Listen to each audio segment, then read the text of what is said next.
Everyone mocks the academy student who can't cast a single spell. They expected the boy to be the greatest genius of all time, but no matter how hard he tries, he can't summon even a single fireball. Elric Melvinger is the grandson of the most legendary archmage to ever live, the Star Mage. He belongs to the noble family that founded this very academy after saving the world from total annihilation, wiping out every demon that sought to dominate humanity. But who would have thought his heir would be this powerless? When Elric's parents died in the wake of war, the very families who once served the Melvingers betrayed them, stripping them of both their prestige and their wealth. Elric watched everything get ripped away when he was just a kid, vowing to take it all back and exact his revenge. Yet, the people who should have supported his family's revival were the first to brand him a magicless failure. He went to the Royal Magical Hospital and received the heaviest diagnosis anyone in that world could get, the blockage disease. The doctors tried everything, but there was no known cure. The sentence was absolute. He would never use magic. When he returned to the academy, his sister reached out, frantically asking if the doctors found anything or if he needed money. He just smiled, telling her he wasn't a kid anymore, that he'd be cured soon, and that everything was fine. We all know it's a lie, but our boy refuses to look weak in front of his little sister. He claims he'll be cured soon, and will take back everything that was stolen from them. Back at the academy, students crowded around the bulletin board as always. When they saw Elric's name, shock hit them. That bastard scored perfect marks on every single theoretical subject again without exception. But right below, in the practical exams, failed across the board. An absolute disaster. According to Ustan Academy rules, failing for the 4th time meant only one thing: expulsion. For any other student, it would be humiliating. For Elric, it was a completely different level of tragedy, because this academy was founded by his own grandfather, Usdan Melvinger, the Star Mage who appeared when the sky turned to blood and demons infested the world, the man who brought back the light and crushed the darkness. His massive, imposing statue stood in the center of the academy garden, a constant reminder of the crushing weight of that surname. Elric went to the garden and stared up at the statue. 2 students laughed behind his back, calling him the disgrace of the Melvinger family, wondering how low a royal bloodline could fall. He heard it all. Turning around calmly, he asked if they knew a teaching assistant named Sean, his close friend. He glanced down at their uniforms, trying to catch their family crests. Terrified, the 2 covered their badges instantly and bolted. Elric could only sigh, turning back to his grandfather's statue. But he didn't sit around wallowing in self-pity. He headed straight to the library, digging through academy reports, searching for any mention of the blockage disease, anything that could offer a way out. Suddenly, his research was violently interrupted as someone slammed his face into the desk. Before he could even react, his face was already mashed flat like a Minecraft character. He bolted up, furious, asking who wanted to lose a few teeth. Standing before him was Sean Narister, the 3rd son of the Narister family, one of the 6 hexagram families that controlled the Magic Tower. Graduating early from the academy, he had become a professor younger than anyone ever expected. Fiery red hair, a perpetual glare of sheer annoyance, and the usual question locked and loaded: had Elric used his name to terrify the juniors again? Elric just flashed a bright smile, greeting him as if absolutely nothing had happened. He made sure his friend was actually all right before getting back to complaining. After that, he slammed a thick stack of papers onto the desk. The title on the very first page read, "Diamond Dragon Exploration Plans." Elric was instantly hooked. Sean explained that he had tracked down the lair of an ancient, practically extinct dragon species, the very source of all magic in the world, and he wanted Elric to join the expedition. Hearing this, Elric snatched the papers, his eyes gleaming. An ancient dragon was a mind-blowing discovery, but Sean went further. If Elric managed to bring back an artifact from that lair, the academy would turn a blind eye to all his failed practical exams and drop the expulsion. Slid right into the middle of those papers was a map of the kingdom. Elric stared at the map for a few seconds and just chuckled. Sean didn't get it. Calm as could be, Elric tapped the marked location and stated flatly that there was no dragon's lair there. Sean glanced around nervously, dropped his voice, and warned him to tread carefully. Multiple high-ranking professors were backing this research. Questioning that spot meant challenging all of them at once, but Elric knew he was dead right. Sean then placed his hand over a faint symbol in the corner of the map, activating the mana etched into the parchment. In the blink of an eye, the world around them vanished, replaced by a floating starry sky with a massive, glowing map of the kingdom sprawling beneath their feet. Elric pointed straight at a massive fissure in the terrain, born from the brutal collision of 2 tectonic plates, where an absurd amount of mana was violently leaking out, an accumulation of at least 100,000 years. Naturally, a dragon would want to live there. Then, Elric looked at Sean and asked if he remembered the 3 absolute principles of mana flow. Sean, looking annoyed but compliant, recited them, from high to low, from wide to narrow, and from hot to cold. Exactly. And right near that fissure, the subterranean magma of the Akran volcano raged hot beneath the continent's crust. With searing magma surging right through that area, the mana simply couldn't pool or accumulate. A dragon couldn't possibly survive in a place like that. Sean could only grit his teeth, entirely cornered by Elric's flawless, indisputable logic. But Elric clarified that he never said the lair didn't exist. He only said it wasn't at that specific spot on the map. He then pointed to the Caragul cave, a little further away. That was where they would find the real lair, overflowing with knowledge and treasures. That night, as Sean walked through the academy halls still digesting it all, he passed the training room and stopped dead. Inside was Elric, alone, desperately trying to cast magic. 0 results, as always, but still trying anyway. Sean asked what he was doing. Elric replied without an ounce of drama. He needed magic. For his sister, for his grandfather, to avoid expulsion, to restore his family's name. Everything hinged on breaking past that blockage. Sean stared at his friend for a long moment. Then he slapped his own face, made a decision, and went to get things done. A few days later, Sean stood in the dean's office, laying out the new findings regarding the lair's location. Sitting before him was Uzden Barracks, bald, imposing, a 7th circle mage, listening with a face that blended sheer contempt with dark curiosity. He flatly stated that if Sean couldn't convince him,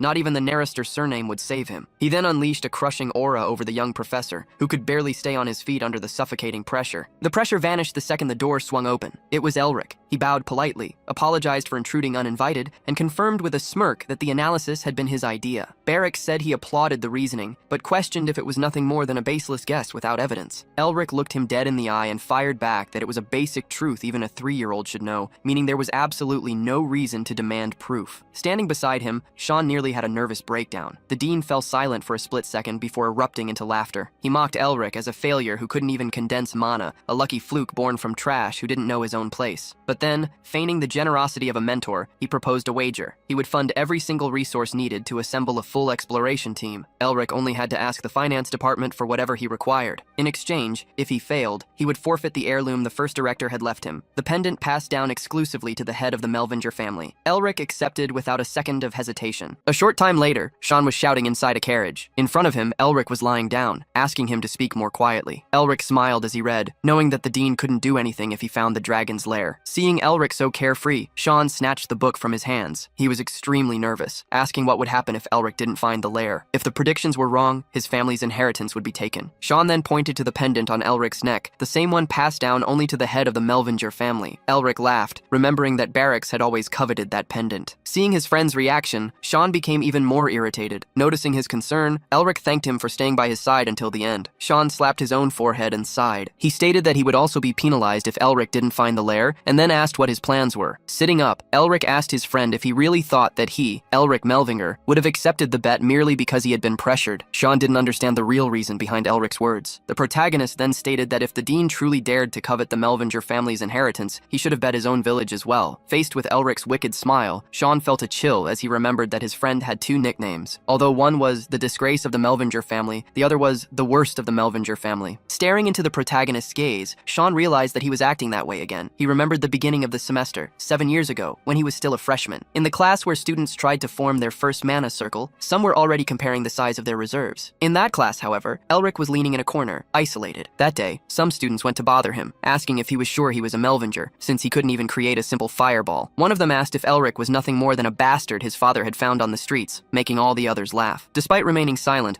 Elric felt terrible about the provocations, and that day, he fought back. With an iron ball in his hand, he hit the head of the student who had provoked him, making him fall to the ground while his friends tried to help him in a hurry. That day, at the Uzdan Academy Disciplinary Committee, although he was being judged, the protagonist stated that the son of a Viscount family dared to insult him, the head of a ducal family. Looking at the council, he declared that he had punished the young man according to the laws of the Empire, asking if there was any problem with that. The entire council began to discuss, and they ended up only suspending Elric because, according to the Academy's rules, all students were equal. But after that day, no one dared to touch him again. Remembering this, Sean's expression was not good at all. Seeing his friend's expression, Elric asked him to stop shouting, or his blood pressure would rise and he would end up sick. Sean then looked at the book he had taken from the protagonist, and was surprised by the title, Effect of Various Factors on a Physical Enchantment. He started shouting again, asking why on earth Elric was reading a forbidden book. The protagonist scratched the back of his neck while giving a small laugh, remembering that if he were discovered with that book, he would be burned at the stake. Returning the book. Sean called him crazy. He then asked what Elric planned to do by learning the Beast King's body-strengthening arts. Elric replied,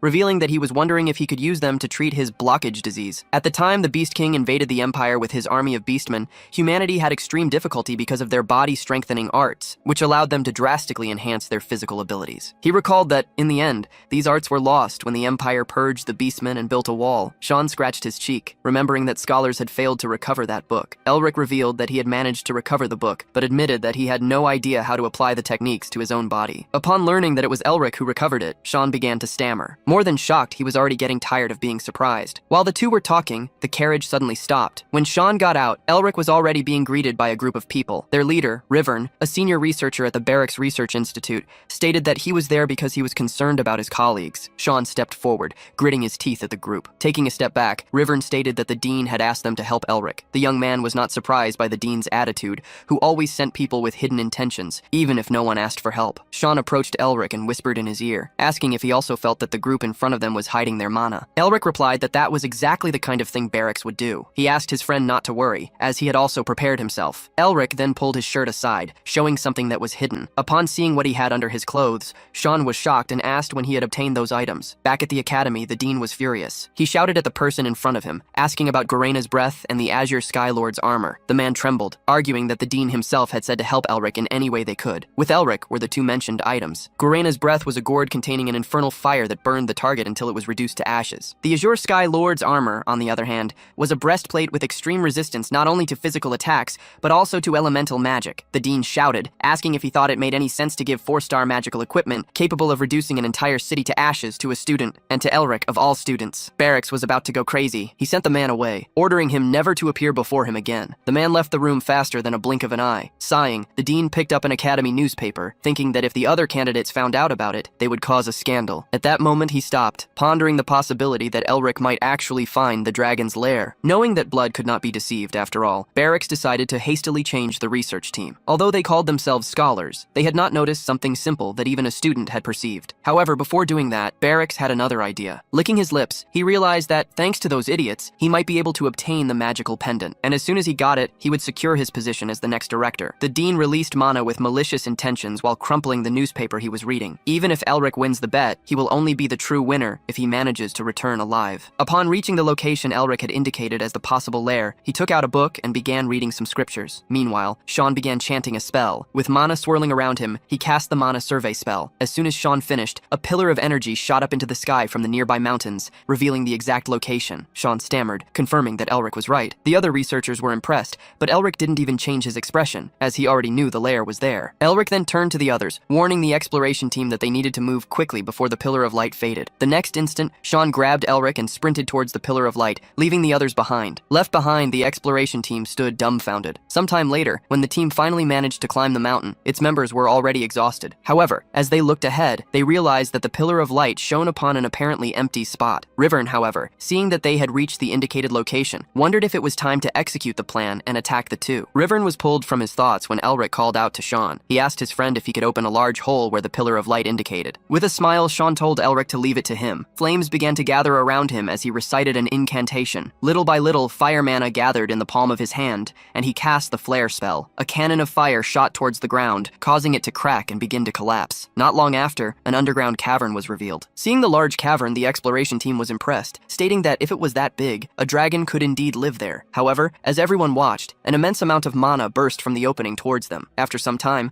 the energy began to subside, and Elric told everyone to calm down. He then warned that it was just the repressed mana that had been released with the creation of the hole. Elric ordered everyone to enter, and the next moment, he himself plunged inside. Hastily, everyone rushed to follow him. Once inside the cavern, they felt that the place, permeated by blue mana, was quite cold. Even using warming spells, it seemed the magic had no effect whatsoever. While leading the group, Elric suddenly stopped, staring at a fixed point. Ahead of him was a dark passage. Seeing him stop, Sean asked if he had seen something. Elric denied it, stating that he merely felt a chill down his spine. Hearing this, Sean said it was just the cold, as he was feeling the same thing. From there, the expedition group moved forward, with Elric and Sean close behind. They just didn't know that, somewhere in that lair, there was a hall full of chains imprisoning an unknown being. This being could feel the presence of the humans, and with an evil smile whispered, "You're finally here." After walking to the back of the cavern, Elric and the others arrived at a giant iron door with a golden dragon engraving. The expedition group immediately organized, with the strongest attempting to push the door, while others wanted to to break it down with magic. However, Elric hastily interrupted them. He pointed at the door, asking if no one saw the dragon's seal on it, and stated that they didn't know what would happen if they damaged it. Seeing Elric take the lead, Rivern scoffed, thinking he just wanted to show off. Elric then began giving the group instructions on how to open the door safely. But at that moment, Rivern found something on the door, a large button that seemed to beg to be pressed by an idiot. When Elric turned and saw Rivern's intention, he shouted for him not to touch it, but it was already too late. Rivern's hand was already pressing it. The next instant, a sea of fire erupted,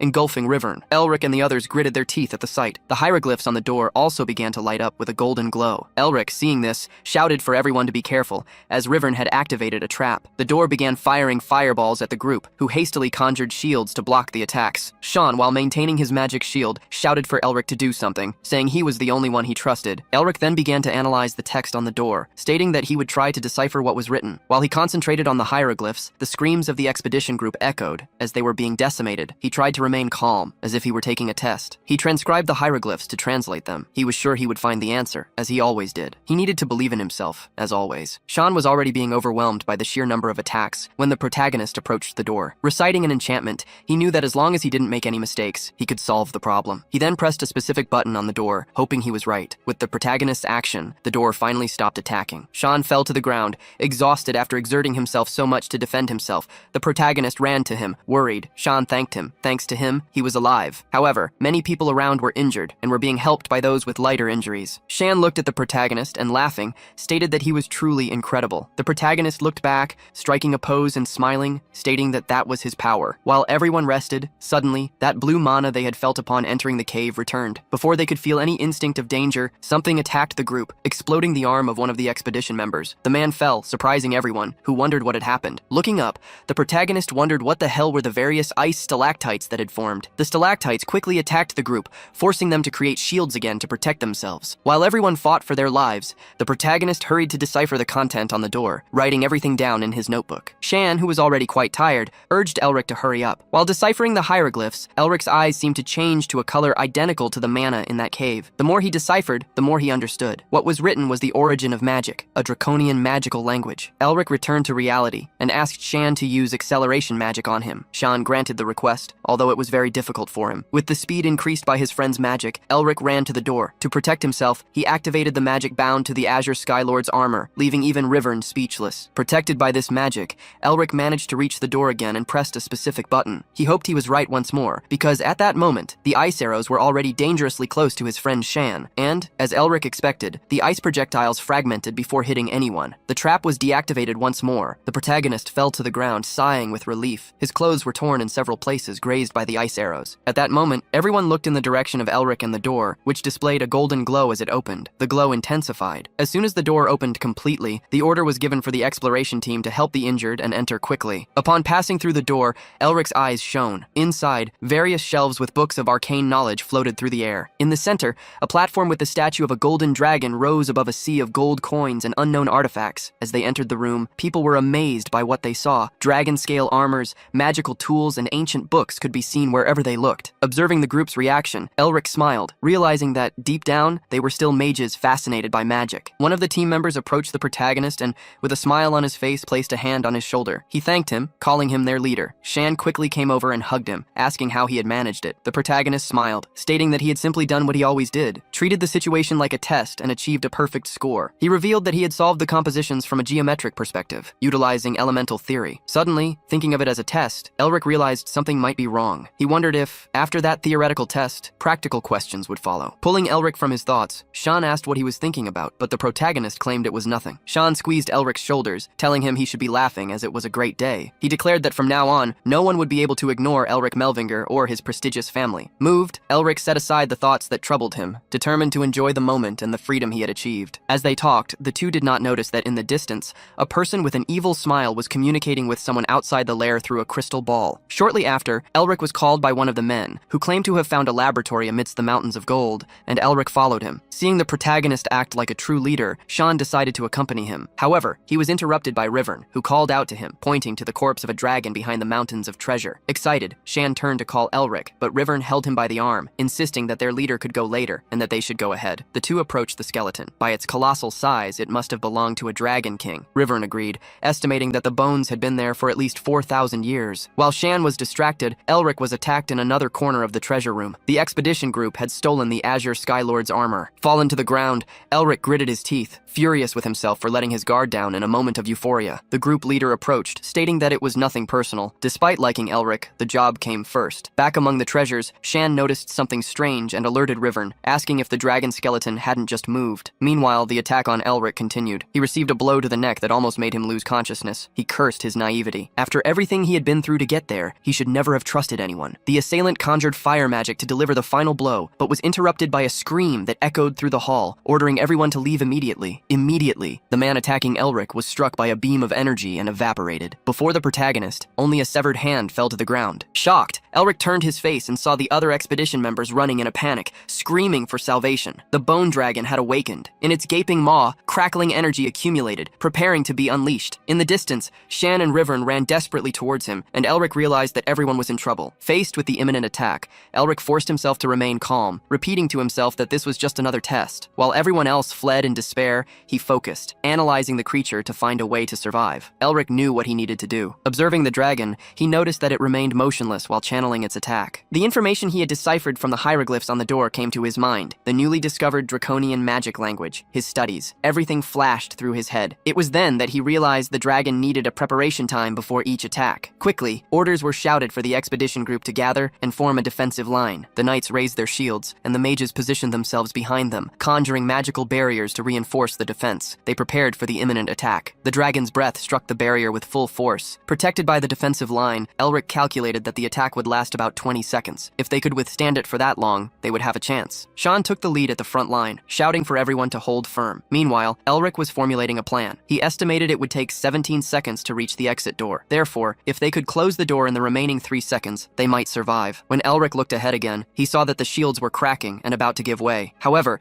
they held out for just enough time to withstand the dragon's full attack. Elric then ordered everyone to run, while the dragon prepared its next attack. The mages hastily used their magic to increase movement speed, dashing towards the door. Amidst the chaos, Elric smiled, believing they would survive. Suddenly, however, a dark power emerged, attacking the people beside him. Blood splattered everywhere, and Elric couldn't believe what he was seeing. Several dark skeletons began to emerge from the ground. They were the Spartoi, the legendary protectors of dragons. Faced with them, Elric froze. However, a flaming attack that whizzed over his shoulder and struck one of the Spartoi woke him from his stupor. Looking to the side, Elric saw Shang fighting 3 of those creatures while shouting for him to pull himself together. Amidst the shouts, Elric came back to his senses, remembering that he needed to understand what was happening. After all, he was the only one who could save everyone, both from the dragon and the Spartoi, because every problem had a solution. Suddenly, without him realizing it, the pendant around his neck glowed. Elric felt a strong headache, and before his eyes, spiderweb-like lines began to manifest throughout the room. Looking at Shang, Elric saw him trying to say something, but the sound didn't reach him. Suddenly turning, he noticed a Spartoi charging towards him. Elric jumped to the side, narrowly dodging the spear. Neither the monster nor Elric himself understood how he managed to dodge. He realized that this was not a figment of his imagination, how the Spartoi would attack, where he should move, how to dodge. He could see everything. Elric could see the skeleton's next attack. He presumed he would be safe if he followed the paths indicated by the lines, but the fear that it might be a trap paralyzed him for an instant. However, everyone was already being pressured by the monsters. Elric knew there was no time to hesitate. He decided to follow the lines, for he knew that if nothing changed, everyone would die in vain. Moving quickly among the skeletons, Elric shouted for everyone to follow him. Shang obeyed immediately, as did the rest of the exploration group. Riverny and his companions also followed him, as Elric advanced where the lines guided him. Elric weaved through the skeletons, shouting orders for everyone to mimic his movements, sometimes ducking, sometimes jumping to dodge. He coordinated the attacks, ordering Shang to launch a fireball at a specific skeleton. Following his precise instructions, everyone finally reached the door. A few more steps and they would be out of the room. Just as they were about to save themselves, Elric, with his hand already on the button to close the door, heard a cry for help. He looked back and saw that someone had fallen right at the entrance. If he closed the door, he would have to leave Rivern behind. Elric gritted his teeth. That man had been a thorn in his side until the very end. But leaving him to die at the hands of a skeleton was something Elric couldn't do. So, he decided to go back and help him. Before Elric could return, the skeleton chasing Rivern collided with an invisible barrier, prevented from leaving the dragon's chamber. Elric and Rivern gasped for breath, while Shan reprimanded his friend for his insane actions. Elric merely joked, saying it was Rivern's fault for having such weak legs. In any case, seeing the skeletons retreat, Elric was certain they couldn't leave the room. Pausing to think, he remembered seeing damage on the lair's ceiling. He He then wondered if there were other intruders besides them. At that moment, looking into the lair, Elric noticed the dragon was still charging its attack. He also saw something on the creature's forehead. As everyone watched the monster about to strike, the cave ceiling began to collapse. Screams echoed, warning that the Espartoi were invading from above, and amidst the chaos and scramble, the first of them crashed down onto the group. Seeing this happen, Elric made a decision. He ran back alone to the door, which was already closing. Shan only realized his friend's actions too late, shouting for him to come back, but Elric merely waved goodbye with a smile. Shan ran to rescue him, but wasn't fast enough, and the door closed between them. Desperate, Shan began pounding on the door, which would no longer open. He was extremely worried about Elric. The young assistant trembled,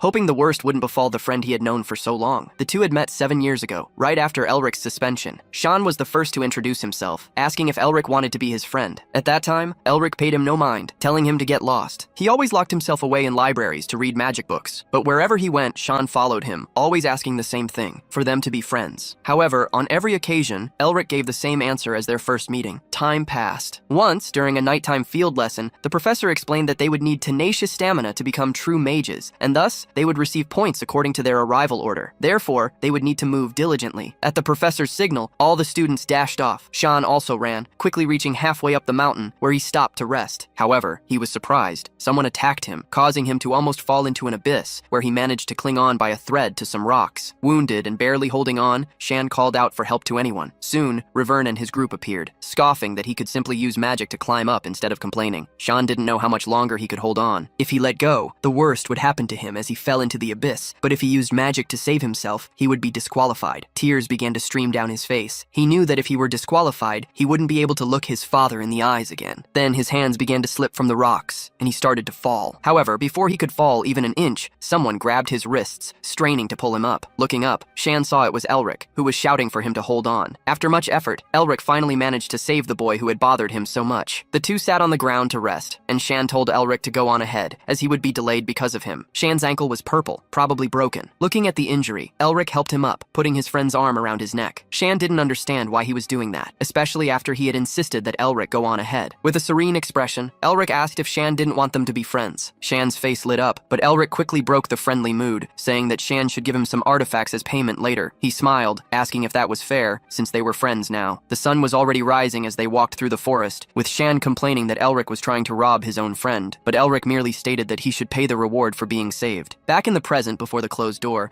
Shan cursed Elric in his thoughts. That bastard! Even though he's weaker than me, who does he think he's protecting? Elric, just wait a bit. I'll call my family's seniors, or at least my father, so please stay alive. Ignoring the shouts of those fighting the skeleton, Shan rushed off to get help. Inside the dragon's chamber, Elric heard his friend's words. He couldn't help but feel grateful, but that was precisely why he didn't want to put his friend in danger. Elric then looked ahead, at the great bone dragon and the dozens of Espartoi advancing towards him. In a thought directed at Shan, who was already far away, he wondered who his friend thought he was. With the help of the lines he could see, Elric dodged the Espartoi's attacks. He finally found what he was looking for and continued advancing, always dodging attacks. Amidst the chaos, Elric leaped to grab his objective, activating its effect immediately, the Azure Skylord's armor. He also grabbed Gorena's breath and, equipped, faced the enemies inside the dragon's chamber. What goes around, comes around. Do you want a taste of your own medicine now? Inside the treasure chamber, Elric held Gorena's breath as great flames enveloped him. His eyes bled, for although an artifact normally used mana to be activated, at that moment he was using his own vitality. As Gorena's breath was activated,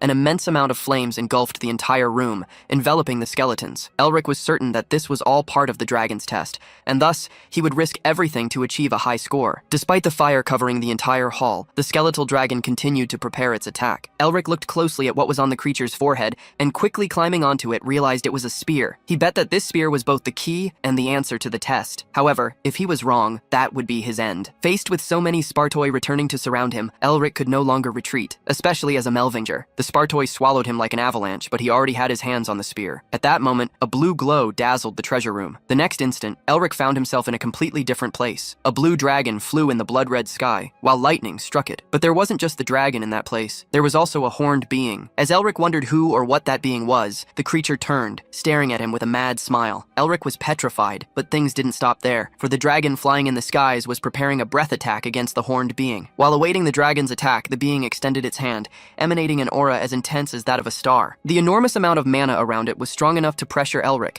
even from dozens of meters away. The protagonist wondered if that being was an 8th Circle sage, but upon seeing it attack the dragon with a spear, he was certain that it was even more powerful. With the attack, the dragon dragon fell to the ground. The being didn't stop, thrusting the spear into the creature's head with a blow charged with dark energy. Seeing that scene, Elric realized that this was the one who had defeated the skeletal dragon he had encountered earlier. Before Elric could think of anything, the being spoke to him. "It's you, the one who will free me from this tiresome seal. My new vessel." The creature gave a demonic smile as it uttered those words, transforming into smoke. "Now, become one with me, and let's dominate the human world." As the smoke was about to attack Elric, the dragon reappeared, refusing to accept defeat. From its mouth, chains of mana emerged, enveloping the being. "Demon King Mephistopheles!" the dragon roared. "We shall be buried together!" Upon hearing the name, Elric froze. The Demon King, even enveloped by the chains, did not stay still. "Shaynayak, although I was sealed with you 1,000 years ago, this time is different. A great vessel has appeared right before me." The moment the Demon King finished speaking, he transformed into smoke again and lunged at the protagonist, forcing his way into his body through his eyes and mouth. At that moment, Elric realized that what he thought was a dragon's test was, in fact, a Demon King's trap. As Mephisto escaped the dragon and attacked him, Elric knew he would perish there. He felt a piercing pain in every bone of his body, making him scream. However, the dragon suddenly began to help him, making his body stronger. Faced with these two forces acting within his body, Elric remembered his grandfather and all his family members who had sacrificed themselves to defeat the demons in the Great War. After losing even his closest kin, only Elric and his sister remained. It was then that the Imperial family, the Magic Tower, and the vassal families revealed their true desires. Even the person Elric trusted most tried to take what was theirs, and when they tried to protect themselves from their own uncle, they were abandoned. With everyone betraying and insulting his family, all Elric could do was feel non-existent, as his own lineage was practically extinct. Even amidst the suffering, he still remembered his goals: to cure the blockage disease, restore his family, and make everyone who had turned their backs on him regret it. As his consciousness began to fade, Elric was reluctant to perish, just like his heart, which beat faster and faster. The moment he lost consciousness, a light shone upon his family's pendant, and a voice echoed around him. "The Melvingers will not be devoured by someone like you, you bastard!" Elric's body began to float, as the necklace released countless glyphs and an energy enveloped him. Protecting him, the same voice resonated in his mind. "I hope our voices reach our future descendants someday." That green energy pressed against the Demon King, making him grit his teeth and retreat. The next instant, Elric extended his hand towards Mephistopheles, as that voice became his own. "According to the preparations, the first demon shall be swallowed." Thus, as he raised his hand, something that dominated the protagonist's body sucked the Demon King's energy into itself. Even as he tried to resist, Mephistopheles had his energy slowly devoured, transforming into a tiger mark on Elric's raised arm. Sometime later, Elric awoke. He felt as if his body was translucent against the red sunset. Looking ahead, there was a hooded figure with their back to him, very familiar. That person replied that they were nothing more than a group of scholars pursuing the pinnacle of magic. Upon hearing the figure's voice, Elric realized it was the same one he had heard before. The hooded being then told the protagonist a story, while all the surrounding energy converged on a single point. Because some people sought even more power, they were corrupted by demons and caused great damage to the world. We, who realized these errors to correct everything and also atone for our past, created a family. In this world, our family will eradicate demons at their root. Listening to the blonde man speak, Elric saw a being forming from the gathering energy. A demon? No, something worse than a demon king, a demon god. As the hooded man extended his hand, not just one, but several dragons emerged to confront the creature. When the war began, the man stated that the family's duty was to eradicate the demons from the world. However, demons would never completely disappear, always reappearing. They needed to be devoured repeatedly so that their clan would never vanish. Various demonic beings began to emerge from all sides, while the man spoke to Elric. They advanced frantically to attack him, but he merely raised his hand with a smile. "One day, in the future, our descendants will fully inherit our will." And so, with his hand raised, he attacked the demon god, who, despite receiving the blow, counterattacked. Seeing the demonic hand advance against the man with whom he felt such familiarity, Elric hastily shouted, asking him to be careful, but his warning cry was not heard in the world he was in. Looking at his own hand, still suspended in the air, Elric realized he was back in a residence. He coughed and, looking around, saw his friend Shan near one of the windows. Shan avoided looking at him, which led Elric to ask in a teasing tone if he was perhaps crying. The question annoyed his friend, who was visibly embarrassed at being caught in a moment of weakness. Seeing Shan's reaction, the protagonist scoffed. "It's okay to cry. I cried a lot back in the lair too." Annoyed by the mockery, Shan shot him a furious glare. Elric then changed the subject and asked what had happened and if Shan had led the rescue squad. "Yes, you idiot," Shan replied. Elric reprimanded him, reminding him that as the head of a family, he should use more polite language. Caught off guard by the reprimand, Shan let out another curse, making Elric look away and retract what he said. Shan sighed and simply asked his friend not to do anything so dangerous again. However,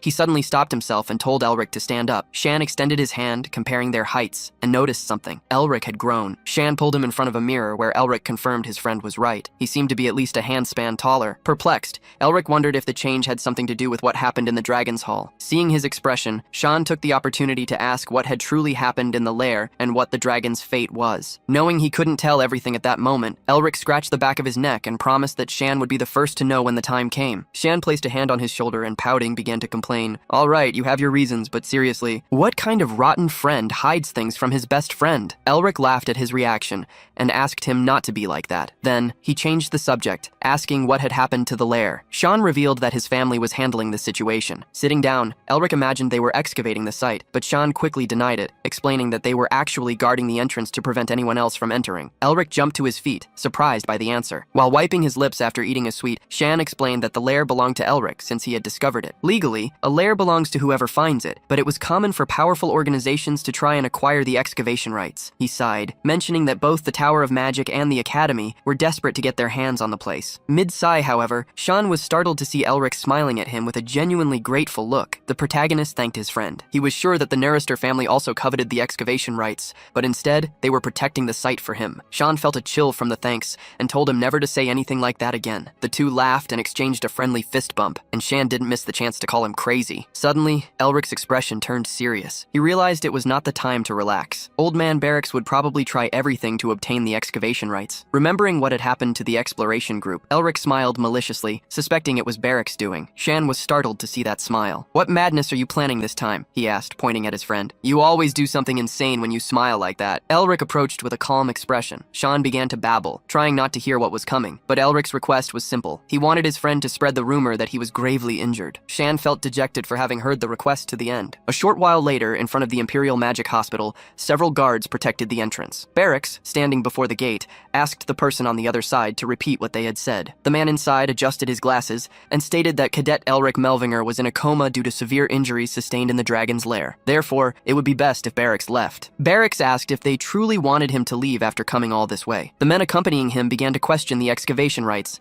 asking if the lair would simply be abandoned. Barracks started shouting, wanting to know why the Netester family was blocking the hospital. Observing Barracks' actions from a window, Elric called him an idiot. At that moment, Carl Donitz, spokesman for the Netester family, entered the room with a food tray and asked Elric to rest. Minutes passed, and Elric broke the silence, asking the figure in front of him to stop staring and start speaking, as it had been observing him that way for a long time. In fact, Elric was speaking to Mephistopheles, who, irritated, gnashed his teeth and demanded that Elric show more respect to the king standing before him. Standing before the protagonist was, indeed, the great demon king who had once plunged the world into danger and chaos, Mephistopheles. However, now he was merely an evil spirit. Elric scratched his nose and, picking out a booger, informed him that he would call him only Pheles. With the booger flicked at him, the demon king became furious, cursing and hitting Elric's back, but Elric felt the blows as if they were mere touches of cotton balls. The hospital was quiet, and Elric was alone in his room. Placing his hand on his chest, he felt something completely different from anything he had ever experienced. In his chest now existed a dragon's heart, the source of the ancient dragon's absolute authority. Remembering that the dragon had perished after being stabbed by the demon king's spear, Elric wondered if its heart had entered his body at that moment. However, he dismissed this hypothesis, as he felt it was something different. Elric only remembered up to the moment the demon king tried to invade his body. Looking at Mephistopheles, who was in front of him, he ordered the demon to start speaking, but the demon merely complained about Elric shortening his name. In the ancient era, when the gods ruled the world, the demon god who symbolized darkness had 4 servants: Fines, the End, a creature resembling a dragon serpent; Insanity, a being that resembled a bird; Fornication, and finally, Original Sin, the demon king Mephistopheles, the most powerful and exalted of the demon kings of legend. Mephistopheles was bound to the protagonist. Furious, the demon king tried to convince Elric that his name had been bestowed by the almighty demon god. As he hit Elric, he swore he would tear him to pieces. The protagonist, already frustrated with how annoying Mephistopheles could be, asked if demon kings were always so stupid, and if his ears were compromised by old age. Trembling with rage, Mephistopheles remembered that for 1,000 years, he had waited for this moment. However,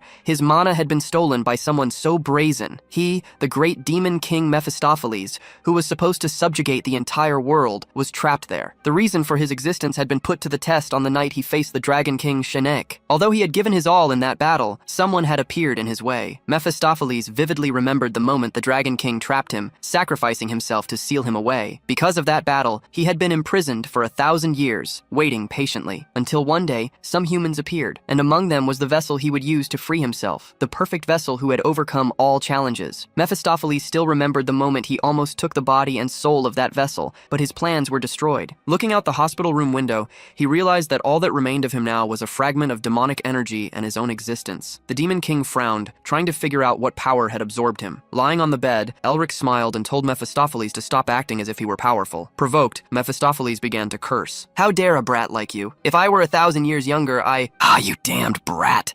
That's the problem with Melvingers. They think there's something special. In my time, I faced the entire world." Elric ignored the Demon King and looked at the pendant in his hand. He remembered the hooded man's words about waiting for their voices to reach their descendants in the future. Connecting the pendant to what the man had said, Elric wondered if that voice could be his grandfather's. He then recalled an important part the man had mentioned. According to the preparations, the first demon will be devoured. Elric jumped out of bed, questioning if those words meant he had absorbed a demon's power. He looked at the pendant in his hand, assuming it was the tool that devoured the Demon King. But not only that, the pendant seemed to be a tool to devour all demons. Looking at Mephisto, Elric wondered if he could devour others like him. If Mephisto was the first Demon King, then there were certainly a second, a third, and many more beyond them. Elric laughed maliciously, realizing this was a victory within a victory. He already commanded in thought for all Demon Kings to prepare, for he would be hunting them. Mephisto felt a chill, as if he knew he would be affected in some way. Before anything else, Elric had something to do. He climbed a mountain, observing the river that cut through the mountain ranges. Beside him, Mephisto asked why he had climbed to that place. Seeing Elric silent, the demon demanded an answer, saying it was disrespectful not to reply to an adult. Annoyed, Elric told him to shut up and sat down in a lotus position with his eyes closed. Before hunting any demon, there was something he needed to discover. As he kept his eyes closed, Elric felt the energy around him shift, revealing a special world. He saw beautiful blue flowers and tiny ladybugs, heard the soft sound of their wings beating, and felt the light breeze touch his face. The fresh scent of plants filled the air, and he could feel everything around him in a way he had never experienced before. Elric had his suspicions about what was happening. He extended his hand and saw several invisible lines, as if the energy around him was revealing itself. Slowly, he closed his hand, and at that very instant, his heart began to beat faster. Then, he uttered a spell. Ignite. A small spark appeared in the air, but it soon grew, transforming into a large bonfire. Mephisto, upon seeing that magic, was completely surprised, his eyes wide with astonishment. What he was witnessing was draconian magic, an ancient form of magic exclusive to dragons. To him, it was inconceivable that a mere human was using such power. Even as a Melvinger, this went beyond any limit the Demon King knew. Elric rose from the ground, took a deep breath, and after a brief moment began to laugh. Immense relief washed over him. He could finally use magic again. The painful illness that blocked his mana flow had been cured. As he rejoiced in his newfound freedom, all the insults and curses hurled against him and his family because of that illness flashed through his mind. The moments of suffering, sadness, and anguish he had endured were, little by little, being swept away from his soul. And now he swore to himself, all those who had betrayed the Melvinger family and ignored him would pay for it. Elric vowed that he would make everyone regret it. Upon arriving at the hospital, a crowd of journalists gathered, taking photos and trying to obtain information. The reporters wanted to know if it was true that Elric Melvinger was in a coma and what would happen to the Dragon's Lair excavation rights. Carl, the spokesperson, stood at the gates, replying that more details would be announced at the Tower of Magic and asking them to check the official written statement. Upon returning inside, Carl was visibly shaken. He asked Sean not to make him go through something like that again. Seeing Carl enter, Sean thanked him for the good work, but the exhausted spokesperson immediately handed over a pile of papers. He was tired of dealing with the countless incidents his master caused whenever he met Elric. Carl warned him that if the deception were discovered, both the Tower of Magic and the Imperial family would not stand idly by, and they would have to face the consequences. Sean, aware of this, replied that Elric would resolve everything, and that they needed to trust him. He handed Carl a folded paper, saying that the higher the stakes, the greater the rewards. Although he spoke with confidence, Sean trembled inside, silently cursing Elric, and wondering if his friend had any idea how much he was suffering because of his schemes. Curious, Carl asked where Elric had gone, but Sean didn't know. He simply handed over a note Elric had left, asking Carl to take care of everything. Reading the note, Carl noticed something strange. Among the papers he held, there was a letter he hesitated to deliver. At that exact moment,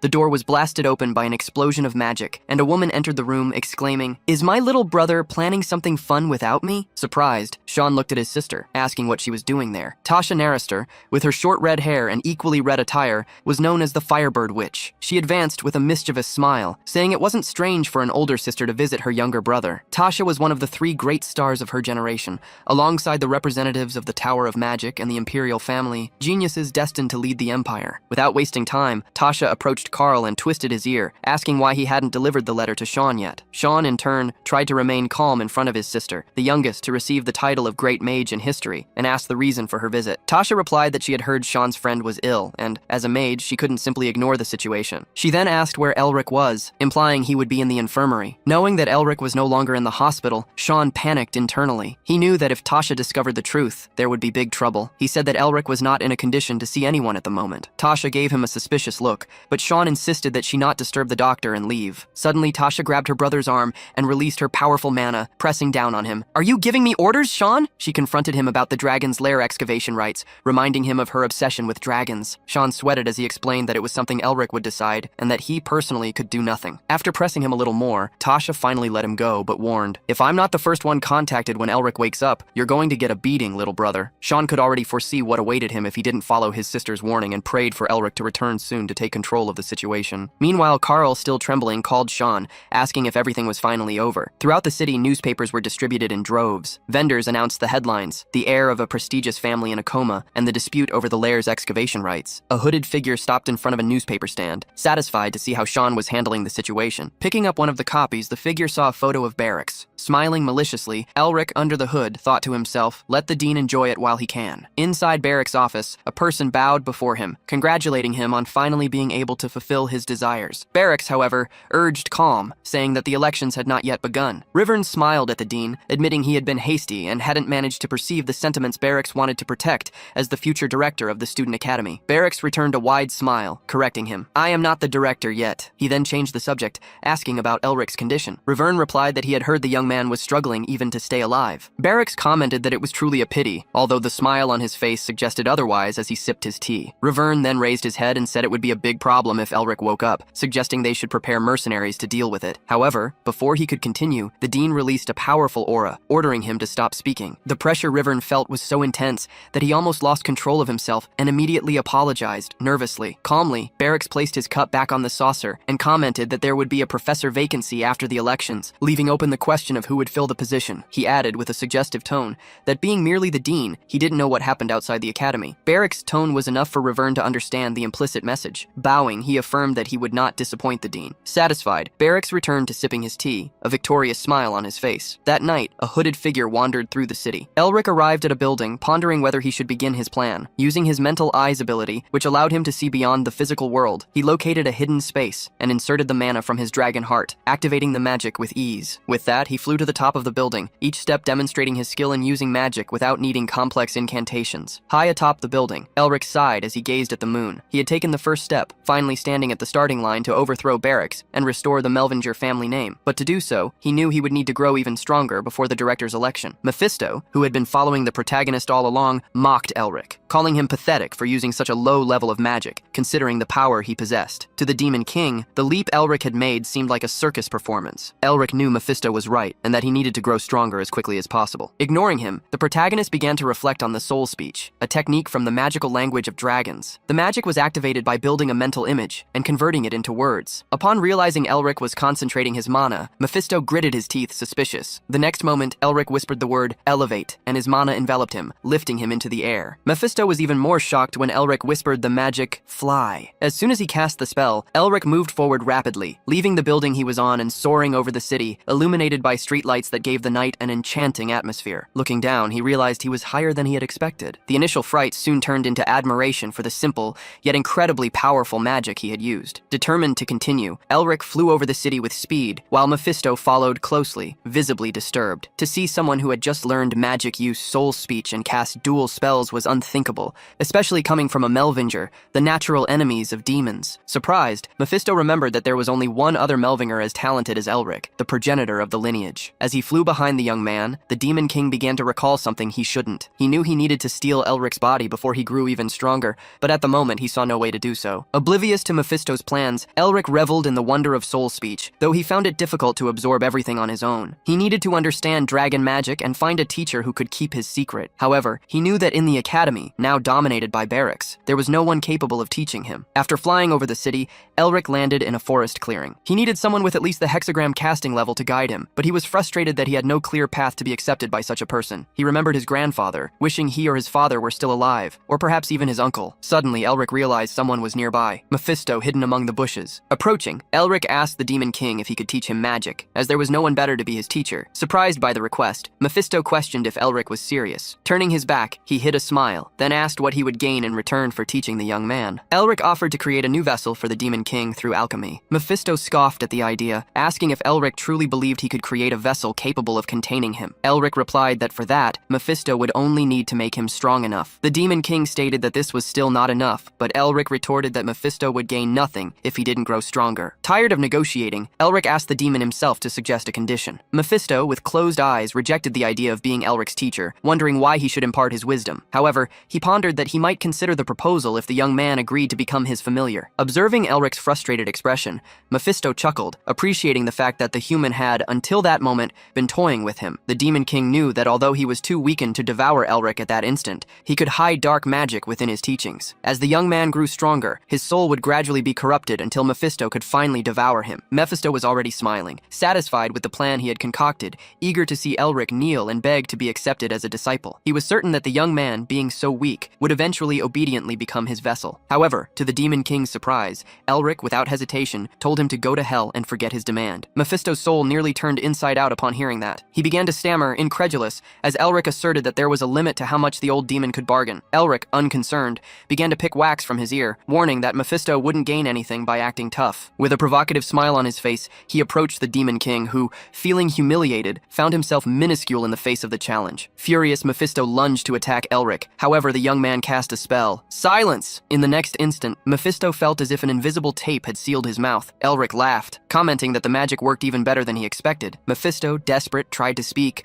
but all he could emit were muffled sounds. Annoyed by the noise, Elric covered his ears. The Demon King couldn't believe he had been silenced with a simple soul speech magic. And, to complete the humiliation, Elric ordered Mephisto to act cute. Unable to resist the spell, the demon became shy, which led Elric to deep regret, to the point of metaphorically vomiting rainbows from sheer embarrassment. While Mephisto, furious and tearful, cursed Elric internally, the young man laughed, satisfied that he had shown who was in control of the situation. After wiping his mouth, Elric wondered why on earth he had used that last magic. He then handed Mephisto a small notebook, telling him to write down everything he knew about soul speech, in case he changed his mind about teaching him. Elric promised he would release him after reading the written content, but Mephisto refused to submit so easily. After all, he was a being who had been sealed for over 1,000 years. While the Demon King complained internally, Elric continued his training, and night quickly fell. Mephisto, in a moment of illusory generosity, thought of forgiving Elric if he admitted he was wrong, but the protagonist completely ignored him and trained until dawn. Over the days, Mephisto was forced to perform ridiculous actions, such as scratching his nose and making a peace sign with his hand, hoping Elric would ask for his magic lessons again. However, the protagonist continued to ignore him, focused on his solitary training. In time, Mephisto was practically drooling with frustration. He had decided to teach Elric from the beginning, but now he wondered if he should feign submission to escape that humiliating situation. Finally, he began to write the basics of soul speech in the small notebook. Seeing this, Elric mocked the Demon King, imitating one of the ridiculous poses he had previously ordered, which made Mephisto even more enraged. The pride of Mephistopheles, the great Demon King, was wounded. He would never submit to a mere human. Suddenly, Mephisto realized he was acting like a dog, while Elric, notebook in hand, read what he had written. In the text, Mephisto explained that soul speech was ancient knowledge, inaccessible in any book. Elric praised the effort, acknowledging that the Demon King was finally beginning to cooperate. He then removed some of the spells he had cast on Mephisto, leaving only the one that prevented him from speaking. Showing a passage in the notebook, Elric asked Mephisto to elaborate on it, suggesting that if he did, he might let him speak. Furious, Mephisto did as he was asked. But, when he handed the notebook back, Elric said it still wasn't enough. He asked the Demon King to write more than before, and, if he did so daily, he would allow him to speak for 3 days. Furthermore, he demanded that Mephisto write everything manually and all at once, including any secret techniques he knew. Mephisto could only think of one thing, hoping that the black magic hidden in those lessons would destroy Elric's body and soul. However, what the protagonist learned from Mephisto was only the introduction, but even that already allowed him to create a powerful ice wall. Observing Elric's progress, the Demon King was incredulous to realize that there was no trace of black magic affecting his body. Noticing Mephisto's perplexed expression, Elric questioned why he was so confused. Mephisto tried to disguise it, but Elric knew he expected something to change. With a victorious smile, the protagonist thanked the Demon King, for thanks to him, he had reached a new level of power. Mephisto began to curse him, frustrated that Elric had discovered his plan. When Elric asked if there was anything else to learn, Mephisto replied with frustration, "There is nothing more to learn. Besides my true speech, there is nothing else I can teach you." Elric remembered that true speech was the most powerful form of soul speech, surpassed only by divine speech, the voice of God. Mephisto warned him that he was not prepared to comprehend that power at his current level, and that attempting to master it could drive him to madness. Knowing that the Demon King was right, Elric wondered what he should do next. Mephisto interrupted his thoughts, saying that magic could only be perfected in battle, and that this was what the Melvingers had been doing for centuries. Elric then remembered a day when his father taught him about the Melvinger family's maxim, while holding a pendant that had protected the continent from demons. Even confined to a wheelchair, Elric's father showed pride when speaking about the family's lineage, which had always fought bravely on the battlefield, alongside the boy's grandfather. Once, while looking thoughtfully at the horizon, young Elric excitedly asked his father if he could use incredible magic like his grandfather on the battlefield. Before his father could answer, Elric's mother, who was nearby, smiled and asked asked the boy what she had already told him was necessary to become a powerful mage. With a pout, Elric replied that he needed to study. His mother confirmed the answer, saying that he shouldn't focus only on powerful magic like his father, since his grandfather, before becoming the most powerful mage on the continent, was also a great scholar. While Elric's mother was giving her lecture,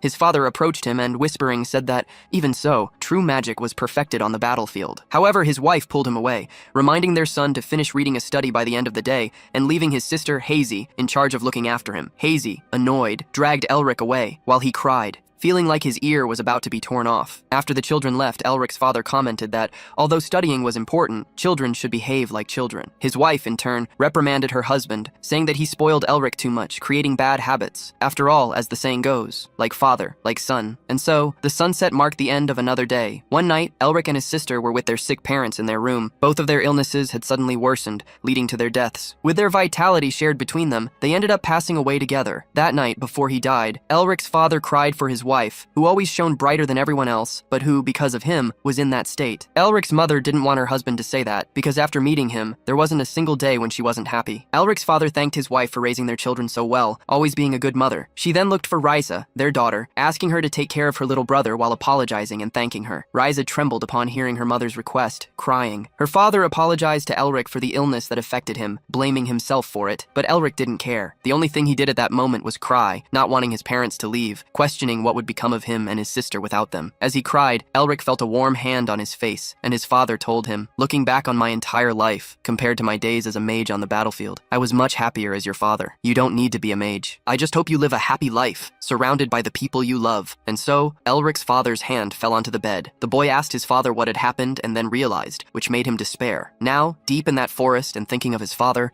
Elric asserted that he was wrong to say that he didn't need to become a mage. If he wasn't strong, he would be discarded. That was the reality, and because of that, he would become stronger, so that no one would be able to ignore him. Elric remembered his father's words. Magic could only be perfected on the battlefield. He realized that what he needed now was combat experience. He wondered where he should go to get it. He thought of the Crimson Ghost Forest, full of ghost-type monsters, which was a dangerous place. He also considered the Goblin Cave, but there were always too many people there. He tried to think of a place where he could go, but then he remembered something his father had said about some safe houses around the continent, where their ancestors used to live. Recalling this place, Elric called Mephisto so they could go together. The Demon King asked Elric where they were going, and then Elric revealed, "We are going to the Yeti's habitat, the Yeti Highlands." Inside the forest, Elric was bathing in a stream. He knew he needed to change his appearance so that his identity wouldn't be revealed. He then began to use magic that enveloped him with the stream's water, cutting his hair. After that, he used another spell to change his appearance. Now, with different skin color, hair, and hairstyle, Elric felt confident to head towards his destination. The place he was heading was always snowy. At the guide agency,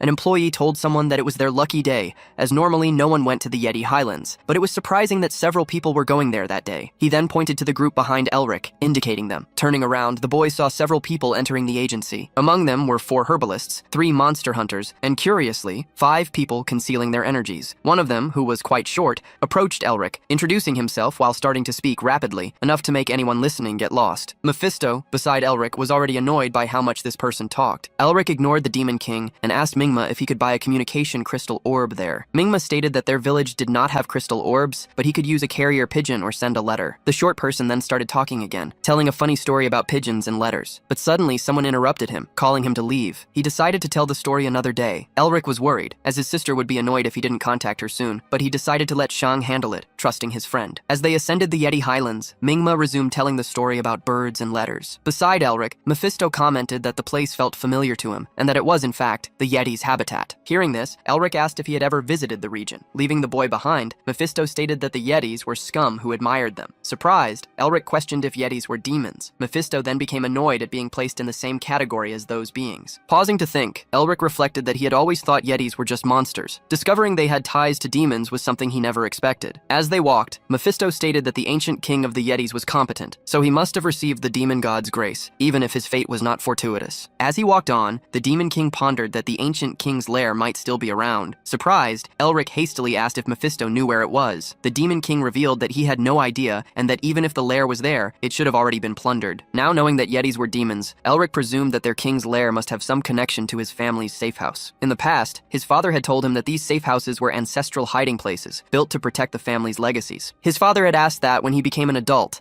Elric go to the Yeti Highlands to confirm the family's legacy in his stead and pay respects to the ancestors. Holding the family pendant, Elric wondered what legacy would be inside the safe house, and if he would be able to learn more about the pendant upon arriving there. As he walked, he noticed that Mingma was still chattering away. Mephisto was already annoyed and asked Elric to use magic to silence that bastard, as his ears were already bleeding. Elric told him to endure it, stating that ghosts don't bleed. Seeing Mingma talk so much about the Yetis, Elric wondered why they hadn't appeared yet. Suddenly, Mingma smiled and warned everyone that the path ahead would become more complicated, so they should eat before proceeding. Thus, the group entered the forest and set up some campfires. Elric then saw one of the people concealing their aura approach another group, asking to borrow fire. Observing that individual, Elric realized that they must be as strong as a noble knight. The group didn't seem to be targeting him, so Elric wondered if they had a secret mission. Looking at a figure with a different cloak, he wondered if that was the leader, although they didn't seem stronger than the others. At that moment, the person Elric was observing began to remove their hood, and everyone turned to look. It was a blue-haired girl. She smiled at the group who had lent the fire, stating that she would use it with gratitude. Seeing the young woman, two men began to have lewd thoughts, questioning why she hid such a beautiful face,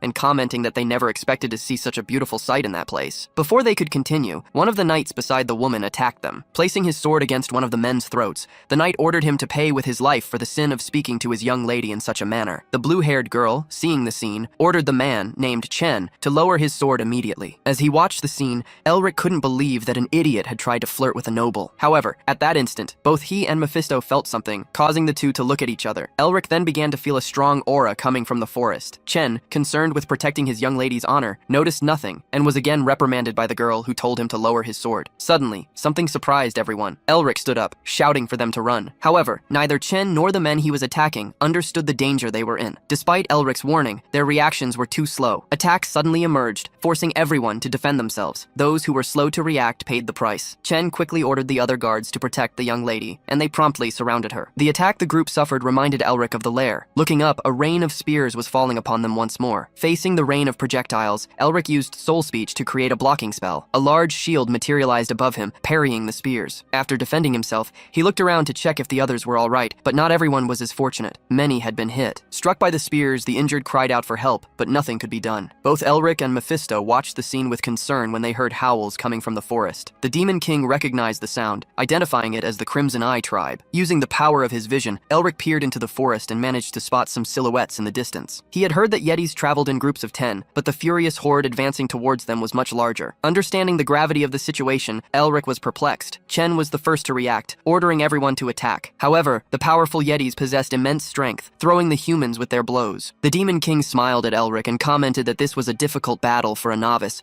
asking if he would be afraid to fight like any ordinary human. Provoked, Elric used magic to silence him. This was no time for conversation. Despite the initial pressure, Elric admired Chen's movements, who, utilizing a knight's aura, faced the Yetis with mastery. Elric wanted to keep watching, but it wasn't the right time. The surprise attack was a problem, but not the only one. With his keen vision, he discovered another group of Yetis lurking, waiting for a chance to ambush them. One false move, and everyone would be in danger, but the situation would be different if he attacked first. Elric began to conjure his spells, starting with the removal of his transformation to reveal his true identity. Next, he activated his magical armament to strengthen himself, using enchantments he had previously recorded with a memorization spell for quick access. Strengthened, he leaped, soaring over the forest until he spotted the hidden group of Yetis. One of them noticed his presence in the sky, but it was already too late. Elric descended with full force, crushing the creature's skull beneath his feet. The other Yetis recoiled, frightened by the scene. Elric seized the opportunity to continue the attack, aiming to at least delay them. Launching himself into the middle of the group, he conjured the burst spell, and a large explosion engulfed the nearest enemies. Although the attack was successful, dozens of Yetis still remained. Without hesitation, Elric used the burn spell. A wave of flames swept across the snowy clearing, incinerating more creatures. Next, several ice crystals materialized in the sky. Shaped like swords, they were launched by Elric to pierce the Yetis. An eye for an eye, a tooth for a tooth. He returned the aerial attack his group had suffered. The ice swords fell like a deadly rain, eliminating most of the remaining adversaries. At the end of the barrage, the few survivors trembled with fear upon seeing the fate of their companions. Realizing they planned to flee, Elric decided he would not allow it. With a smile, he used soul speech to conjure a spell that trapped the fugitives. Shortly after, Elric stood surrounded by the bodies of the Yetis. He sighed as he observed the outcome of the battle,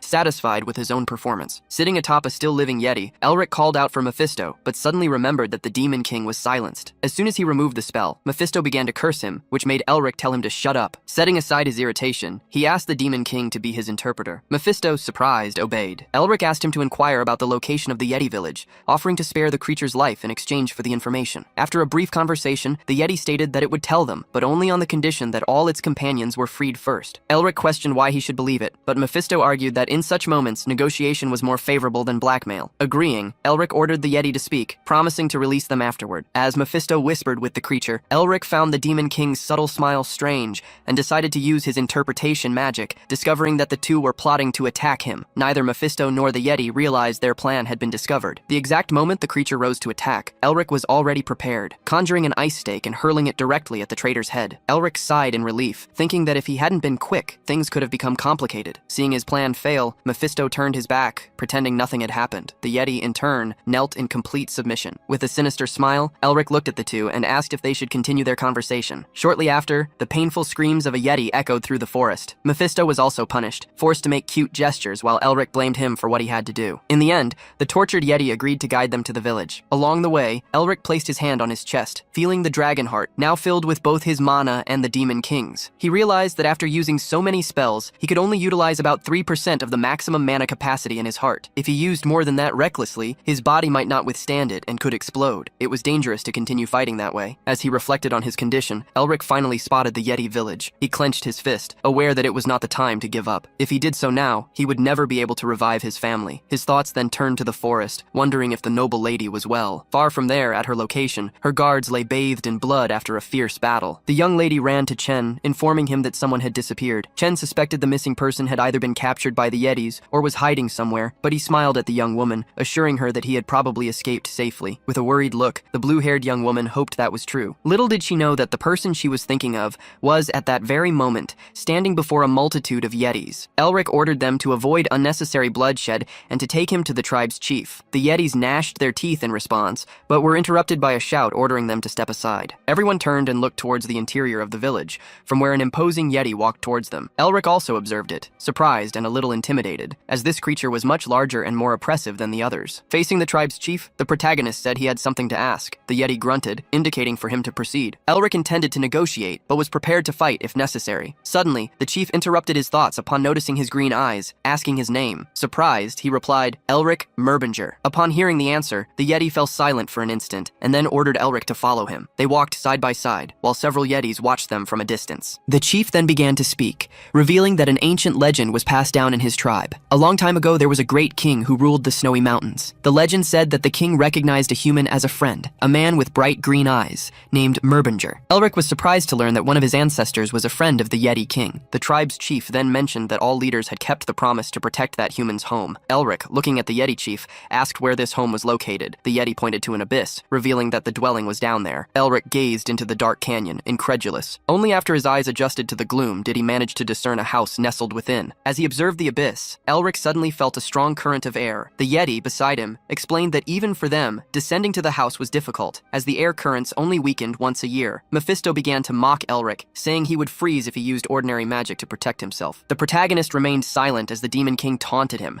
asking what he would do, for with his current abilities, descending was impossible. Elric agreed that with his current abilities, it would be irresponsible to descend. However, if he turned back now, he wouldn't be able to take another step forward. Moreover, his ancestors likely wanted to test their descendants' abilities, and he needed to provide an appropriate answer. As he pondered this, Elric stepped forward and threw himself into the abyss, a smile on his face. The Yeti and Mephisto remained behind, watching him plummet into the canyon. Mephisto couldn't believe the recklessness of his actions. As he fell into the precipice, Elric felt a pressure far stronger than he had anticipated. At that moment, Mephisto began to accompany him, ordering him to maintain focus. Jolted by the Demon King's words, Elric straightened his body and, with difficulty, used magic to create platforms. As he rapidly descended, he seemed to walk on air, slowing his fall. Thus, progressively, he approached the house at the bottom of the abyss. Maintaining his focus, he managed to reach the ground, kicking up snow in all directions upon landing. Feeling the firm ground beneath his feet, Elric fell onto his back, relieved. After recovering from the mental exhaustion, he began to laugh like a maniac, startling even Mephisto. The protagonist looked at the simple house before him, made only of wooden planks. Walking to the door, he tried to open it but realized it was locked by ancient magic. Pausing to think, Elric supposed the lock shouldn't be too difficult to open. Mephisto then suggested he try inserting his mana while uttering a few words. Elric followed the instruction, speaking his family's name, Demon King, Demon Hunter, Yeti, Bread-Eating Squirrel, Baldy, among other options, but nothing happened. He questioned again if the door shouldn't be opened with his mana, but rather with something like a key. Then, Elric had an idea and took out his family pendant. The moment he placed placed it over the door's magical flow, a blinding glow appeared, and the door subsequently opened. Upon entering the simple house, Elric realized the interior was completely different from the exterior. There were 2 floors, tall pillars, and several corridors filled with books like a library. The interior was incredibly majestic. Elric walked to a bookshelf and picked up a random book, realizing it was about doctrines of magical fundamentals. He began to rush back and forth, his eyes gleaming with excitement at seeing so many books filled with lost knowledge, including dark magic. Amidst all this animation, Mephisto clicked his tongue, stating that this must be where the Winter Sage had lived. Hearing this, Elric emerged from behind a bookshelf, curious. Since Mephisto knew about the Yetis and his ancestor, Elric wagered that the Demon King knew many stories. As he looked at Mephisto, a different book caught his attention. Its cover was peculiar, and the title was The History of the Merbingers. Elric opened the book to a random page, which spoke of the family's duty to eradicate demons. As he read, he remembered what the hooded man had said in his dream in the dragon's lair. Without him realizing it, the book began to release a strange energy. For some reason, he couldn't stop reading. The text spoke of becoming a vessel, of prerequisites to be fulfilled, and of the family's celestial duty. It stated that by digesting demons, a new harmony would emerge, and then commanded, swallow, drink, and continue to fill yourself with all demons. The words he read sounded like incantations. The energy released by the book enveloped him, drawing him into a trance. This energy also affected the pendant around his neck, which began to glow intensely. As he continued to read, various images were projected by the pendant. Within his mind, he saw Mephisto's fight against the dragon, his ancestor's intervention, and himself in that very situation. The book's words echoed, speaking of inaugurating a new era of magic and congratulating the descendant who had passed the first test, devoured the first demon, and reached the starting point of his true beginning. When Elric awoke from his trance, he was no longer in the house. He found himself lying on a spring meadow. As he stood up, a voice greeted him, stating that he must be the descendant from a distant future to whom the inheritance had been promised. The protagonist turned and saw the man speaking. He was a man with a large beard and mustache, white hair, wearing a monocle and elegant clothes. He placed a hand on his chest and introduced himself as Otto Han Merbinger, a guide whose function was to test and guide future descendants through assignments. Hundreds of years prior, Otto Han Merbinger had been one of the 5 esteemed chief ancestors of the family who developed their system of magic. Otto smiled, noticing that Elric seemed to recognize him. The protagonist then asked if he was the Winter Sage. Otto thought for a moment and said that someone probably called him by that nickname, asking Elric where he had heard it. Elric revealed that he had heard it from Mephisto, which startled Otto and made him question if he was referring to the Demon King of original sin. Upon seeing Elric confirm, Otto placed a hand on his shoulder and began to laugh, realizing that the first demon Elric had swallowed was Mephistopheles himself. He exclaimed that they had an incredible descendant, and that he would now not need to increase the difficulty of the assignments. At that moment, Mephisto felt his ear itch, a sign that someone was talking about him, and began to curse whoever dared to insult him. Back on the meadow, Elric, still conversing with Otto, asked about the assignment and what he would be guided through. Otto placed a hand on the boy's head and said he had many questions. He mentioned that Elric might be wondering why they made everything more difficult when they could simply leave the information in recordings. Otto then extended his hand, and a magical symbol appeared above it. He explained that what they had prepared was similar to a wheel. Once in motion, it could not be stopped. The symbol shot forth, distorting the light around it. The ancestors stated that they could not entrust it to just anyone, which was why they needed to carefully inspect each descendant, no matter how long it took. He concluded by saying that since Elric had passed the test, the choice was entirely his now. Whether he wished to stop the wheel or make it turn, the decision was his. The symbol that Otto had held before was now in Elric's hands. The protagonist didn't know exactly what had been assigned to his family. He knew that if he followed this path without careful thought, his life as he knew it could completely disappear. Therefore, this was his last chance to avoid such a fate. Otto decided to respect Elric's decision, whatever it might be. The protagonist then revealed his intention to the ancestor, to revive his family, fulfill the wishes of his grandfather and his ancestors, the great heroes of his lineage, and engrave his name in history as a great mage. This had been his dream for a long time. As he declared his purpose, the symbol in Elric's hands began to glow, and just as Otto had done before, he cast it forward. The symbol flew, carrying powerful energy, and dissipated before Otto's eyes. Suddenly, the ancestor became animated, patting Elric on the back and asserting that he definitely had the potential to be a great descendant. After the initial excitement, the two calmed down. At that moment, Otto made a gesture with his hand, and the spring scenery around them changed to a snowy environment. Looking around, Elric asked where they were, and Otto revealed that this was the location where the protagonist would undergo a test to obtain his first task. Elric began to shiver from the cold, feeling the pressure of being tested in such a hostile environment.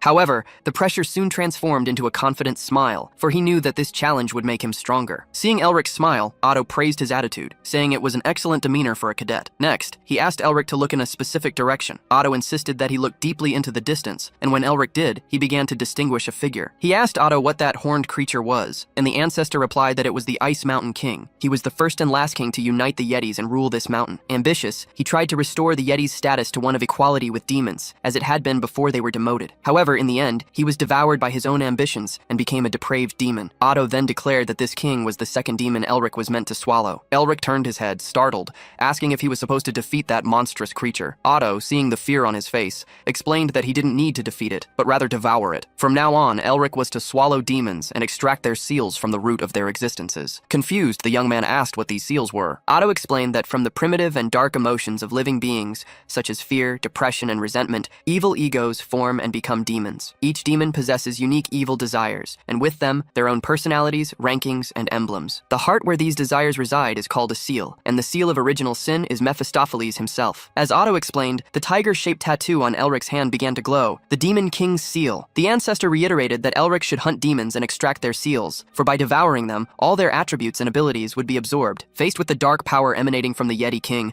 Elric wondered how much stronger he could become by obtaining the overwhelming abilities of such monsters. He would have to find out for himself. Making a decision, Elric used his magic to fly towards the king. As he advanced, he activated the armament, unlocking magic, releasing a mist from his mouth. Otto quickly reminded him that he shouldn't defeat the demon, but swallow it. Annoyed, Elric wondered how he was supposed to do that. Should he bite it, perhaps? As Elric advanced, the Yeti King sensed his mana, Mephisto's mana, a Merbinger's mana. Sensing these auras, the king called his Yeti warriors to protect him. Ahead of Elric, dozens of warriors appeared, superior to the Yetis he had faced before. One of them, in particular, caught his attention, and Elric wondered if he could defeat them with his current abilities. Elric thought that if he could use the seal of original sin, he would easily defeat those monsters, including the Mountain King. However, he didn't know how to use such power, making the idea nothing more than a distant dream. With the Yetis advancing, he dismissed the thought of using the Demon King's power. After all, using such overwhelming force in his first test would be cheating. Elric then cast the burst spell, creating an explosion in front of him that struck the Yetis, but surprisingly, they withstood the attack and continued to advance with their spears. At that moment, time seemed to slow down. Elric used a double enchantment, raise and penetrate, and ice spikes rose from the ground, piercing the Yetis' bodies. Facing the remaining warriors, he declared, "I heard that you belonged to the demon race, but you were abandoned. You already know that the weak are discarded. That's why I need to become stronger. When I am strong enough, judgments like this will be crushed as many times as necessary." As he spoke, the Yetis continued to advance. Elric raised his hands and created a fireball above his head, which burned everything that approached, like a small sun. However, the chief of the Yeti warriors managed to attack him, violently throwing him to the ground. The armed Yeti in front of him was much stronger than he had thought, but Elric, even coughing and exhausted, smiled. He would not accept losing in his first test. A blue smoke began to emanate from his mouth, enveloping his entire body like an aura. Even knowing his body couldn't withstand that power, he decided to use it. Getting up, Elric charged at the Yeti chief, using the spells Bloom and Dispersion, and defeated the warrior, turning him into a pile of flesh. However, looking at the other Yetis, he noticed their bodies were reconstructing themselves. Exhausted and with his heart on the verge of exploding, he didn't know if he could continue fighting. Suddenly, the dragon heart aura that enveloped him began to disperse. Startled, Elric noticed that the seal on his arm was reacting. Although it was weaker than the seal of original sin, a new seal had formed, and the dragon heart mana, which was about to explode, stabilized. Otto approached and explained, "That's why demons call their seals by their true names. If you want to use your powers, you need to know the true names." Elric asked how he could discover these names, and Otto reassured him, saying that when the time came, he would naturally know. Shortly after, Elric had an epiphany. The true name of the Yeti was Cruelty. He didn't know how, but he simply knew. Elric then extended his hand and released the accumulated energy,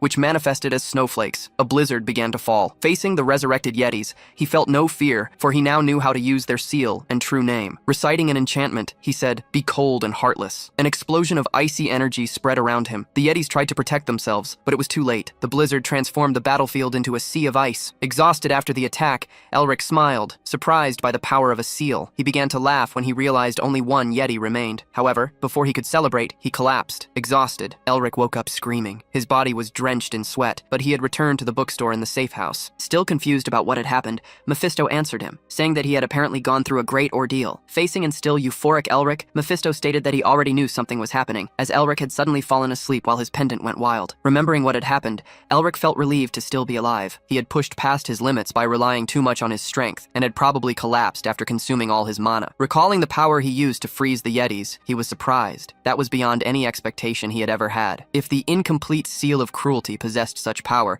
the seal of original sin should be even more impressive. Suddenly, Mephisto asked if Elric had obtained the seal of cruelty, commenting that it was a strange creation of the Winter Sage. Touching on the subject, Elric questioned how he could use the seal of original sin. Mephisto, in a suspicious tone, guessed that the sage had mentioned the true name and asked if Elric truly believed he would reveal that information. He stated that no matter how humiliated he was, he would never share such a secret. Seeing the demon so serious to the point of snorting, Elric sighed, lied, saying it was just a question. He already expected Mephisto not to reveal the true name, as seals were the greatest treasures of demons. If Mephisto allowed Elric to use the Seal of Original Sin, it would mean he had lost everything as a demon king. Sadly, Elric decided to give up for now. Besides, the Seal of Original Sin belonged to a demon king, and since he couldn't even withstand the power of the Seal of Cruelty, there was no way he could think of controlling a demon king's power. Remembering something, the protagonist brightened and asked Mephisto if he knew the king of the Ice Mountain. Surprised, Mephisto questioned why he was asking that so suddenly. Elric explained that the place they had been was the Yeti's tomb, and that, apparently, Otto had captured the king. Annoyed, Mephisto shouted, "Ottohan Merbinger,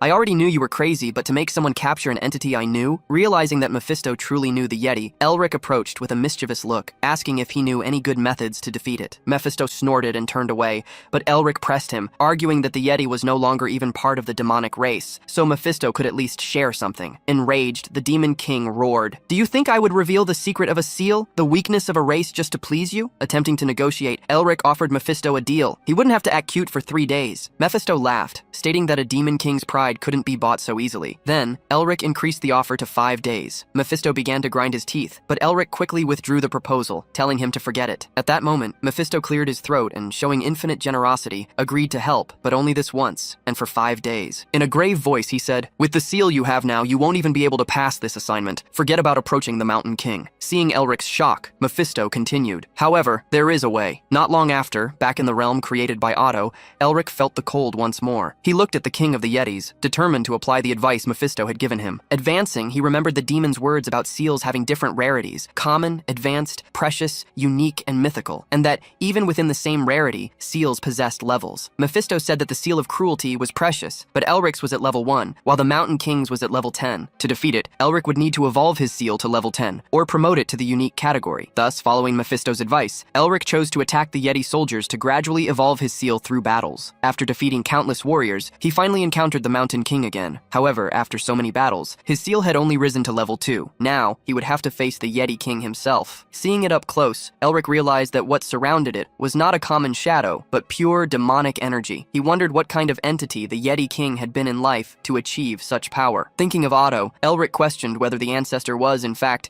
an ally or an arch-enemy for forcing him to face such a powerful creature. Despite this, he decided to continue. He was confident that, with effort, he would be able to win. Back in the library, Mephisto watched Elric lying on the floor and laughed. After so many battles and efforts to collect seals, he had lost without even touching his opponent. Seeing Elric's frustration, Mephisto asked if he now understood that he should give up. Ignoring him, Elric began to imagine what would happen if he managed to extort the seal from such a powerful entity. Suddenly, he stood up with a crazy smile that, if Shan saw it, she would immediately recognize. With an intriguing look, Elric commented on something that surprised Mephisto. "Ah, there's something unexpected. The king of the Ice Mountain is a woman, isn't she?" Mephisto, annoyed, asked why Elric was looking at him in that suggestive way. Realizing there was something between the Mountain King and Mephisto, Elric decided to find out more in time. For now, he held the pendant and remembered the most important thing: to devour the king of the Ice Mountain. Although he still didn't know how, he was determined to find out as soon as he managed to defeat her. Returning to the icy realm, Elric advanced against the Yeti King. Despite his determination, he was defeated repeatedly. He persisted 1, 2, 3, countless times, always with the same result. However, little by little, Elric managed to get closer and closer, gradually, step by step, until he could finally see the Yeti King's face up close. At this stage, Elric could already use the Ice Mountain King's Seal of Cruelty, although it was still difficult for him, who had just reached that level, to overcome a being who had already mastered the seal. Upon finally getting close to her,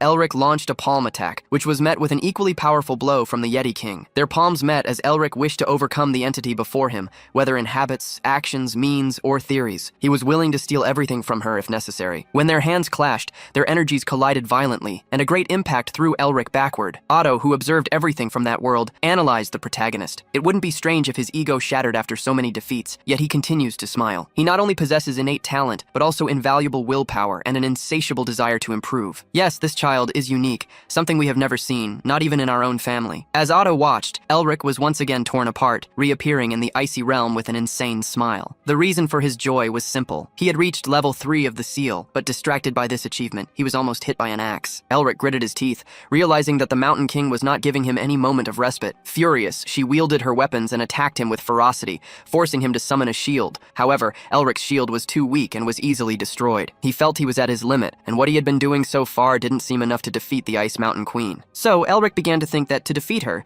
he would need to understand her, or perhaps go beyond that. He needed to become like her. As he attacked, the seal on his arm glowed, glowed, and he was enveloped by a sensation of darkness. Thinking he had been defeated again, he saw, to his surprise, Mephisto flying through the skies. Elric, confused, wondered why the Demon King was there when he heard Mephisto shout, "Prove that you are worthy of becoming part of our race, King of the Ice Mountain." At that moment, Elric understood what was happening. He had become the King of the Ice Mountain. The seal on his arm glowed, and his vision darkened again. When he opened his eyes, he saw a Yeti priest holding him. Confused, he heard the Yetis celebrate an oracle from the demon god and asked the new queen to lead the Highlands. Elric, now in the body of a Yeti baby, was lifted by the priest, who proclaimed to the crowd, "The mountain range will be ours." He was witnessing the past of the Mountain Queen. She, born to rule the Ice Mountain, was the first in history to unite all the tribes of that region. However, this did not satisfy her. She desired to restore the ancient glory of her species. One day, the Yeti Queen declared to her race, "Listen to me. We were once part of the mighty demonic race, and now we will reclaim our rightful place." Following her words, the Yetis subjugated countless humans and demons beyond the Ice Mountain. In the end, once again, they became part of the demonic race. However, the queen still desired more. She tried to become a demon king, but upon facing the true demon king, Mephistopheles, she encountered an insurmountable barrier, the absolute power of a demon king. The wall was too high, and she had no choice but to swallow the bitter taste of defeat. Even so, the queen never gave up, polishing her true name and evolving her seal. With effort, she took the first small step to gain Mephistopheles' recognition. However, when she arrived before his castle, she was stopped by even more formidable beings. Those beings represented an even steeper barrier than the previous one, the Merbinger family. In that battle where the queen led her army against the castle, her soldiers seemed destined for defeat. The Yetis, amidst the fight, screamed in terror before their enemies, begging for their lives, overcome by fear. However, the Ice Mountain Queen took the lead, protecting her companions and ordering, "Calm yourselves. We are part of the proud demonic race. There is nothing we cannot conquer. Show these enemies true terror." Despite her courage, the queen froze before the harsh reality. All the Yetis, except for her, were quickly defeated, leaving her alone on a field of dead. Before her stood Otto von Merbinger. The war was lost to the humans, led by Otto, who pursued them to the Ice Mountain. Back in her homeland,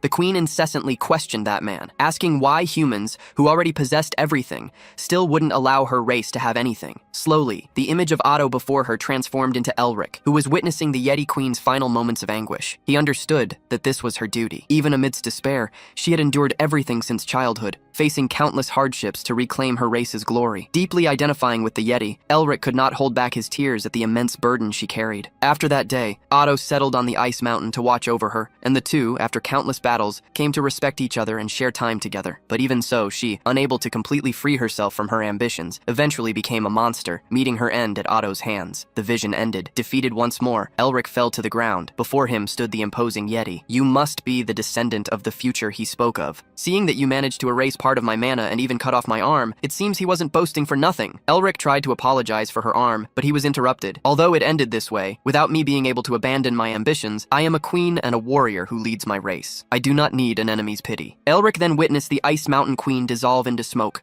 uttering her final words. She felt that the time had come to end that long battle, so she could finally apologize to her people and honor their sacrifice. He trembled, overcome by the Yeti Queen's melancholy, as she questioned why she had been so greedy when she could have been happy just with those she loved. In the end, Elric saw the Yeti transform into a cluster of demonic energy. Confused, he quickly pushed away his frustration and melancholy, remembering that his opponent was the queen who had united a vast mountain and the greatest warrior of the Yetis, an enemy he needed to overcome. Knowing he could not defeat such a being without using all his strength, and that it would be disrespectful to her memory not to give his best, Elric decided to show the queen everything he had. He unleashed all the mana he could, determined to honor the great legacy she had built, and with renewed conviction, he confronted the Yeti Queen head-on. The powerful energies of both collided, exploding in all directions. After the queen drew her axe, the protagonist faced her with his own. The attack seemed balanced, as Elric pressed forward with the desire to become as strong as she was. The confrontation became frantic, with both attacking without tricks, using only brute force and power. Little by little, Elric began to feel something strange. Although it was a battle of life and death, facing such a powerful being was surprisingly enjoyable. As he thought this, another attack from both clashed, generating an explosion that completely cracked the ground beneath their feet. With pieces of the ground flying and forming a new battlefield, Elric could feel something more. The days of happiness the Yeti Queen had spent with Otto. Just like his ancestor, Elric seemed seemed to be repeating his actions. The battle stretched on, with the two fighting with all their might, clashing their axes repeatedly as they roared to elevate their power to the maximum. Elric felt that the fight would be decided in the next clash. Then, the two advanced, using the technique that had made countless races kneel before them, the secret art of the Ice Mountain King. The Yeti Queen stared at Elric, and he stared back. Face to face, they clashed palms, unleashing the powerful Icebreaker ability,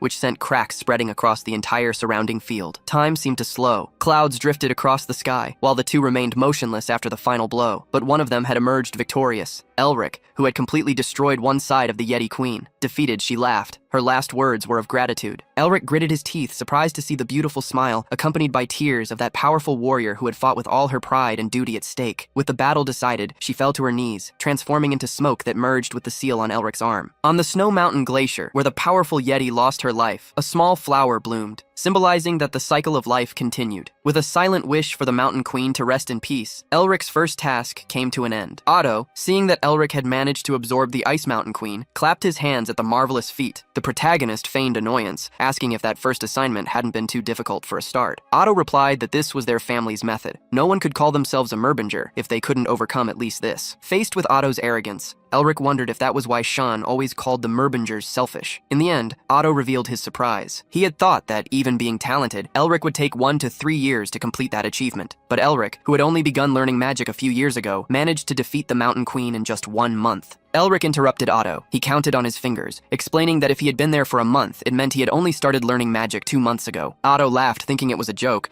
but Elric stared at him with a serious expression. Seeing his expression, Otto asked if he was truly serious and not making some egocentric joke typical of the Merbingers. Elric denied it, which made Otto burst into laughter. The ancestor held the young man's arms, stating that he had always had a good feeling about him. Hearing this, Elric reminded the ancestor that just a minute ago, he himself had been talking about taking 3 years to complete the task. Laughing, Otto hugged Elric tightly to make him stop reminding him of his words. After the moment, Otto asked about the Mountain Queen's final moments. Upon learning that she smiled in her final moments, he felt relieved. Elric bowed, thanking Otto for everything. The ancestor then asked him to be careful on his way back. Elric explained that he probably wouldn't have time to visit him often, but the ancestor understood, as the position of a family head was always busy. So, Elric said goodbye and turned to leave. Suddenly, however, he turned back to Otto. He didn't know how to leave that place. Otto asked if he didn't remember how to leave, even though he had done it countless times. And so, while Elric didn't understand the ancestor's words, Otto attacked him, sending him back to the real world. Elric woke up screaming, cursing the ancestor for attacking him in the face. Beside him, Mephisto began to laugh, understanding what Otto had done. Still with a headache, Elric asked Mephisto who would do such a thing without even a warning. The Demon King then asked if he had, in fact, swallowed the Mountain Queen. Revealing the seal on his arm, Elric confirmed it. Mephisto felt proud, stating that it was all thanks to his help. Elric agreed with him in a mocking tone. Deep down, Mephisto knew that all he had done was offer some advice. But that young man seemed to transcend the realm of a genius,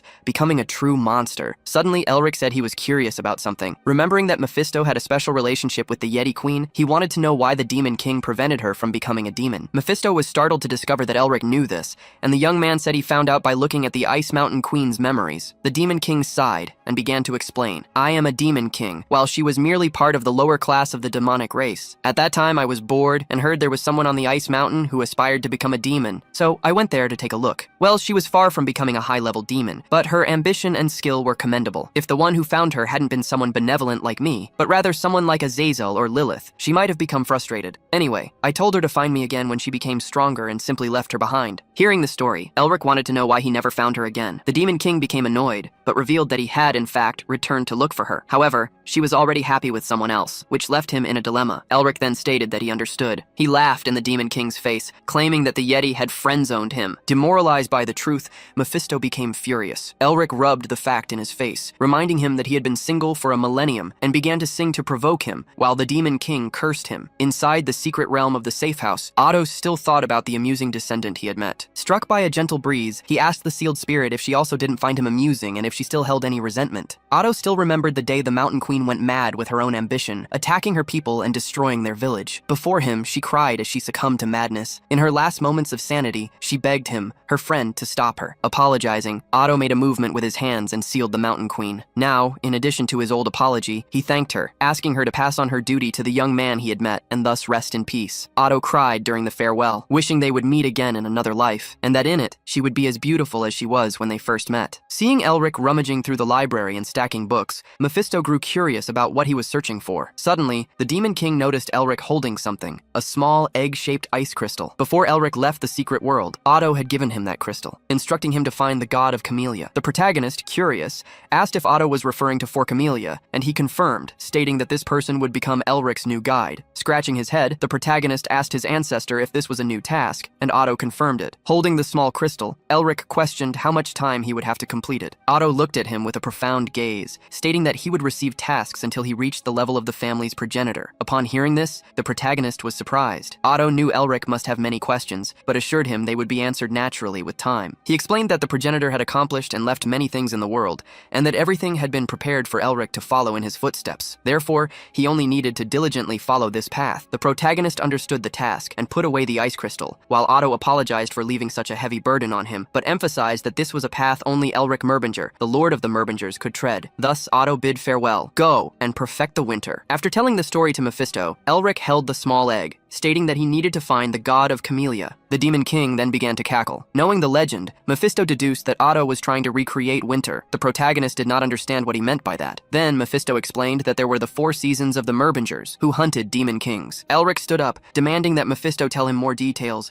but the Demon King turned his face away, asking why he should do so. The protagonist offered 4 more days without forcing him to act cute, which irritated Mephisto, who asked how long Elric thought that would work. The protagonist changed his offer, proposing an exception to the rule of keeping him mute. With that, the Demon King smiled and accepted, telling Elric to listen carefully. There were 4 vassals who helped the progenitor establish the Merbinger family: spring, summer, autumn, and winter. As their personalities and characteristics aligned with each of the seasons, the demons called them the 4 seasons. Among them, Ottohan corresponded to winter. The fact that someone like him had remained to guide him on a mission meant that they were trying to pass on to Elric the power they once possessed. Elric began to think that if he completed this mission, he could receive the missions of all 4 seasons. In that case, obtaining the power of all 4 also meant that he could become as strong as the progenitor they served. If he continued to absorb seals as powerful as the seal of cruelty, or even stronger, it would not be impossible to rebuild the family. Looking at the crystal egg, Elric asked why it was so important that the King of Camellia needed it. Mephisto replied, stating that the ice crystal was the core of winter, formed only in the deepest parts of an ice mountain covered by perpetual snow. In other words, the object became a spirit's egg. And since the camellia is a flower that blooms in winter, there was no better receptacle for it than that ice crystal. Elric then asked where he should go to find the god of Camellia. After thinking for a moment,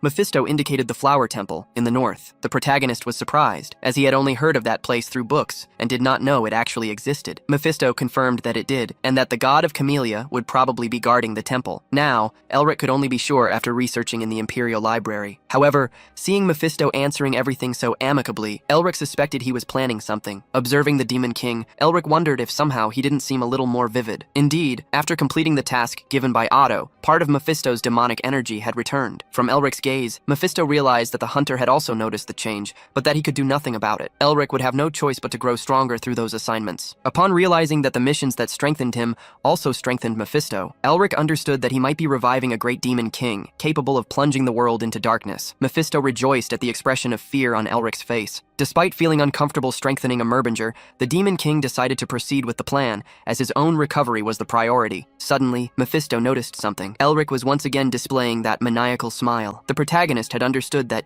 deep down, he could extract even more from Mephisto, because for the Demon King to escape, he himself needed to become stronger. Seeing Elric smile maliciously, Mephisto became frustrated and decided not to think about it anymore. Thus, after they finished their conversation, Elric asked if they should leave already. A short time later, both had already ascended again, leaving the abyss where the safe house was located. A month ago, Elric had struggled to descend there, but now, climbing up was easier than taking candy from a baby. As he needed a guide, he decided to go to the Crimson Eye tribe. He quickly quickened his pace, unsure if it was because he had fought for the Yetis for a while, or because he had swallowed the seal of the Ice Mountain King, but for some reason, he wanted to see them. When he arrived at the Yeti village, Elric was terrified. Everywhere, all he saw was blood and destruction. He wondered what on earth had happened. Mephisto, observing the scene, noted that the Yetis had been defeated slowly, as if they had been used for entertainment instead of suffering a quick and fatal attack. The Demon King did not know who had done it, but such a being must have a nature more atrocious than most demons. Elric felt very ill. Although the Yetis were monsters that should be eliminated, and he himself had killed many, he would never treat them as toys. He gritted his teeth at that uncomfortable feeling, perhaps because he had absorbed the duties cruelty of the Ice Mountain King. He tried to calm himself, reminding himself that he was not the true king and had no right to feel sympathy for them. However, at that moment, Elric noticed something buried in the snow. He dug with his bare hands, growing irritated by what he found. Buried in the snow was Mignima. Her tears were still frozen on her face. Elric remembered the first time he met her, how fun she was, the enthusiasm she put into her stories, and how kind she was. Elric looked ahead, seeing several other people buried upside down. He turned to Mephisto and asked if this had been done by the people they had encountered earlier,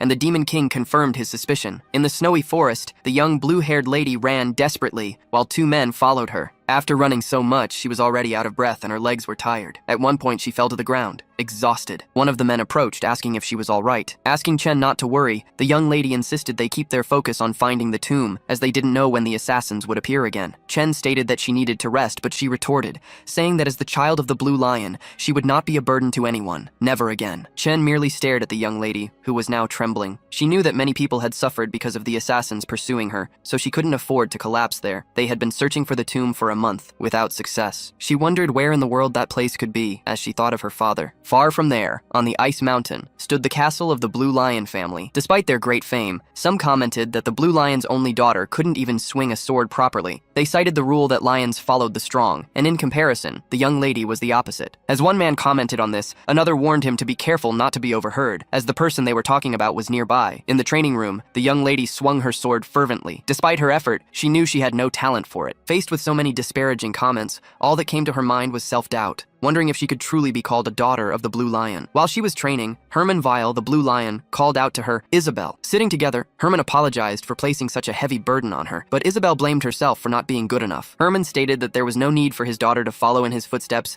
and become the Blue Lion, for she was not the Blue Lion. She was a proud member of the Weil family. Isabel tried to argue, but her father laughed loudly, saying he was still healthy. He told her to touch his muscles, strong as rocks, but the girl replied that they were hard because it was armor. Thus, he asked her not to worry about her father, nor about the Blue Lion, Herman Weil, for as always, he would continue to pursue his dream of becoming the continent's best swordsman. Upon hearing her father's words of hope, Isabel gave a warm smile. However, moments of sadness soon followed. Lying in bed, Herman was being cared for by a doctor. Beside the bed, Isabel asked why her father wouldn't wake up. She was told that he suffered from symptoms similar to the blockage disease. His mana flow had gone out of control because Herman had used his aura recklessly, and if precautions weren't taken, his muscles would atrophy. The doctor explained that the problem would be resolved if they restored the Blue Lion's mana flow. However, this was almost impossible with human abilities, as Herman possessed too much mana. At that point, there was no other choice but to rely on a magical tool. Determined to save her father, Isabel set off with some knights. Since common items were useless for the treatment, she desperately searched for an advanced magical tool that the Academy's Tower of Magic possessed. However, even their artifacts were of no use. Therefore,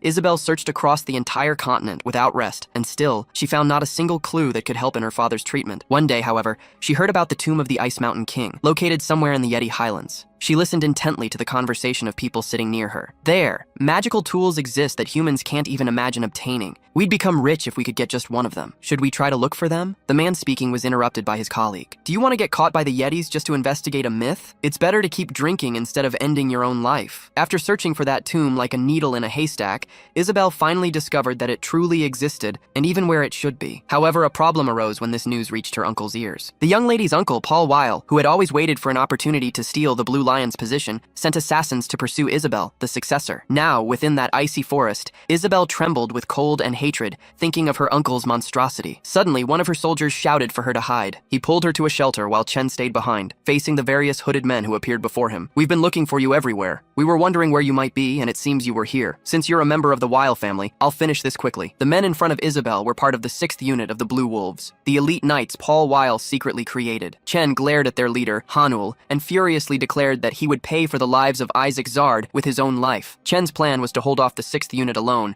buying time for the young lady Isabel to flee without looking back. Isabel tried to break free from the knight protecting her, but he held her, stating that they wouldn't be able to stop that unit alone. He explained that Chen was risking his life to buy her time to run, and that if she surrendered, she would be wasting his sacrifice. Isabel gritted her teeth, but suddenly a voice called out to her, "Young lady, at this rate your loyal servant will suffer. Why don't you show yourself?" Being trampled, Chen called Hanul an idiot, assuring him that the young lady was already far away. The next instant, Hanul stabbed the knight on the ground, smiling maliciously. To think she would abandon such a loyal knight. The young lady truly has a cold heart. Now, how about we finish this? Just as Hanul was about to deliver the final blow to Chen, Isabel suddenly appeared, asking him to stop. The girl, in tears at the tragic situation, had made a difficult decision. Isn't your target me? Just take me and let him go. Faced with the young woman's plea, Hanul rejected the offer. Isabel was horrified by what he said next. "We were ordered to get rid of everyone who witnessed this event. If you hadn't fled, everyone could have remained alive, living a happy life with their families. It's truly a shame." Hanul gave a mocking smile to the girl, who now sank into a pit of guilt, blaming herself for the innocent lives lost because of her. While Isabel was lost in an indescribable void, Hanul decided to put an end to everything. Suddenly, a voice in the forest caught everyone by surprise. The assassin looked around, wanting to know who was there. High in a tree, a young man revealed himself, dispelling a transformation spell. "Me? I'm just a passing devil, you idiotic bastards!" Faced with the newcomer, Hanul laughed. He asked if it was some kind of joke, or if the young man was part of a satanic worshipper group, stating that he could have remained alive if he had just ignored the situation. Before Hanul finished speaking, the young man in the tree disappeared. The next moment, to the knight's surprise, he was already right in front of him. Leaping backward to dodge the blow, Hanul asked who he was. Ignoring the assassin, the young man asked Isabel if her group was all right. She confirmed they were, and asked if he was as well. The young man had fallen to the ground, sitting. He had tried to make a grand entrance, but slipped because of the snow. At that moment, Isabel realized he was the person who had disappeared when they were attacked by Yetis a month ago. Jaw dropped. She couldn't let anyone else get caught in that mess. Desperate, she pleaded for him to flee, as the matter had nothing to do with him. Hanul, seeing the scene, reminded Isabel that he would not allow any witness to leave alive and ordered his men to eliminate the intruder. The men quickly advanced against Elric, who stared at them with a grim expression. Yes, benevolence is a waste on trash like you. The next instant, facing his enemies, Elric used the Gust spell. Extending his hand, his palm glowed, unleashing a barrage of attacks against the knights. Then, he closed his hand, causing the projectiles to return and strike them once more. Thus, with a simple movement, the enemies perished in seconds. Isabel, her knights, and even Hanul couldn't believe what they had witnessed. Terrified, Hanul ordered the remaining knights to attack before the mage in front of him had time to cast a new enchantment. The knights attacked with murderous intent, but Elric easily dodged their swords. Extending his hand again, he used the penetrate spell, creating several blue swords that flew toward the assassins. They desperately tried to block the blades, and some even sacrificed their comrades to save themselves, but all met the same bloody fate. A rain of blood fell upon the assassins. Hanul, the last survivor, was shocked and terrified, wondering who the hell the young man in front of him was. He questioned if Elric was doing this even knowing who they were. Faced with the intimidation attempt, Elric stated he didn't care, ordering the man to bow. Confronted, Hanul gnashed his teeth in rage. Isabel, who had taken the opportunity to hide, wondered who the man who had appeared was. In her eyes, he had easily subdued the blue wolves. However, looking at the young man, she noticed a problem. He, who was definitely a powerful mage, exuded an aura so dangerous that she didn't even dare to approach him. As Isabel retreated, Hanul advanced against Elric with murderous intent. The swordsman surprised the mage with his speed, and at that moment, Isabel shouted, advising Elric to keep his distance. Elric quickly used armament reinforcement magic, leaping backward to dodge. After gaining some distance, he used projectile magic, and aiming at the assassin, fired a large number of ice crystals. Hanul scoffed, asking if the young man thought he could stop him with that, and continued to advance while destroying the ice. Hanul's sword descended from above, aiming for Elric, but the next moment, a wall of ice materialized. The blow struck the barrier, but it remained intact. Behind the wall, Elric was laughing. He taunted, saying that more important than the wall not breaking was the fact that his opponent's head would be buried in the ground. As Elric adjusted his hair, striking a pose, the assassin did not understand his actions, and the next moment, just as he had said, a powerful blow struck Hanul, burying him in the ground. Watching the battle conclude, Isabel's guards were impressed by the young man who had swept away the blue wolves in an instant. They couldn't believe there was a mage like that on the hillside where they stood. Isabel realized the young man before her must be her age, but she wondered how he could be so powerful. If he was already like this, she wondered if he was on the same level as Tasha Nerester, one of the new 3 stars. However, if that were the case, there was no way she and her guards wouldn't know him. Unaware of Isabel's thoughts, Elric looked up at the sky, sighing after the battle. He remembered the people he had met on his journey, and the Yetis who had led him to the shelter. With a melancholic gaze, Elric wished them all to rest in peace. While Elric was having his moment of mourning, Mephisto appeared, reminding him that the young woman's group was watching them. He asked if they should do something about it, as their staring was already giving him a headache. Elric, who had completely forgotten about the girl he had saved, turned to her with a smile and commented that it had been a while. Shane, one of the guards, felt pressured by the approach. He placed his hand on his sword as a precaution. Although they had been helped by the young man, he was still a complete stranger, so he couldn't let his guard down. If a person like that had a hidden motive, they could be as dangerous as the assassins. As Shane prepared for battle, he saw Isabel suddenly kneel, thanking the young man for saving them. Elric was startled by her sudden action, and she went even further. The girl ordered her 2 guards to do the same, and in unison, all 3 thanked him. Elric hastily asked them to stand, stating that he had only done what anyone would do. Seeing Seeing the young woman kneeling, Mephisto approved of her attitude, in contrast to that of the two knights. He commented that at least the girl knew what courtesy was. The girl then approached Elric, who was trembling with embarrassment, and looked him in the eyes. "This might sound rude, but may I ask you a favor?" "No, actually, I'd like to commission you for a service." The young woman suddenly took Elric's hands, squeezing them firmly as she explained her request. That same night, in a carriage, Elric departed with Isabel and her guards. He sat calmly, in the thinker's pose, covering his mouth with his hand. However, Mephisto, who could observe him closely, could see the smile he was hiding. It was normal for Elric to smile so much, as he had received something very valuable. Isabel had given him a coin worth far more than gold, a blue lion coin. He then asked if she happened to be the young lady of the whale family. With the young woman's confirmation, Elric understood why she was so beautiful. Isabel Whale, the scentless flower. Although her beauty was enough for even the crown prince to fall in love and ask for her hand in marriage, she was abandoned. The reason was simple. She was a scentless flower, born without any talent. If the blood and flesh of the lion possess no sharp teeth and claws, its value drastically diminishes. Elric had heard that Isabel lived reclusively in her home after the engagement was broken, but unexpectedly, she was right there, before him. On that occasion, Elric greeted her, introducing himself as Rick, and saying it was an honor to meet the daughter of the Blue Lion. She shyly asked why it would be an honor to meet someone like her. He, however, asked her to have a little more confidence, for, from what he had heard, her tenacity did not shame the name of the Blue Lion. Shyly, Isabel thanked him for the compliment. Then, Elric asked what commission she wished to offer him. Recalling her request, Isabel explained that although she didn't have much to offer at the moment, she wanted to hire him to escort her to the imperial capital. Chen hastily intervened, saying they hadn't yet found the place they were looking for, but she cut him off, stating that she didn't want to lose anyone else because of her own greed. She intended to meet with her uncle to negotiate. Hearing Isabel mention her uncle, Elric deduced that the knights must also belong to the whale family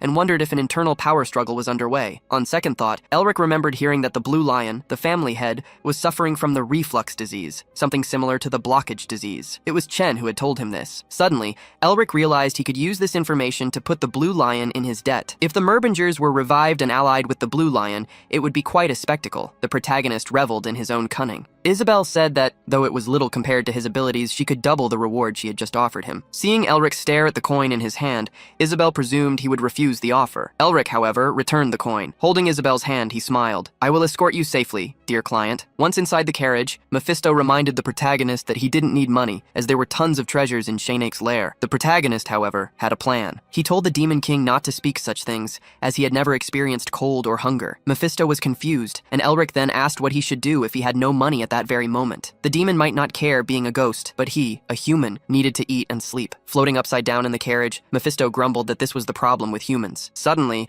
Elric praised the sound conduction ability, commenting on how convenient it was. He could send his thoughts directly to a target by expending only a small amount of mana. Mephisto revealed that he had only taught him that so no one would think he was crazy for talking to himself, allowing them to continue their conversation. The protagonist laughed, mocking Mephisto, who hated silence. Elric suddenly asked the Demon King if he intended to remain upside down for the entire journey. Mephisto merely replied that he was bored. Isabel had been observing Elric the entire time. Seeing that he didn't utter a single word, she wondered if he was uncomfortable because she had imposed a commission on him. Still, at that moment, she desperately needed his help. If her uncle sent even more powerful blue wolves, there would be no way for her group of 3 to stop them. While Isabel and Elric traveled in the carriage, a group gathered in a castle. On the throne, a man asked a kneeling person if it was true that the 6th Squadron had been annihilated. The man bowed completely, asking for forgiveness. Another man stood up and walked over to him. "If you feel guilty, then you should have done something to apologize in the first place." As he spoke these words, he attacked the bowing man, spilling his blood onto the floor. The assailant, who had a wolf's head on his shoulder, called out to a man named Hilton, asking how he thought Isabel would move now. Hilton stated that since they had confirmed Isabel had left the Ice Mountain,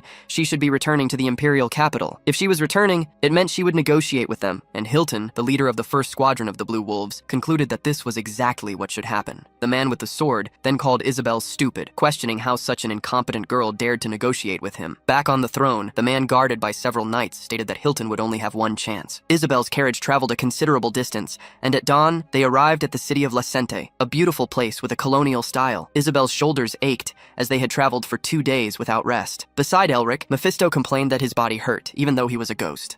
The protagonist then asked the Demon King if he couldn't find a proper posture to ease his mind, questioning why on earth he had remained upside down for the entire journey. While bantering with Mephisto, Elric noticed some movement at the city's entrance. There were a few knights in blue cloaks. Back at the castle, Hilton had ordered the Blue Wolves Squadron 2 to assemble. The man who received the order questioned whether they should really mobilize their most powerful squad for something so trivial, arguing that the young lady's return to the capital was no different from a declaration of surrender. Contradicting him, Hilton attacked him, silencing him forever. A man beside the victim stated that Isabel Isabel would undoubtedly pass through Licente on her route from the Ice Mountain to the imperial capital. Thus, Hilton ordered them to turn the city into her grave. Faced with so many knights, Elric was shocked. Inside the carriage, although Isabel knew she couldn't move freely since the local lord governed those lands, she didn't expect so many enemies to appear. She wondered if they should turn back, but concluded they shouldn't. They had already attracted the knights' attention, and retreating now would only make them more suspicious. Isabel quickly suggested they abandon the carriage to find a way to enter the city in secret, but Elric interrupted her, stating it wouldn't be necessary. As Isabel asked what he intended to do, the protagonist used display magic. After Elric's magic was activated, the carriage moved forward, passing through Lacente's gates. Even though the enemy soldiers looked directly at the vehicle, they ignored it for some reason. Once they were safe, Isabel got out and asked what kind of magic he had used. The protagonist smiled, explaining it was just an illusion magic that changed their appearance for a moment. It was nothing more than a hypnosis that could be broken with the slightest shock, so they should be careful. Isabel thanked Elric, calling him Mr. Rick, for getting them safely into the city. The protagonist replied that they would spend the night there and bid farewell, saying he would return after taking care of a few things. He left while Isabel asked him to return safely. Mephisto grew curious and asked why Elric had used illusion magic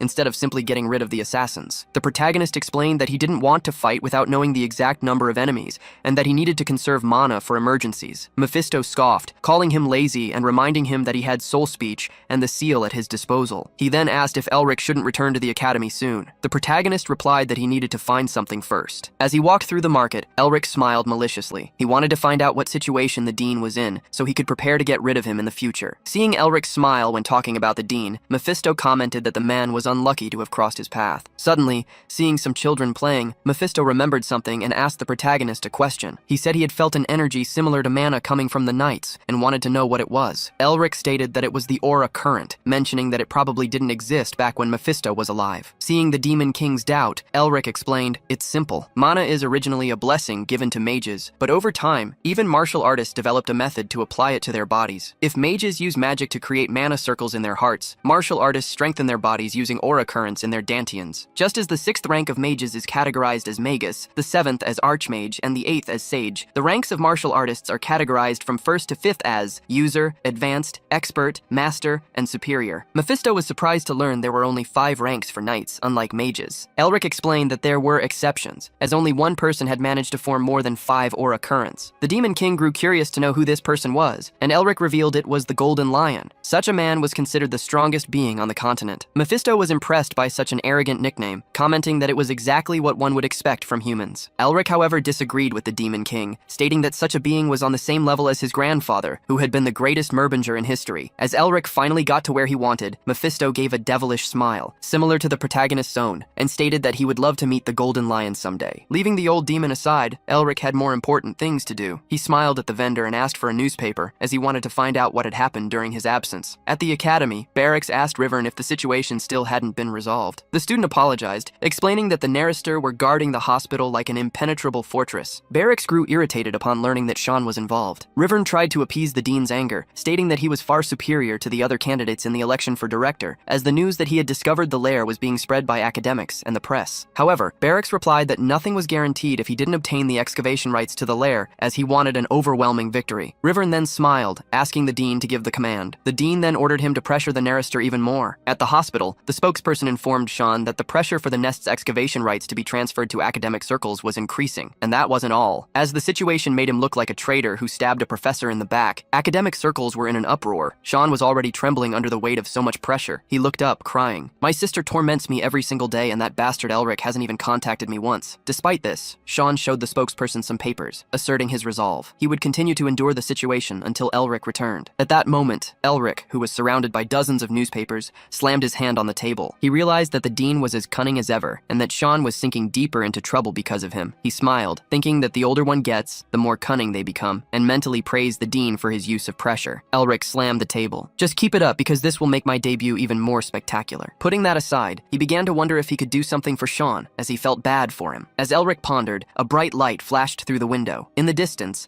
a massive explosion occurred. He and Mephisto quickly turned towards the sound of the blast. Elric rushed to the site of the explosion. Several children were screaming for their parents, and before his eyes, what he saw resembled hell. Earlier that day, Isabel and her guards had settled into the inn. The guards asked if she trusted Rick, and Isabel affirmed that he had saved her. Despite this, the soldiers argued that even though Rick wasn't a subordinate of Paul Whale, he could be an assassin sent by another of the 7 lions, targeting the main state. Shane wanted to be prepared for the worst. Isabel understood Shane's concern concern, but he had been overly protective since the Ice Mountain. She stated that she understood his feelings, but they needed to keep something in mind. Doubting Rick was the same as doubting her decision. Isabel trusted Rick. The expression on his face after defeating the assassins was one that only a righteous person could possess. Shane understood what Isabel meant. However, he questioned if Rick wasn't just a mercenary seeking money. Isabel smiled, asserting that he likely had another purpose. Addressing Shane's doubt, she reminded him that Rick had initially helped them without asking for any compensation. However, his expression changed as soon as he discovered they were from the Whale family. She explained that he took into account that the family's reputation could be tarnished, and thus deliberately humbled himself. The soldiers finally understood. Rick had acted that way so as not to make the Blue Lion appear weak. As they conversed, a massive explosion suddenly occurred. Observing the burning city, a man asked the group around him if the scene wasn't beautiful. They had used a scroll with a fourth circle spell called Advent of the Heat Wave. The destruction caused was worth the price. The man admiring the scenery was Simonin, leader of the Blue Wolves' third squad. Beside him was Baskov, the leader of the second squad. Looking at his companion's demeanor, Baskov asked how he could laugh. Simonin, who had a scar on his face, reminded Baskov that he had agreed with his opinion moments before, but was suddenly acting so serious. He then asked Baskov if he had any idea how expensive the scroll they used was. Baskov cursed Simonin in his thoughts, but couldn't find a better alternative. Considering the young lady's personality, she would certainly appear to help the people, no matter what. Simonin then asked what they should do, suggesting they burn more places. Baskov replied that the sixth squad had been eliminated and that, according to Hilton, there were at least 3 or more enemies. They should be careful, as there might be mages among them. With a crazed expression, Simonin scoffed, saying that even he could eliminate the sixth squad with his eyes closed, and that Baskov and Hilton worried too much. The assassin licked his lips, saying that since they had come so far, it would be great to find a strong enemy to entertain him. Then, Baskov, with dozens of knights behind him, ordered them to initiate the plan to find Isabel. Amidst the burning city, Chen lay unconscious. Screams echoed through the city. People ran desperately while men received orders to find the young lady and dispose of anyone who wasn't her. Someone could be heard shouting for Isabel to hide, as the Blue Wolves were looking for her. Isabel, separated from Chen and Ed, awoke to the screams and was shocked by the destruction around her. Amidst so much fire and suffering, Isabel rose, wondering if this was truly what her uncle wanted. As soon as she stood, someone shouted for her to be careful, but another explosion knocked her to the ground again. One of her soldiers pleaded for her to run and leave them behind. Beside her lay a sword. At that moment, she gritted her teeth, consumed by the fury of her own powerlessness. She picked up the sword, determined to face the enemies and save the people, but she had neither the power nor the talent to stop them. She didn't want to flee, nor live a life of shame. As she thought, she recalled Rick's words about her incredible tenacity. At that moment, Isabel wished she could be like that powerful mage. As a member of the Whale family,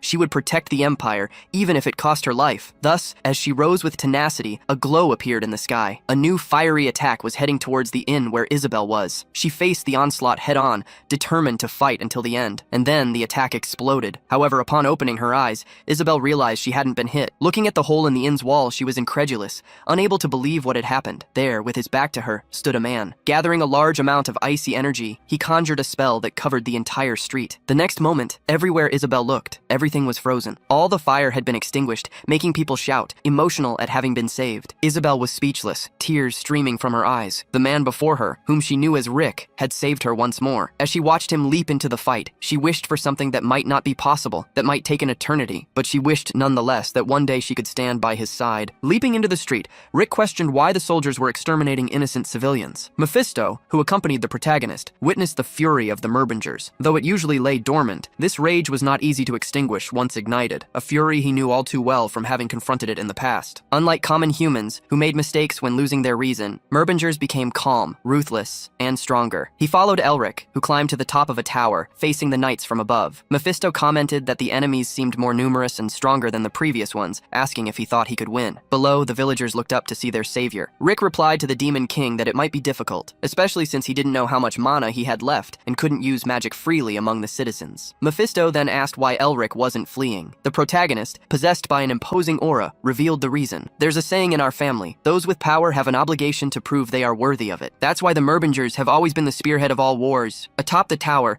Elric faced the Blue Wolf squads. On the ground, a man was terrified. He had bought a scroll with fourth circle magic with his precious money, but an adversary like that had suddenly appeared. He asked Beskov if that man was from the Tower of Magic and what they should do. Beskov stated that he knew all the mages from the tower and didn't recognize the one before him, so they should be careful. Beskov and Simonin gave a malicious smile upon seeing the mage, stating that they would simply eliminate the young lady and retreat if he interfered. Thus, aiming at the inn where Isabel was, they ordered their men to advance and capture her. Isabel fell to the ground, her legs trembling, unable to support her. At that moment, the protagonist leaped in front of her. Holding the young woman's hand, he looked at her, as if conveying his intentions. The next moment, a flash of light streaked shriek through the city streets as Elric and Isabel fled together. Upon realizing their escape, Simonin ordered his men to form up, and his squad followed him. Carrying Isabel in his arms, Elric felt that the enemies were powerful. He then planned to lure them to a place where there were no civilians. As he ran, Elric encountered a group of soldiers. Using magic, he swiftly passed them with Isabel in his arms. However, the more he fled, the more soldiers pursued him. Until at some point, Elric found himself surrounded in a square. Simonin, leading the soldiers, called him a runaway rat, revealing his excitement, as this was his first time hunting a mage. However, the knight was surprised to see that Elric was alone. The young lady had vanished. Elric scoffed at him,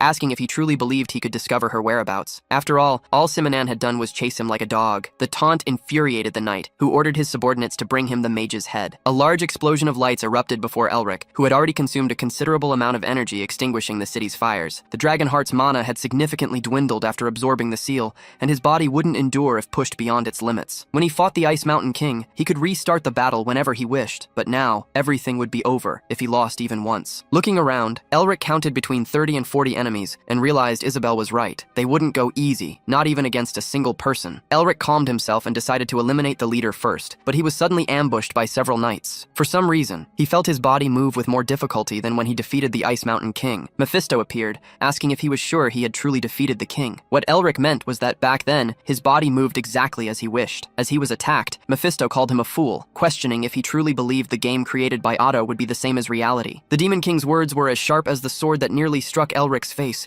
making him think it would be better for Mephisto to stay silent instead of continuing to spout nonsense. At that moment, Simonin ordered his subordinates to step back and charged furiously, questioning why a mage was fighting hand-to-hand and provoking him to use the same powerful magic as before. Elric hastily conjured the Pierce spell to try and stop him, but with a cross-slash, the knight shattered the ice. Continuing his advance, Simonin asked if that was all the mage had. He wanted more entertainment, and with powerful vertical strikes, forced Elric to continuously dodge. Simonin attacked relentlessly until Elric met him head-on, causing a massive explosion when their blows collided. Emerging unscathed from the clash, the knight declared that this was what the boy deserved for running like a rat. He and his men surrounded Elric, cornering him. Just as Simonin planned to end the fight, an energy surged skyward, exploding like fireworks and illuminating the city in red. Looking back, he saw the explosion and wondered what on earth had happened. Distracted, he failed to notice the malicious smile on Elric's face. Magical power emanated from Elric's body as something began to emerge on the ground. Quickly, a golden magic circle covered the entire plaza. Simonin, desperate, ordered the young man to stop his tricks. But as he looked at Elric, all he saw was an aura akin to a dragon's. Such was the energy he exuded. Hastily, Simonin commanded his men to attack before the magic circle was activated. Seeing the knight's actions,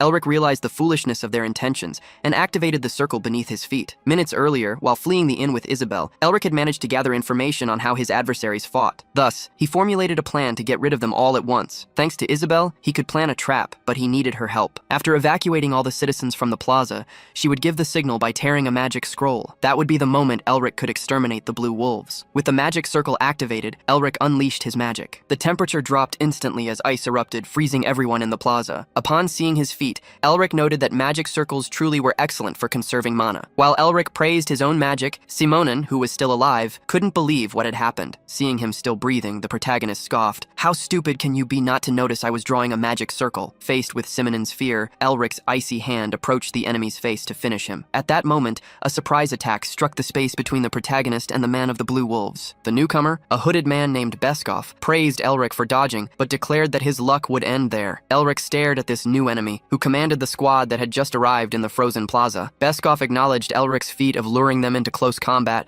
and exterminating them all at once. This was something impossible to do without precise calculations and confidence. Seeing the smile on the protagonist's face, Beskov wondered if he already knew they were watching, but dismissed the possibility. If Elric had sensed their presence, he wouldn't have used the magic circle before they appeared. Still, not entirely confident, Beskov feigned, saying he would spare Elric's life if he handed over the young lady. However, the answer he heard was different from what he expected. "Is that so? The thing is, I don't plan on letting you live. There's no mercy for knights who abandon their code." Faced with Elric's sharp gaze and the cold aura that emerged, Beskov couldn't remain still. He drew his sword and advanced, instructing his subordinates to protect their bodies with aura and maintain formation. Against Beskov's blade, Elric tried to use a spell to rust it, but the spell failed. Forced to dodge, he ducked and fired mana from his fingertips, but Beskov easily neutralized that magic as well. Elric didn't understand why his magic had suddenly grown weaker until he realized the cause. Because of the Seal of Cruelty, all spells not of the ice element were weakened. Using the seal in the middle of the city was much more difficult than on the Ice Mountain, which also forced him to consume more mana. Because of this, even his ice attacks against the group of knights were weakened. However, while battling, Elric had an idea. He launched an attack against Beskov, and when the knight defended with his his sword, the blade began to sustain damage. The protagonist then joined his hands,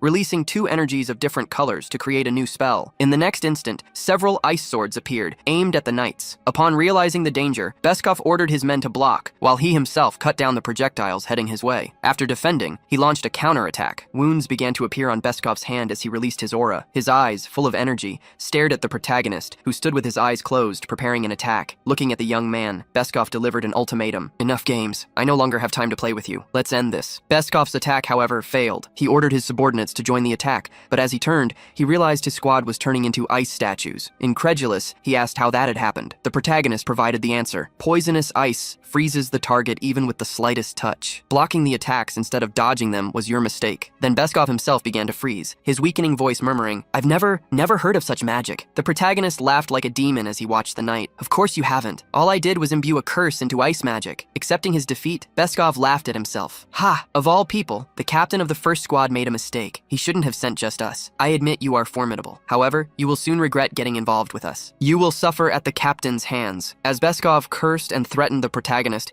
he ended up revealing precious information. Thus, Elric uncovered the entire stratagem. Ha! So he was the one who planned all this? You won't be alone on your way to hell. I'll send your captain to keep you company soon. With those words, Elric froze Beskov forever, sending him to the afterlife. In a secluded spot away from the plaza, a man handed a scroll containing sixth circle magic to some Blue Wolves knights. Thanks to the time Beskov had bought, they managed to escape. However, as Blue Wolf knights, under the sword of Lord Paul Whale, whom the man claimed to be the next Blue Lion, they could not flee with their tails between their legs. Simonin, with an even worse scar on his face, smiled diabolically and ordered his men to run until their feet bled to set the city on fire, and if necessary themselves, offering their lives to turn everything to ashes. Mephisto, who could move freely like a ghost, discovered the Blue Wolves' new plan. He laughed as he told the protagonist they were plotting something insane. Before Elric could ask the Demon King what he meant, he felt a powerful energy in the city. Immediately, he rushed off in one direction. Mephisto accompanied him, laughing madly. The only race more insane than demons are humans. No matter how sophisticated they act, that is their true nature. Elric quickly advanced towards an area of the city, his eyes catching the threads of energy in the air. He remembered that 3 Blue Wolves had not yet been defeated, but now he couldn't find them anywhere. However, more dangerous than them were the scrolls in their hands. If one of them was of the 6th circle, any mistake could turn the city into a sea of flames. As he ran,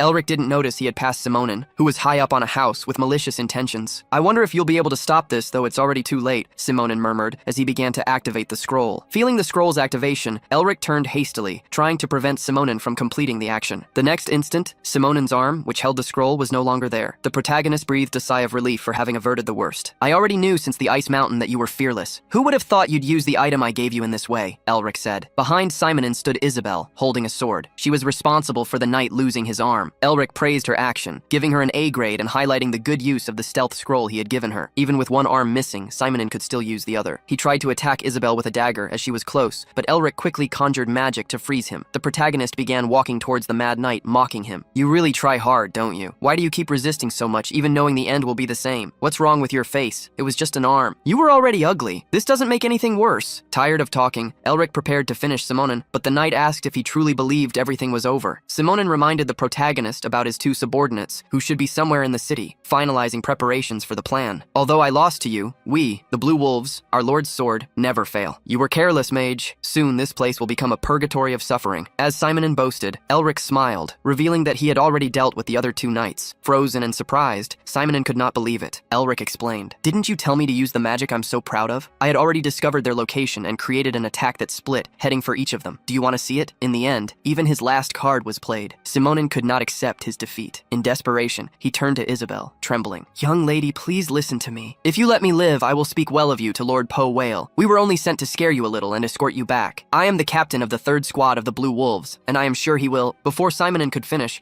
Isabel silenced him with her sword. She could no longer bear to hear that man sully her family's name. Realizing what she had done, Isabel apologized to Elric for losing control. Elric, however, reassured her, saying that he would have done it himself anyway, and asked if she was hurt. Trembling, Isabel replied that she was fine, but Elric noticed she was in shock. He tried to calm her, placing his hand on her, but at that moment, Isabel made a request that he leave at least one of the Blue Wolves alive. Isabel had never experienced anything like that. Her family's knights always kept their distance from her, a person without talent. Even when they showed respect, it was only because she was the daughter of the Blue Lion. The Blue Wolves, her uncle's subordinates on the other hand, looked at her with contempt, their eyes bloodshot. But now, these same wolves were at her feet. Elric had created ice spikes to trap one of the surviving Blue Wolves. He weakly asked why they they were doing that to him. Isabel replied that she needed to leave one of them alive to serve as a messenger. She wanted to send a message to her uncle. The position of the blue lion would never be his. She knew that the blue wolf at her feet did not fear her, but rather Elric by her side. Isabel wished she had the same power and talent as him, but she knew she needed to change her weak attitude if she wanted to achieve that. After freeing the surviving knight, Elric asked where they would go. Isabel stated that she would go to Karnoi, where her father was recovering, to plan for the future. Elric praised her decision, saying that no one would dare attack the place where the blue lion was. Isabel knew he was right, but if her father did not wake up, the battle would be difficult. She believed they would have a better chance of victory if Elric helped them, but she knew that a lion could not mix with mages. Furthermore, Isabel did not want to owe Elric more than she already did. Although reluctant, she needed to say goodbye. While lost in thought, Isabel was surprised to receive some papers from Elric. When she asked what they were, she quickly read them and discovered it was a thesis. Elric explained, "Forgive my presumption, but I heard that the blue lion's illness is similar to the blockage disease. I'm not sure if this will help, but here is the cure for the blockage disease." With a smile, Elric watched Isabel scream, incredulous at what she had just heard. Returning to the destroyed inn, Elric helped treat the wounds of Chen and Isabel's other knight. Both could not understand what Elric was saying about the blockage disease. As he healed them, he realized there was no better way to explain the truth. He then surprised Isabel by apologizing for hiding his true identity. The next moment, Elric's body began to crack, with a light shining from within him, as he revealed, "My name is Elric Merbinger, Lord of the Merbinger family, the Duke of the Radiant Star." Radiant Star was the title of nobility granted to Uzdan Merbinger, the Star Mage, after his victory in the war against the demons. This title symbolized his brilliance on the battlefield, and although it did not confer official power, the name itself represented valor and radiant glory. That was the meaning of the title Duke of the Radiant Star. Shocked by the revelation, Isabel questioned him for confirmation, asking if he was the person who was supposed to be in a coma at the Imperial Hospital of Magic. Furthermore, from what she had heard, this person was considered ill. Elric clarified her doubts, explaining that although there were things he could not reveal, it was true that he had suffered from the blockage disease until recently. However, as she could see, he was now different. Surprised, Isabel picked up the papers Elric had given her and examined them again. Watching her, Elric explained that it was the treatment he developed by researching his own body after being cured. He added that since the blue lion's illness was similar, it might help. Elric's words left Isabel stunned. "Didn't you say you wanted to return and confront those who tormented you? Wouldn't it be a shame if the blue lion lost the chance to witness such a grand scene?" With her mouth agape, tears began to stream down Isabel's face. Trembling, she asked how she could repay such kindness. Elric placed his hand on her head to calm her, and the two looked at each other. "Don't think about it. I'll get my fair share from you soon," he said. Comforted by the gesture, Isabel's crying slowly turned into a smile. After the sentimental moment, Isabel stated that she would like to return the kindness he had shown her. "I would like to be the one to help you, at least this time, Sir Elric. How about I make you a hero?" Meanwhile, much of the city of Licente was destroyed. People ran back and forth to help the injured. Mephisto, who always accompanied Elric,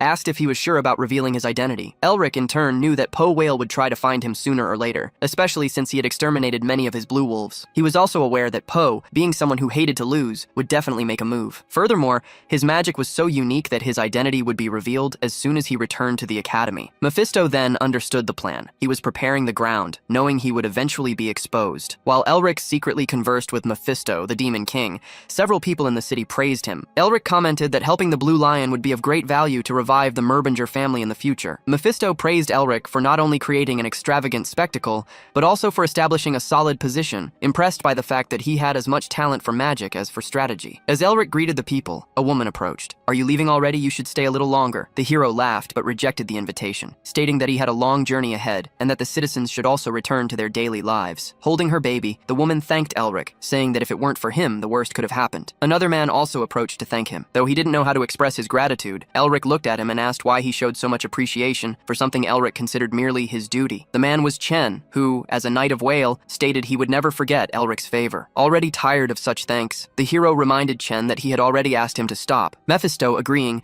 joked that he only cared about the money he would receive. "Shut up," Elric told Mephisto, before turning to Chen and asking what he would do next. Chen stated that although they had been attacked by Paul Whale, that was a sin of the Whale family. In the family's name, he would help the townspeople until the end, and then proceed to Karnoi with the young lady. Mephisto realized that Chen wanted to stir public sympathy by spreading Paul Whale's bad reputation. Knowing the idea came from Isabel, he found her more cunning than her innocent appearance suggested. Elric, recognizing this as a noble's responsibility, bid farewell to the townspeople, who continued to thank him, asking him to return someday. Mephisto, on the other hand, knew that Isabel was merely using justifications to achieve her true goal. Leaving Licente, Elric decided to return to meet with the dean. At that moment, the dean was staring at a young man who trembled before him. Shouting, he demanded, "I told you to get the damned excavation rights, even with the family in the way. What the hell have you been doing?" The young man apologized, while Barracks cursed Chen, stating he would never again let him set foot in the academy. Gritting his teeth, he ordered his assistant to find a way to get what he wanted, even if it meant using pressure or bribes. The assistant fled the room. Surrounded by newspapers on his desk, the dean lamented that only 3 days remained until the director elections, and without the excavation rights, he would be in trouble. Burning the papers, he turned to a man sitting in his room and asked him to repeat what he had said earlier. The man, legs crossed, gave a malicious smile and repeated the question to Barracks. "So, have you finally decided to cooperate with us?" Barracks stared at the man, Lazuli, and asked if he would truly make him director and how he planned to grant him the excavation rights. Lazuli revealed that all preparations were complete and that all Barracks needed to do was cooperate. The dean looked at Lazuli with suspicion, asking how he would achieve something that even his own group had been unable to accomplish. Lazuli then smiled, stating that since Barracks didn't trust them, perhaps there was no reason to make a deal, as he wasn't the only candidate for director. Barracks changed his mind upon hearing this, declaring that he believed him and asking what Lazuli wanted in return. Lazuli revealed that his request was simple. Barracks' support for the siesta was a relatively small matter, considering the dean's desire to become director. Surprised by the modesty of the request, Barracks watched Lazuli disappear like a fading image, as he smiled and said that mere support was enough. That same day, rumors began to spread throughout the city. People were commenting that, in Licente, the Blue Lion family had caused a great commotion. One of those present questioned if that was true, arguing that it was not common for the Blue Lion family to resort to violence and disregard civilians, even in an internal dispute. The man telling the story confirmed that many people had suffered and that houses had been burned down. In the restaurant where this conversation was taking place, Elric listened attentively. The man added that, amidst the chaos, a mage appeared and exterminated the bandits. Curious, the listener asked who this mage was. At that moment, Elric, sitting nearby, heard the man say that the mage was very handsome and was being called the hero of Licente. Lying on the table, Mephisto commented ironically on how they had already heard this story countless times since arriving in the capital, emphasizing how humans were obsessed with heroes. Elric, for his part, didn't pay much attention,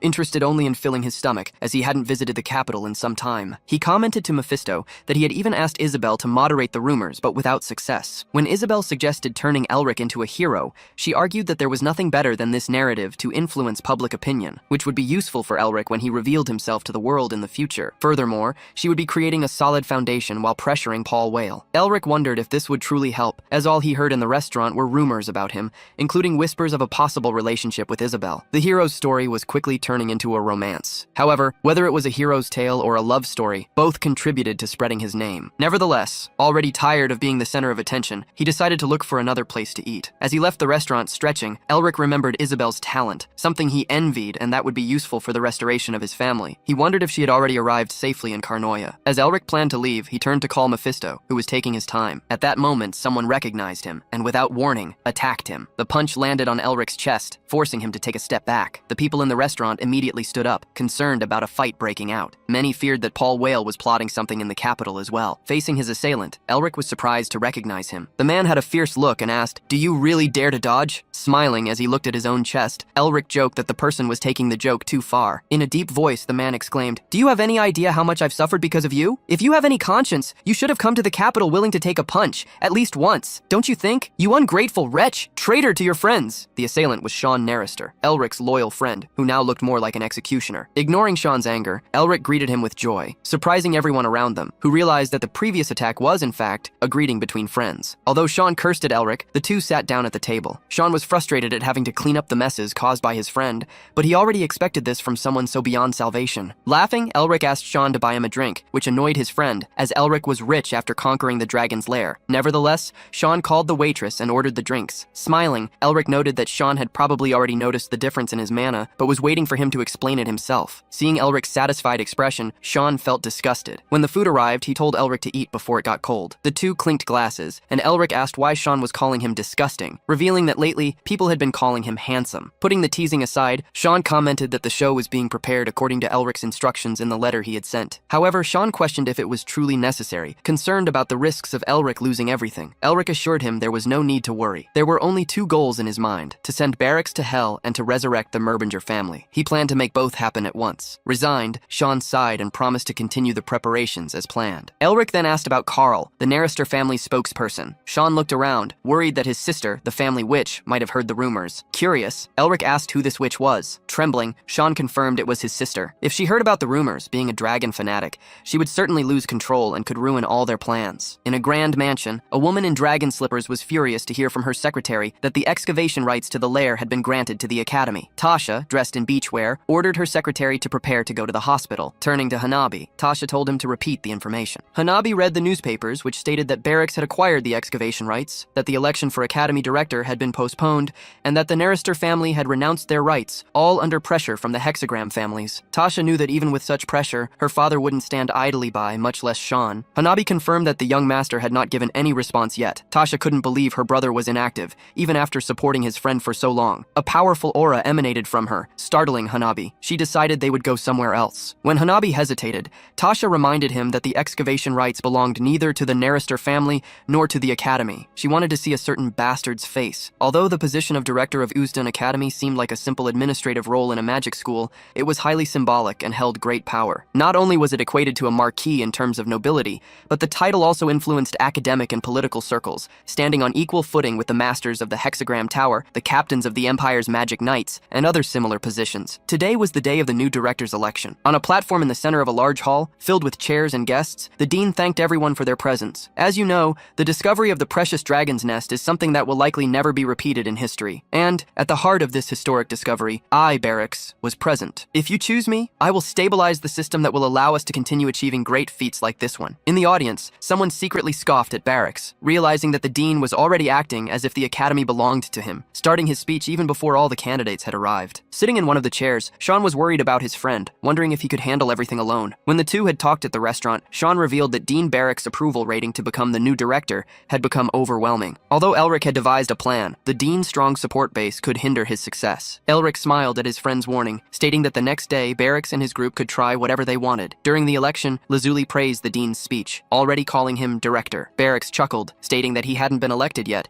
but he would do whatever Siesta wanted, even without Lazuli's praise, so he didn't need to worry. Changing the subject, Barracks reminded them that the other candidates were still campaigning, and that they could talk later. Internally, he thought that once he became director, nothing would be beyond his reach. He had no intention of helping Lazuli and his group. Being allied with the masters of the Hexagram Tower, he believed that a baseless group like Siesta couldn't harm him, planning to use them merely as a stepping stone to achieve the director's position. What Barracks didn't know was that Lazuli had suspected him for a long time, smiling maliciously as he bid farewell. After the speeches of 7 candidates, it was decided that voting would begin shortly, and everyone should take their seats. Despite this, Sean noticed that Elric's chair was empty. At that moment, the young man was surprised to spot a familiar figure. He wondered why his sister Tasha was there. A white-haired elder stared at her, asking if she understood the kind of place she was in. He stated that this was not an alumni gathering, but rather the electoral seats, reserved exclusively for the lords of the Hexagram. Tasha retorted, stating that she knew exactly where she was, as she was the representative of the lord of the Nerister family. More than anyone else there, she knew what was about to happen. Upon hearing this, Sean gritted his teeth, wondering if Tasha had discovered something. Interrupting Shan's thoughts, someone ascended the podium to speak. I ask for everyone's attention for a moment. I have an announcement to make before voting begins. I request that all electors return to their seats and maintain silence. Everyone should have received the magic crystal, through which you can check the candidate's information and vote for one of the 7. The result will be announced as soon as everyone casts their votes. Barracks, upon hearing this, was confident. He had made a promise that had attracted everyone's attention, related to the Academy, which could even allow him to collaborate with the Magic Tower and the Imperial family. Furthermore, he already had agreements in place with most of the electors. All Barracks awaited now was for his name to be announced. He yearned for this moment, as he had always wished. The person at the podium prepared to announce the result. Excluding the vote of the Merbinger family, who is not present today, the candidate who received the most votes is Barracks. Before he could finish, someone suddenly appeared in the hall, ordering him to be silent. People turned to see who dared to interrupt the sacred election. Tasha looked at the person with interest, while Sean smiled, rooting for his friend. The person who entered the hall was, indeed, Elric, surprising everyone. The lord of the Merbinger family, Elric Merbinger,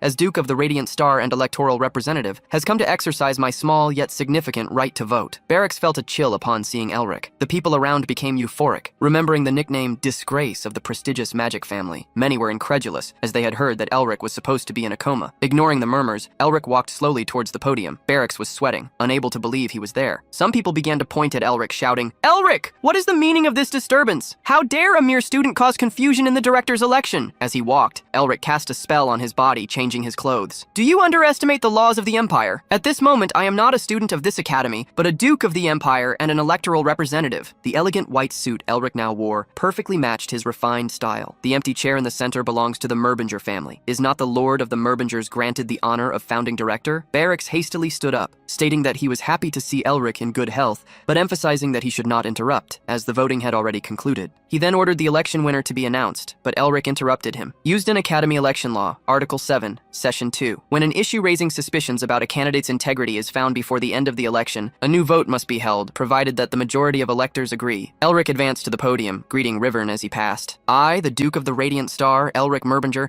declare that the candidate for Director Barracks is unqualified due to the falsification of private documents and the instigation of the assassination of the Duke of the Radiant Star. Upon being accused, Barracks stated that Elric did not understand the gravity of the accusations and demanded proof. Since you are participating in the election as a representative of a prestigious magic family, we must follow proper procedures, Barracks declared, turning to the audience. I ask my dear members of the electorate, will you truly listen to the unfounded accusations of Lord Merbinger? Looking at the other participants, Barracks suspected Elric had something prepared, but he was confident that the outcome would not change. He wondered how the young man dared to attack him, ready to show him what true political power was. All the candidates remained silent, supporting Barracks, who then turned to Elric and asked what he would do now. Elric merely scoffed, asking why the dean was in such a hurry, as it wasn't too late to decide after they heard what he had to say. Elric's insistence annoyed Barracks, but before he could respond, a recording began to play. In it, a clear voice said, "Are you saying there's really a dragon's lair there? Then there's nothing to do. Eliminate Elric as planned and retrieve his magic pendant as a souvenir." The voice recorded on the crystal was unmistakably Barracks. Elric chuckled as he looked at the dean. Contrary to popular belief, Dean Barracks had no part in the great discovery made by Sean Narrister and me. On the contrary, he tried to eliminate me and steal my family's inheritance. The dean, pale, took a step back, speechless. Elric then addressed the members of the electorate. Do my words still sound like baseless accusations? Barracks, trembling with rage, accused Elric of having falsified the recording with illusion magic. The Duke laughed. Illusion? How could I possibly deceive a 7th Circle Archmage? Or are you saying you're in the 8th Circle, Dean? Those present agreed with Elric's logic. There was no way illusion magic could deceive an Archmage of that level. Suspicion that Barracks had indeed tried to eliminate the Duke of Radiant Star spread through the room. It was then that Barracks noticed the crystal Elric held was the same one he had given to Rivern. He couldn't understand how Elric had gotten it, and looking at the young man at the podium, he cursed him in his thoughts, unable to believe the betrayal. Trembling with fear, Rivern approached the microphone. Now, as the members of the Electoral Committee are having an important discussion, we ask all guests to remain silent. Rivern's help had been unexpected. Days earlier, Sean had revealed to Elric that Rivern had been lingering around the hospital, not to carry out Barracks' orders, as Elric had imagined, but to deliver something to him, patiently waiting for him to wake up. It turned out that on the day Barracks had thrown him out of his office, Rivern had heard all the threats and insults even after leaving, and tired of the situation, decided to act against the dean. Elric was grateful for the recording, even though he already had sufficient proof. The young man's help made everything easier. In the end, saving Rivern in the lair had been worth it. Elric surprised everyone, stating that wasn't all. By law, the ownership of a dungeon is similar to that of a dragon's lair. The property belongs to whoever discovers it first. However, Dean Barracks seized the excavation rights without my permission. Furthermore, he not only attempted to assassinate the Duke of Radiant Star, but also tried to steal the Merbinger family's inheritance and the lair's excavation rights. Therefore, I not only request Dean Barracks' disqualification as a candidate, but also that he pay for his crimes. People began to murmur, concluding that if Barracks didn't have the excavation rights, he wasn't worth voting for. At that moment, the old man who had spoken with Tasha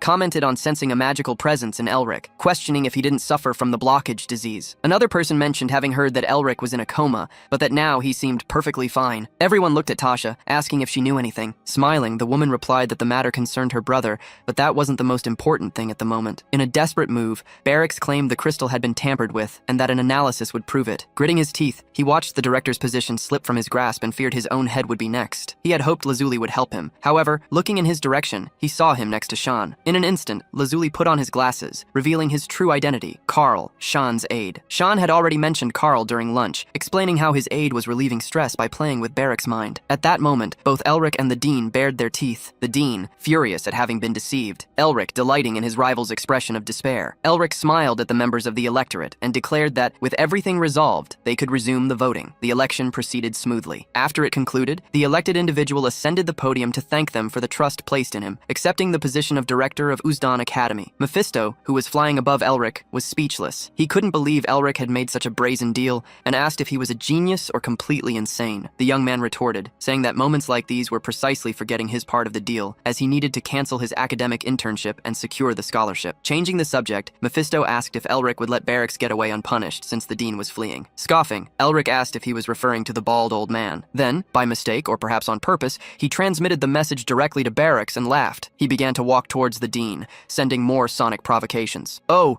it seems you received my transmission. I didn't mean to send that to you, sorry. I bet you're still in the 7th Circle, even being bald. You can hear my transmission incredibly well, but why aren't you saying anything? Can't you use sonic transmission? Well, I guess being able to hear already shows some talent. Ah, I get it. You pick up well because your bald head works like an antenna, right?" Provoked for so long, Barracks became furious and recited a spell, suddenly casting it at Elric. Elric. "You bastard! How dare you provoke me?" People were startled, wondering what Barracks was doing as they desperately prepared to flee. Barracks, however, smiled, eager to see his attack hit its target. Elric, for his part, merely watched the Dean's strike approach, with a smile on his face. Elric made a simple hand movement, conjuring a defensive spell. Barracks' strike collided against the ice shield, dissipating afterward. People were surprised to see the large shield with a stained glass design raised above their heads. They immediately recognized the fifth circle spell, White Blizzard. While the audience was still recovering from their surprise, Barracks conjured a new spell, determined not to give Elric any rest. The protagonist leaped from his chair and advanced towards the Dean, ready to confront him, and the energies of the two mages clashed in the air. The old man who had spoken with Tasha earlier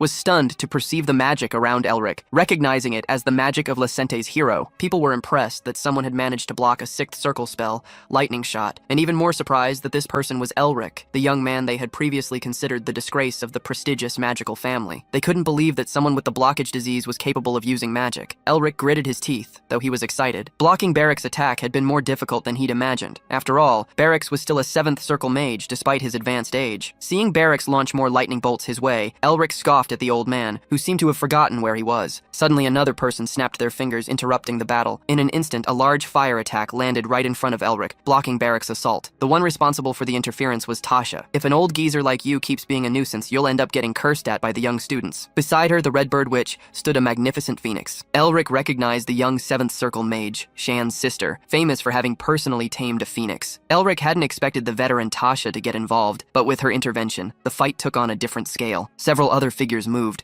confronting Barracks and declaring that any further action from him would be considered an act of terrorism. Barracks began to tremble as he was challenged by the electoral representatives of the Hexagram Lords. These mages and sages were no less skilled than the Dean, and if Barracks continued his provocations, they would consider it disrespect and suppress him with force. As the Dean retreated, a telepathic transmission from Elric surprised him. "Are you going to stop now, after going this far? Earlier, you spoke as if the world was in the palm of your hand, and now you're running away like a coward. You couldn't even scratch me. You just dirtied my clothes. Why don't you act like before, like a dog in heat?" Provoked beyond his limit, Barracks' hatred exploded, and he lunged forward to strike Elric. The protagonist was thrown against some tables, causing an explosion upon impact. Everyone was shocked and slow to react, as they hadn't expected Barracks to continue the attack. But in the next instant, they snapped out of their stupor and rushed to suppress the Dean who had attacked the Lord of Merbinger. Mephisto floated beside Elric, who was on the ground. "I wonder if I truly deserve the title of Demon King. You would do very well as a Demon King if you had been born into our race." Hearing Mephisto's joke, Elric smiled and said that he should already know that. Before a completely chained Barracks, Elric told the Demon King that this was the fate of anyone who dared to face him. After that day, news of the commotion at Uzdun Academy spread. An ill-informed person asked if Elric, who was supposed to be in a coma, was the center of the story, doubting what he could have done. He was quickly corrected by another, who revealed that Elric was the hero who had saved Lacente. Dean Barracks was banned from the academy and imprisoned for attempted murder. Elric Merbinger, grandson of Merbinger Uzdun, the star mage who protected the Demon Empire, had become a legend. The news also raised questions. How had Elric cured his incurable disease? Had he discovered some secret in the dragon's lair? What few knew was that another person had also benefited from Elric's cure, the Blue Lion. Finally, it was announced that Elric had granted excavation rights to the Nettister family, who had helped him. Sean, reading the news hastily, commented, "The resurrection of the Merbinger family was as brilliant as a star, the proud emergence of a hero after overcoming so much ridicule." Annoyed, Sean asked why he had to read to Elric, who was lying down. Smiling, Elric claimed he was a patient and still felt pain where Barracks had hit him. In truth, Elric was in the hospital partly to avoid the reporters who followed him to the entrance, desperate for an interview. Sean commented on the guards' suffering as they tried to block the journalists who wanted to know the truth about Elric the Swindler. "You used to use tricks, but now there are even hero stories about you. Who did you learn that from?" Sitting up in bed, Elric asked if Sean really thought he had just been fooling around for the past few months. He began to talk about Lacente and the young woman from the Blue Lion family, but soon interrupted the story, telling Sean that he didn't need to know about it. Uninterested, Sean asked if Elric planned to cause more trouble. The protagonist shrugged, leaving Sean suspicious. It was then that Sean revealed his father wanted to have dinner with Elric. Guy Narrister, Sean's father, was one of the great sages of the Ninth Circle, one of the greatest mages of his era, and lord of the Narrister family, which led the Tower of Magic. Even Elric's grandfather, when alive, had wanted to be Guy's disciple. It was dusk when Elric and Mephisto followed Sean to the Narrister home. Both were impressed. "Man, I knew you were rich, but if I'd known it was on this level, I would have extorted a lot more from you. Is this a house or an entire district?" Elric commented. Before them, Mist Hill, the main residence of the Narrister family, rose imposingly family, with large houses, buildings, and towers covering the hill. With an eager smile on his face,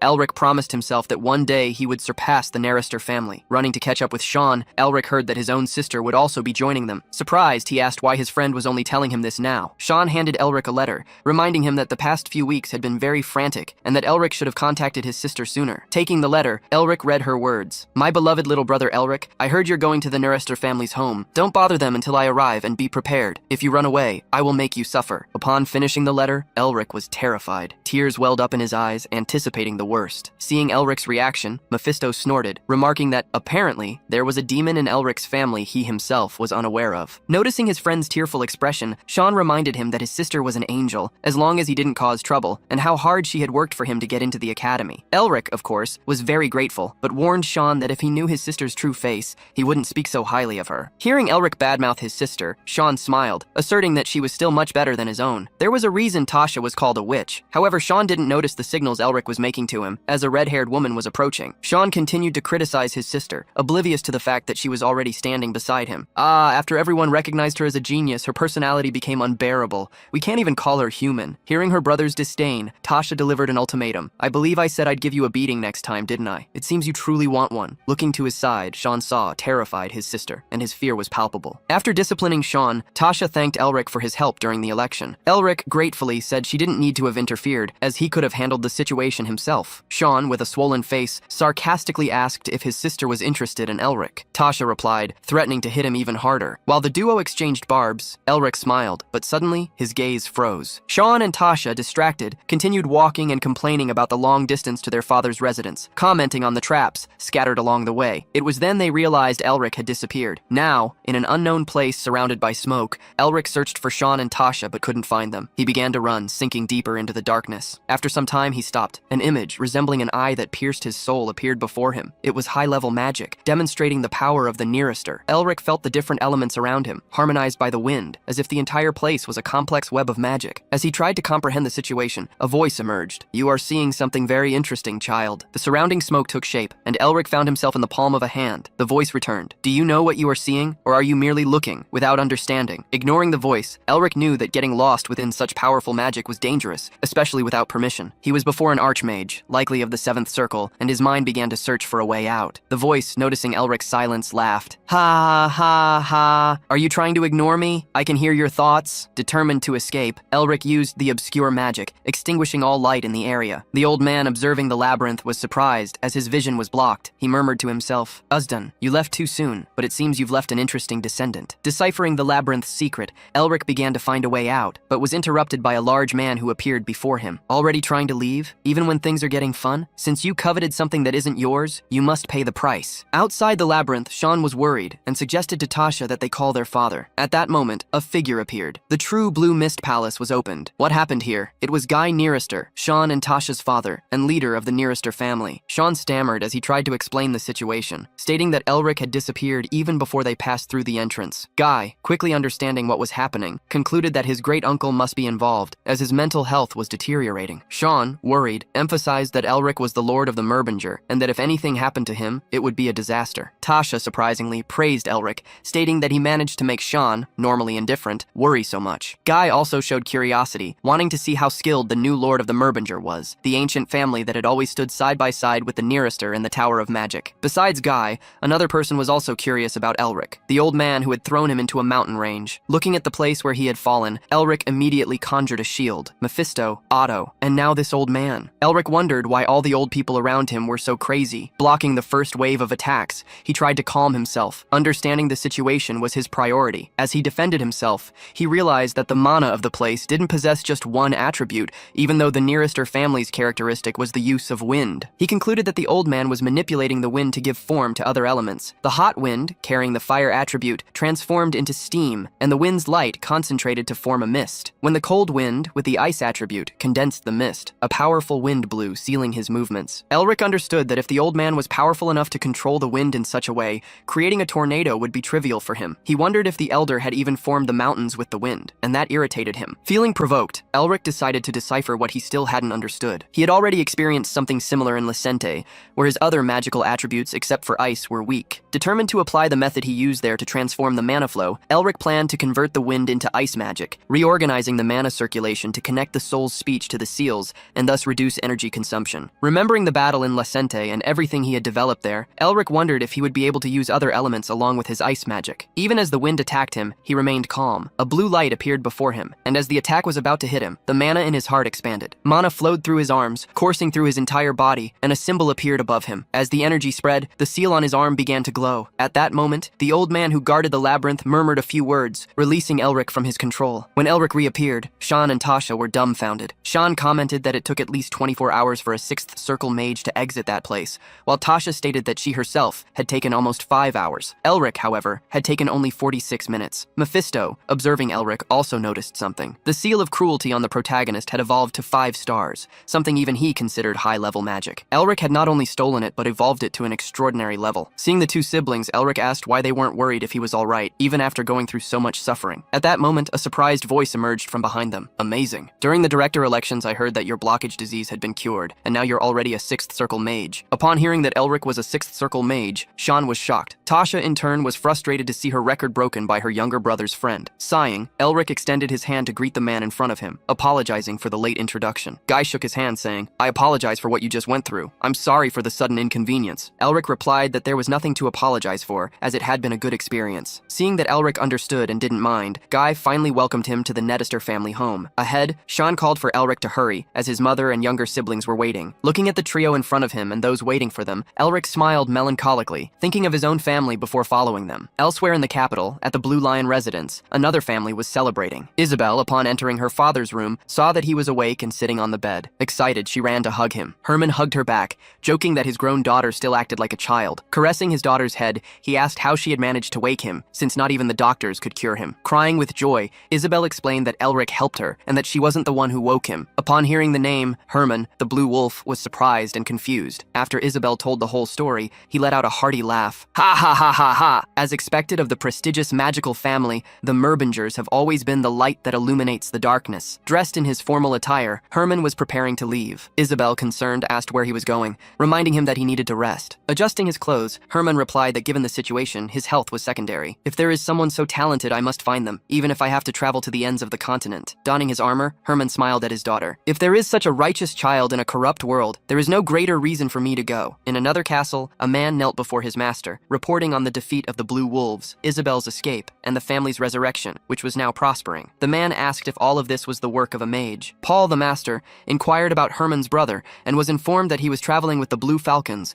likely to make contact with Elric Merbinger, who was at the Nettister family's home. Paul was surprised that Herman had not attacked him directly, but had summoned his allies first. With a look of contempt, he declared that the Blue Lion must be weakened and gave an order to Hilton. Herman's brother and Elric Merbinger must not meet. Eliminate the young man as soon as he leaves the Nettister household. And do not forget that the only reason I haven't gotten rid of you yet is because of that petty trick you possess. Hilton, with a red wing tattoo on his hand, nodded, promising to carry out Paul's orders. As they walked towards the Nettister household, Mephisto asked if the man they had encountered was truly human. Suspicious, Elric questioned if he was implying that Zan's father was a demon. Mephisto denied it, but commented that he found it strange for an ordinary human, not a Merbinger, to reach such a high level without resorting to something non-human. Relieved, Elric asked if Mephisto thought humans had spent their entire confinement merely playing around, explaining that other powerful entities also existed: the Lords of the Magic Tower, the Great Lion Family, the Imperial Family's Inspection Department, the Revolutionary Army, the Beastmen, the Protestant Alliance, and many more. All were as strong as the Golden Lion. He then asked Mephisto if he knew why they said this era was infested with monsters. Shocked, Mephisto asked if Elric was saying that not only the Golden Lion, considered the strongest on the continent, but also others with similar or even superior strength existed. Smiling, the Demon King concluded that there must be a reason for him to have awakened in this era. Excited, Mephisto began to ramble. The wild, where countless beasts devour one another to become kings, and the chaos and hostility that arise from it, the joy of using them as a stepping stone to become victorious. I, Mephistopheles, will push you to your limits to regain my power as soon as— Hey, where are you going? Are you ignoring me while I'm talking? Leaving Mephisto behind, Elric followed Zan's family and entered a banquet hall, where some already seated people were surprised by his arrival. At the table, a girl pointed at a boy, telling her mother that he was spilling food while staring intently at the guest. The boy, in turn, questioned how his sister could call him an idiot in front of a guest. Zan approached the two and told them to be quiet. Their mother smiled somewhat awkwardly and asked how they could be so noisy in the presence of Lacente's hero, whom they liked so much, reminding them that good children should be quiet during meals. Elric calmly observed the family interaction as the youngsters obeyed. He recalled his own past, when he and his sister would fight and their mother would have to intervene, always warning them not to argue at at the table, while their father smoothed over the situation. Back then, after teasing his sister, his mother would always make him read an entire book as punishment. Noticing Elric's melancholic gaze, Zan's mother pulled him from his thoughts, asking if the food wasn't to his liking. Quickly, Elric affirmed that it was excellent, blaming the delicious taste for his moment of distraction. To ease her concern, he smiled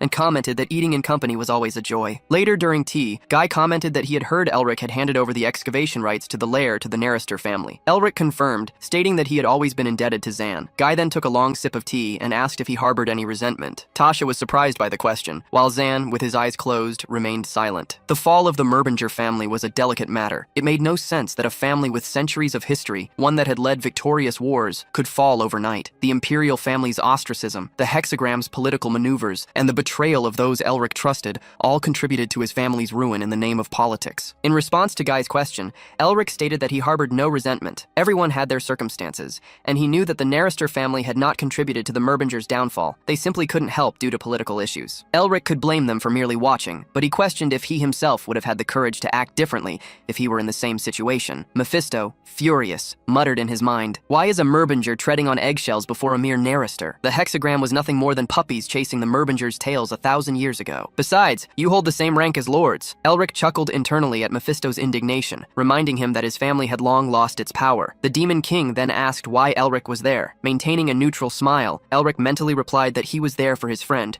and that one day he would overcome all of this. He needed to confirm the mage's power levels, and the kind of person the Lord was. As Elric conversed mentally with Mephisto, Guy took another sip of tea and asked, "So, is there anything you want?" Guy calmly stated that the Narrister would give their full support to the Merbinger. Elric was surprised by the offer. Guy, noticing his reaction, told him not to feel pressured, explaining that he was doing this both for the excavation rights and as a gift for being the father of Elric's friend. Mephisto, older and more astute, understood the intentions behind Guy's offer. He wanted to seize the opportunity to strengthen his relationship with Elric. The protagonist, in turn, knew that this help would be extremely beneficial. His foundation would only strengthen with the support of the Narrister, but the hexagram and other forces would likely try to neutralize them if they helped the Merbinger. Elric wondered why Guy would risk so much to help the weakened Merbinger family, even in the face of potential defeat. However, as Tasha prepared to break the silence, something else also broke. A hand emerged from outside the residence, shattering a window. To everyone's surprise, someone was invading the Narrister's home. Elric wondered who would be crazy enough for such an act, but upon looking at the invader who was pointing directly at him, he recognized him. The hooded man stared intently at the protagonist, and with an unusual depth in his eyes said, "You, become my disciple." Years ago, Elric had heard from Shan that his father had great ambitions regarding talented individuals, to the point that the 100 people living in the Narrister family home were not servants, but guests. Shan had also mentioned that the true power of the Narrister resided in the Senate, a place full of those monsters. With the invasion, some people criticized the man, saying his act had been extremely disrespectful. Ignoring everyone, the invader removed his hood, and Elric finally recognized him. It was the head of the Senate, the Grand Master who taught all the Narrister mages, known as the White Knight, Augustine Narrister. Before that elder, Elric felt a strength that might even surpass Guy's. Augustine apologized for the commotion,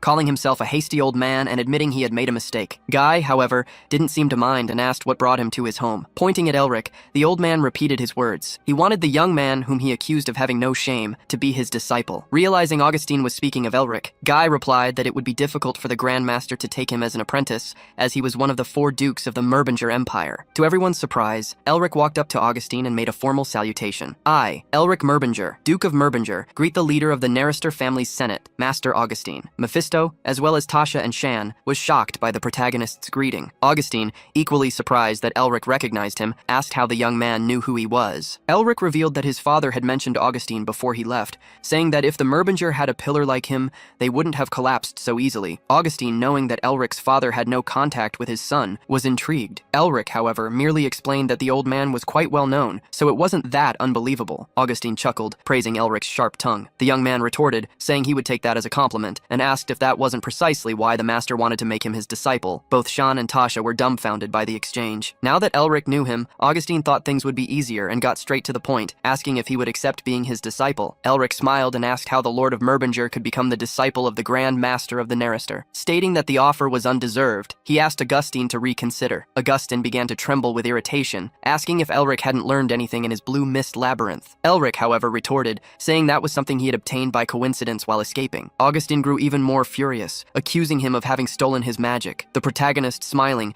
interrupted him, asking if it hadn't been Augustine himself who had made him suffer first. Provoked beyond measure, Augustine's rage erupted, ordering Elric to be silent, he stomped his foot, releasing a powerful wave of energy as he bellowed, "You must obey your superiors! You talk too much!" Elric saw an aura resembling a starry night appear before him, but it was too white to be the night sky. While he was distracted by the sight, Augustine swiftly moved behind him and struck him on the back of the neck. Before losing consciousness, Elric perceived the movement, though it was already too late. It hadn't been teleportation, but rather a physical displacement at a speed a mage shouldn't normally possess. Grabbing the unconscious Elric by his shirt, Augustine laughed maniacally. "Ha ha ha ha ha! You are mine!" As quickly as he had invaded the residence, Augustine vanished, taking Elric with him and leaving a trail of the white knight behind. Stunned, Sean was immediately questioned by Tasha, who asked if he would just stand there watching his friend be kidnapped. Sean replied, asking if she still didn't know what kind of person Elric was. Leaving the siblings to argue, Mephisto, with a broken smile on his face, murmured, "It seems we'll have another victim to succeed me. How fearless of you to use that monstrous old man as a master, or rather as someone for you to manipulate." Sometime later, Elric began to wake up. When he opened his eyes, he saw a bearded old man staring at him while rubbing his bandaged fingers. Upon noticing the old man, Elric was greatly startled, jumping away from where he had been lying, not realizing he had leapt to the edge of a precipice. Before he could fall, Augustine caught him. "Be more careful. I almost lost my first disciple, and at 90 years old at that." Elric gritted his teeth. His plan was to manipulate the old man, the great master of the Neirister family. He hadn't imagined, however, that Augustine would kidnap him while he played hard to get, just to force him to accept discipleship. Elric wondered if he hadn't barked up the wrong tree. Quickly trying to circulate his mana to free himself from Augustine, he realized his mana wouldn't move, just like when he suffered from the blockage disease. Seeing that Elric had noticed his situation,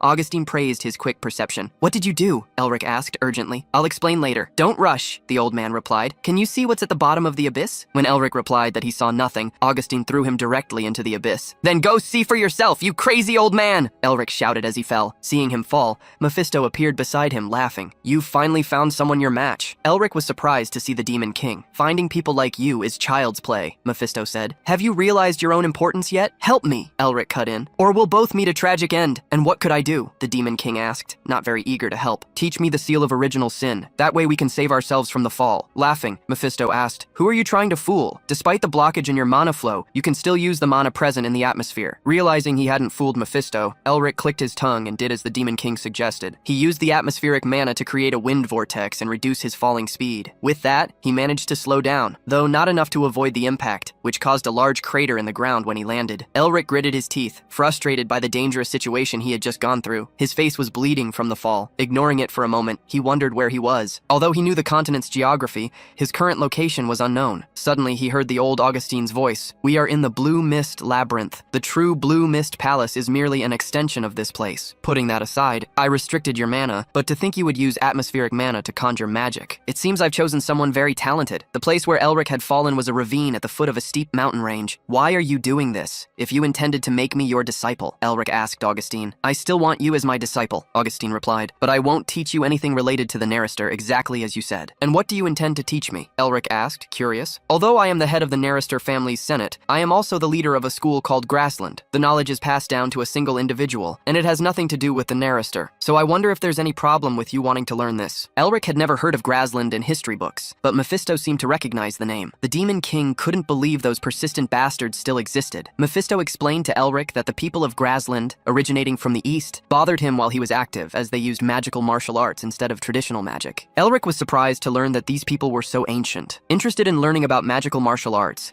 he asked if these techniques were similar to fighting techniques. Mephisto confirmed, explaining that they were a combat art that strengthened the body using mana circulation as its foundation. Simply put, it was exactly the kind of teaching Elric needed most at that moment. Grassland specialized in harmonizing different forms of magic, which would be perfect for balancing the intertwined mana within him. Placing his hand on his chest, Elric remembered how worried he had been about dealing with the different types of mana that refused to mix within his body. If Grassland truly was what Mephisto said, he had hit the jackpot. It would be a perfect teaching for him, without having to be bound to the Neirister family. There couldn't be a better opportunity. So Elric asked Augustine if he would teach him the magical martial arts of Grassland. Augustine was surprised to learn that Elric knew the term, as there shouldn't have been any record of it. "In that case, let's not waste any time. We'll start immediately." As the old man spoke, Elric realized he was being cornered. Augustine revealed that they were in the habitat of dire wolves, creatures 3 times larger and stronger than normal wolves, reminding Elric that Grassland's magical martial arts were learned through practical experience. Augustine ordered him to survive. In front of Elric, several blue wolves began to appear. Their white and red striped fur emanated an aura as beautiful as it was menacing. Upon seeing the wolves,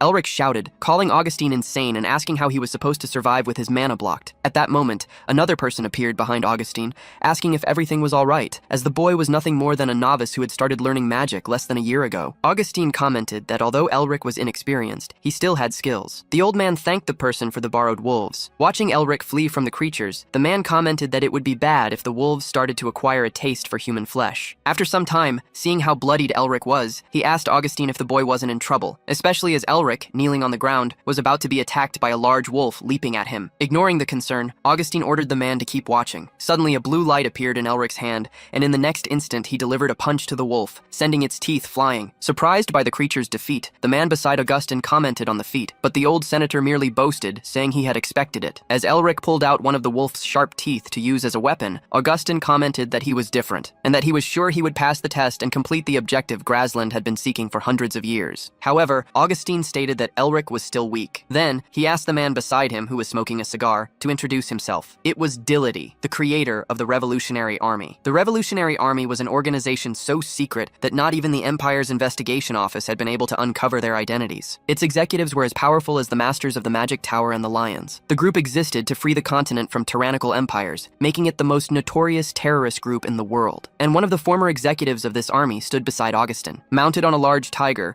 Dillity Tense, the king of beasts, stated that he would fulfill Augustine's request, but questioned if the old man wasn't worried about losing his disciple, given how excited he seemed about the new acquisition. Facing a completely blood-covered Elric, Mephisto commented that he had defeated one wolf by sheer luck, but that it would be difficult to defeat another in his current condition. The danger increased now that the other wolves had seen one of their own killed. He warned that Elric shouldn't expect any more strokes of luck. Breathing heavily, Elric knew the Demon King was right. He could only use the mana from the atmosphere one or two more times. As he cursed the old Augustine, he wondered how he would defeat the wolves with only his own body. Elric had never wished so much for his magical armament, used on the Ice Mountain, and lamented not having done any physical training. At that moment, he remembered the Art of the Strong Body, the book he had been reading during his journey with Sean. Deciding to try, Elric resolved to imitate what he had learned. The Art of the Strong Body was said to have been passed down through the lineage of the Tiger King, a battle technique that hardened bones like steel and multiplied strength, teaching one to fight instinctively. The Tigermen, Beastmen, believed that the body was a miniature of the world created by God. Just as mana flowed through nature, the breath flow coursed through the body. The body changed according to one's breath and mental focus. With concentration on a specific point, subconscious states emerged, and once one was chosen, the body would modify itself, moving by pure intuition. Elric then tried not to anticipate the movements of the attacking wolf. He needed to see the world as it was, acting with instinct and intuition, without plans or reasoning, simply trusting that the decision made would be the correct one. With this technique, he dodged the first attack and managed to counterattack, fully trusting the punch he delivered to the wolf, using the Tigerman's fighting technique. Mephisto, incredulous, watched in shock as Elric fought. The Demon King could barely believe that a human was fighting as if he were a beast man. As the wolf advanced with ferocity, Elric faced it head-on, and Mephisto wondered how he managed such a feat. After defeating the second wolf, Elric collapsed from exhaustion. At that moment, Augustine praised him, impressed that he had defeated two wolves. Despite this, the old senator, seeing Elric's deplorable state, suggested increasing the difficulty of the trial, but gave a hint. He indicated that Elric should observe the moss growing on the cliff walls and use it. Mephisto gnashed his teeth upon hearing Augustine,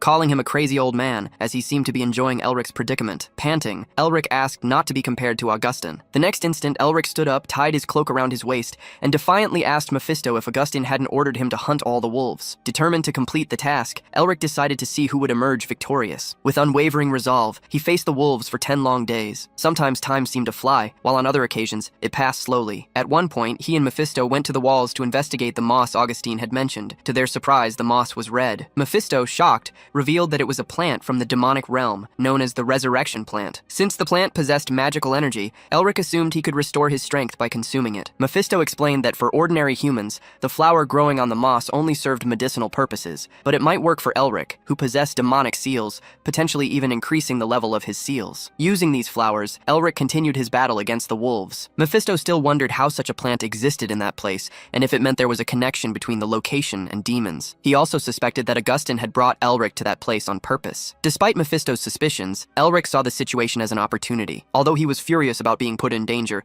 he recognized that it could strengthen his seals and increase his own mana. After defeating countless wolves, Elric managed to train the art of the strong body, thanks to his sealed mana. After practically exterminating all the wolves, Elric found what appeared to be the last one, but noticed something different. There was a human riding the wolf. A voice suddenly surprised him. "You continue to surprise me every second. I heard from the boss that you were the best at Uzdan Academy, but I never thought you would show such impressive growth." When he turned, Elric saw a large white tiger circling him. Soon after, the owner of the voice jumped and landed in front of him. him. "I've already decided. If you can defeat this wolf, I will make you my disciple." Without taking the cigar from his mouth, the Beast King, Guylite, announced his desire to train Elric. After his appearance, a cloud of dust rose to the sky as another person jumped to his side. Calling Guylite a bastard, the senator became furious and asked if his friend was trying to steal his disciple, even after he had worked so hard to find him. Before Elric, the two began to argue to decide who would become his master. Beside him, Mephisto asked if Elric himself wasn't as unpleasant as those old men. Guylite quickly approached the young man, while Elric said that at least his opinion should be heard. Excitedly, Guylite apologized for his haste, admitting how surprising Elric was. He asked if the young man recognized him from wanted posters and invited him to be the Beast King's disciple. Unexpectedly, Elric refused. Augustin was moved to hear Elric say that he was already his disciple, even though he was called eccentric. As Elric refused, the Beast King interrupted him, offering to teach him mirages, the art that allowed free control of beasts and earned him his title. Upon hearing the offer, the protagonist laughed, stating that having only one master was a mere formality, and thanked Guylite for his teachings. Leaving Augustine trembling with rage, Guylite accepted Elric as his disciple, while Mephisto sighed with pity for Augustine, knowing that the protagonist was a lost cause. Then, Elric asked the Beast King to teach him mirages, but Guylite quickly refused. Faced with the protagonist's doubt, Guylite walked up to a wolf larger than himself, with chains of energy flowing throughout its body. He stated that he would teach the technique if Elric could defeat the beast, explaining that mana control ability is crucial for those with the eyes of mirage. Guylite began to instruct him. "It seems you were replenishing your mana by eating the resurrection plant, but this is the final test. Defeat this wolf using only magical martial arts." Before he could finish the sentence, Guylite was surprised when the wolf beside him simply vanished. Elric had attacked, completely breaking the challenge with a powerful blow. Beside them, Augustine smiled victoriously, while Mephisto scoffed at Elric's arrogance. The Beast King's white tiger merely sat peacefully, with no intention of fighting. After getting rid of the wolf, Elric asked if the test was over. He then turned to Augustine and asked if he was satisfied with the result. The two stared at each other for a moment, though the old man's eyes could barely be seen through the sag of his face. He then placed a hand on Elric's shoulder, praising him for a good job. Augustine's hand began to glow, releasing fire mana. He said that he could finally teach him about Graslin's Grudge, the Chronicle of Night. Elric followed the old man to a flowery place where flowers grew everywhere, even on the walls, making him wonder where they were. Augustine revealed that they were in the sanctuary of the Chronicle of Night. Elric was surprised by the word sanctuary, but even more so by what he began to feel, a dark mana, similar to demonic energy. Beside him, Mephisto asked why there was a demonic domain in that place. Elric was shocked, as a demonic domain was something only demon kings could create. Mephisto then understood why the resurrection plants, which only grew in the demonic realm, were present. He began to feel that the energy was familiar, like that of someone he knew, but who usually operated far from this place. Seeing Elric's expression, Augustine asked if he felt the energy, stating that as a descendant of the Merbingers, demon hunters, he should be capable. The protagonist confirmed the old man's suspicions and asked why there was a demonic domain here. Runes appeared on Augustine's bandaged hand as he placed it on a wall, opening a secret passage. He revealed to the protagonist that the Night Chronicle originated from the Far East. Inside the sanctuary, Elric noticed that the architecture and language were all Eastern. Seeing the doubtful look on his face, Augustine explained that the founder of the Night Chronicle was originally an alchemist who researched botanical herbs in the East. One day, he lost his wife and daughter to a certain demon king and ended up pursuing him to the west in search of revenge. Since the demon king was powerful, the founder changed his plans. He not only combined the magical knowledge of the East with that of the West,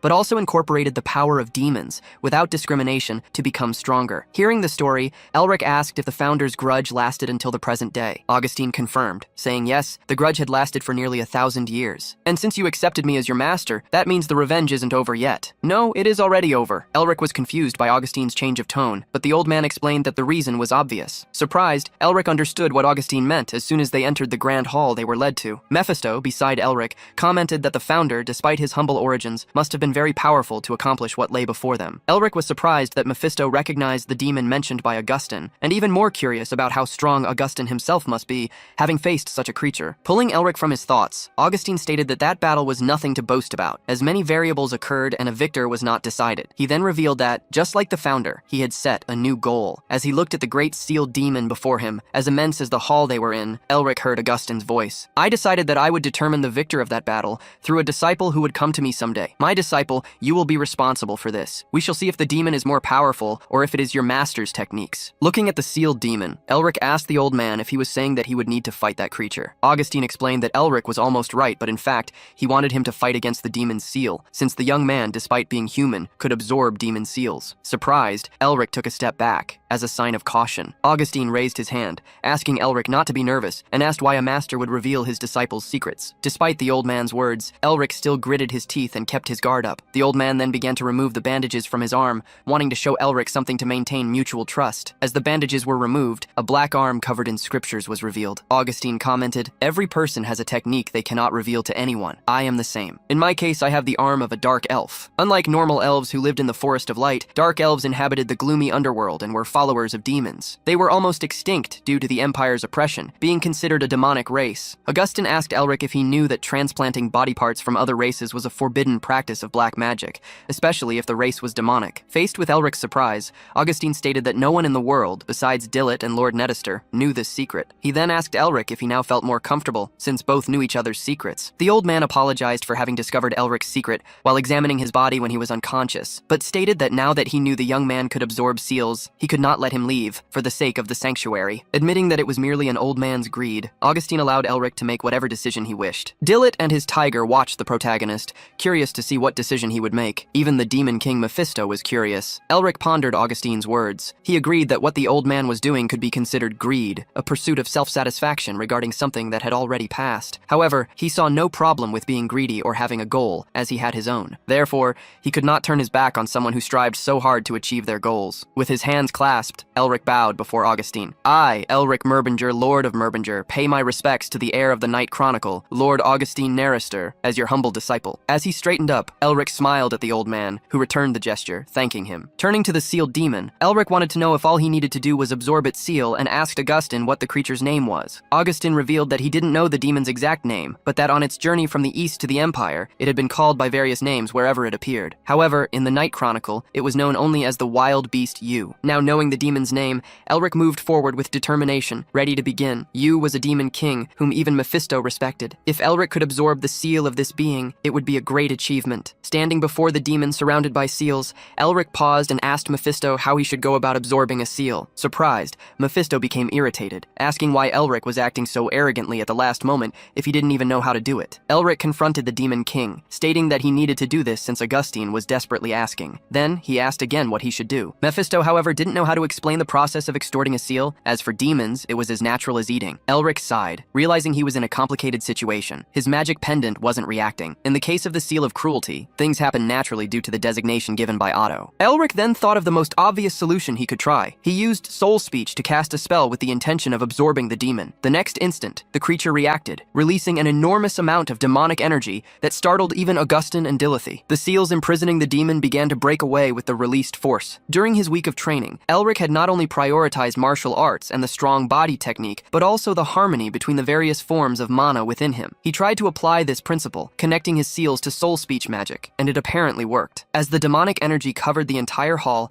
Elric was transported to a mental world. Walking through a swamp, he wondered if he would need to undergo a trial to obtain the seal's qualification, just as he had with the Ice Mountain King. Even after walking for a long time, he found nothing. No insects, no birds. Although he was in a mental world, the place was incredibly silent, as if all living beings had been devoured. There was only the sound of the wind and the bubbling of the swamp water as Elric advanced. However, beyond that, he also felt a dark presence. Elric suspected that there must be a predator in that place. As soon as he thought this, he felt as if something was watching him from among the trees. Perhaps it was in the forest or even in the sky. However, Elric dismissed both possibilities, as he couldn't pinpoint the predator's presence anywhere. As he worried about discovering where the threat was, an enormous mouth silently appeared behind him, belonging to a creature interested in devouring the human it had found. The shadows and teeth, vaguely formed by the sun's rays between the leaves, created an endless darkness. Elric wondered if he should fight the creature, which looked like a crocodile, in the same way he faced the Ice Mountain King. However, since he still didn't know how to absorb Yu's seal, he decided to first understand the situation, as there was no guarantee of victory. The pupil of that giant crocodile contracted as it looked at Elric. Merbingers usually attack first and ask questions later, but Yu exceptionally seemed to be patient. Elric was impressed by the monster,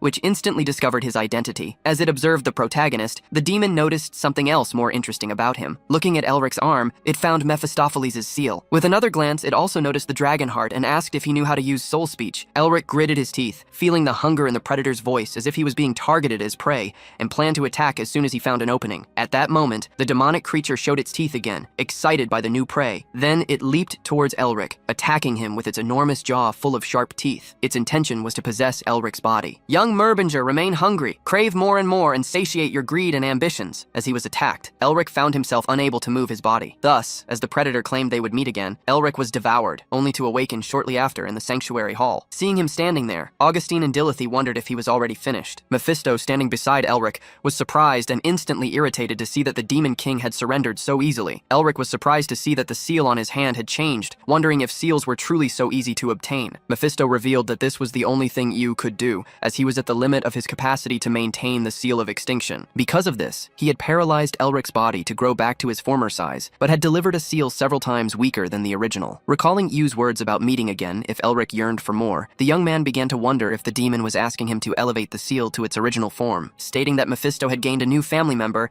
Elric asked him to reveal Yu's true name. Mephisto refused to help, but at that moment, Augustine revealed the name to Elric, Wicked God. The old man explained that the demon's status had fallen after its defeat, along with its brutality, wickedness, and malevolence. Mephisto was irritated to see that Augustine had given away the information he was trying to hide, impressed by the old man's knowledge of a demon's true name. Elric had already planned to ask Augustine if Mephisto refused to speak, which made him wonder why the old man took the initiative. As Elric pondered, Augustine revealed what Demon King Yu's seal was, the Seal of Ferocity. He explained that Yu was originally known as a demon called Preta, a hungry spirit. These spirits lived at the bottom of the demonic hierarchy, always treading carefully, afraid of perishing at any moment, yet simultaneously consumed by their natural greed. Augustine stated that with Yu's seal, Elric would be able to sense imminent danger, uncover the full power of his enemies, and identify their weaknesses to act against them. This was the awakening of the sixth sense through mana circulation, something the magical martial artists of the Night Chronicle had always tried to imitate. Augustine began to weep as he spoke. This tingling in your heart, this sensation across all your senses. I call it the Preta sense. The Night Chronicle has finally obtained Ayu's seal, and now, all you need to do is increase the power of this seal by facing Yu again. The levels and use of the seal were information not found in any book. Elric wondered how much the ancestors of the Night Chronicle had suffered to accumulate so much knowledge. Centuries of knowledge and dreams had been amassed to achieve a single objective. Determined, Elric activated the Seal of Ferocity. Around his shadow, other shadows emerged like smoke, forming the image of a sharp-toothed demon behind him. Elric was determined to carry the dreams and ambitions of the Night Chronicle with him from that moment onward. As he unleashed the newfound power, he asked Augustine again about the Preta sense, questioning why such power was manifesting so suddenly. Suddenly, surprising Elric, Shan appeared, running and out of breath. His friend announced that something serious had happened. The protagonist was paralyzed upon hearing Shan's words. At the mansion, one of Tasha's subordinates called her to see something happening outside. Tasha asked what it was, wondering if Elric was perhaps emerging from his isolated training. However, upon discovering what was truly happening, Tasha began to tremble and ordered them to keep the arriving person outside, as she would meet them personally. The person Tasha referred to was a blonde woman with her hair tied in a bun, holding a large suitcase. The woman had a kind smile on her face as she asked if her little brother was around. Elric and Shan rushed through the realm where the protagonist had previously been training. Elric was furious, complaining that Shan should have stopped Tasha, but Shan retorted,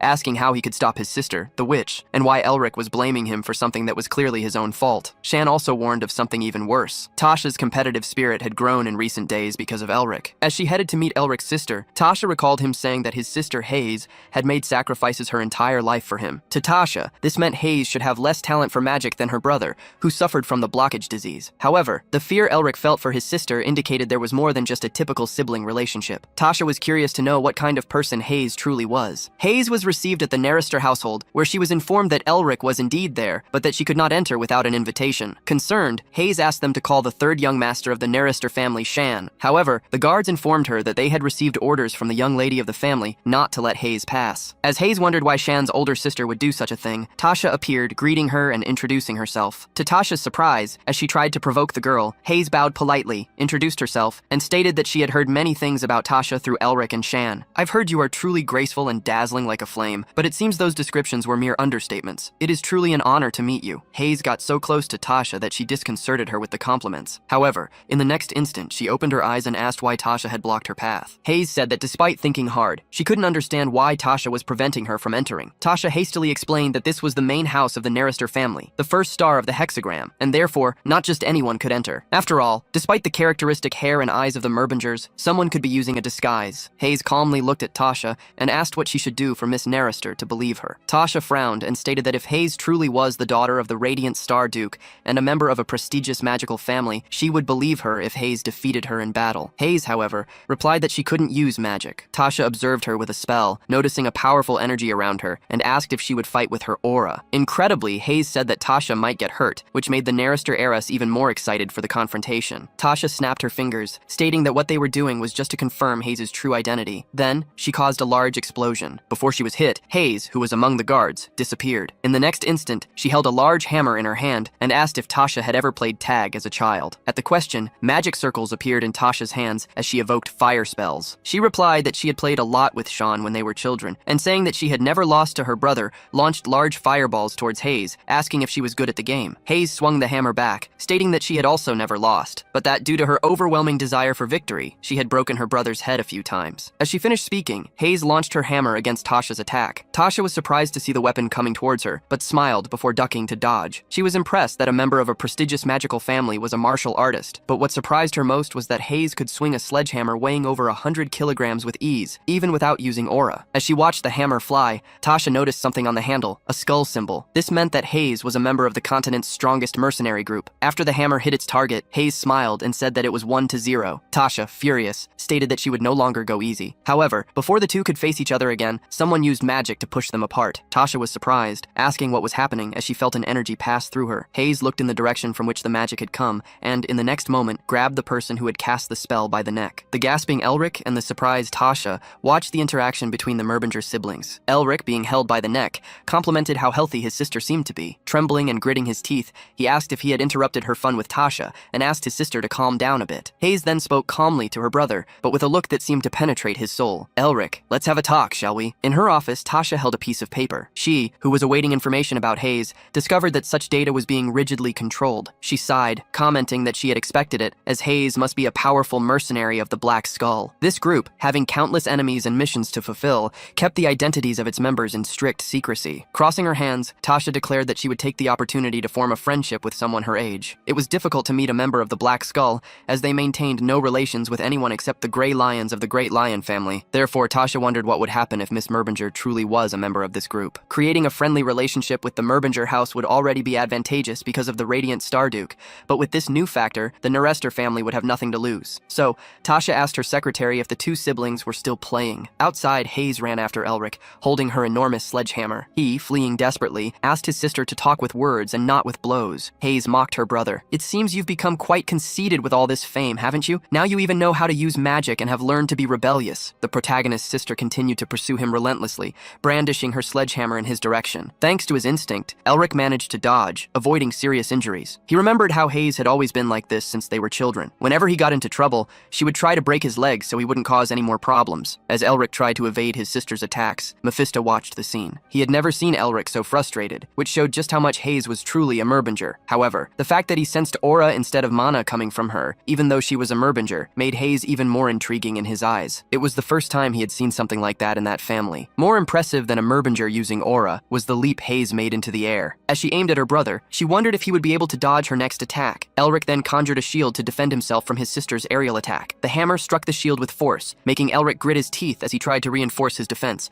Suddenly, he opened his eyes. His shield had vanished, and the hammer was stopped mere inches from his face. Hayes stopped her attack and began to speak. "When I heard you went to excavate a dragon's lair, I was a little relieved. I thought you were struggling because of the blockage disease. Even so, you've been working so hard, and I wanted to support you as much as I could. But then what? You had an accident in the lair, were unconscious for days, and then disappeared for months without telling me where you went when you woke up. When was the last time you contacted me? Half a year. I went half a year without hearing from you." As she argued with her brother, Hayes began to tremble and tears streamed from her eyes. She asked Elric if he had any idea how much she had worried. Elric sighed. His sister had always been overprotective, scolding him for anything he did, claiming it was dangerous. She always wanted to be by his side, and though he disliked her overprotectiveness, he understood why she acted that way. After their parents' death, Elric was the only family member Hayes had left in the world. To take care of someone as troublesome as him, she had to mature early. Now, it was Elric's turn to reciprocate. He stated that he had found their family's mission. He explained that both times he lost consciousness, in the dragon's lair and after disappearing upon waking, he was in pursuit of this family duty. Honestly, Elric admitted there were times he doubted his ability to restore the family, for with it in ruins, he wondered if it was worth trying to rebuild it. But after so many experiences, something crossed my mind. This world could be filled with demons again at any moment, so hiding as a Merbinger would be disrespectful to our mother,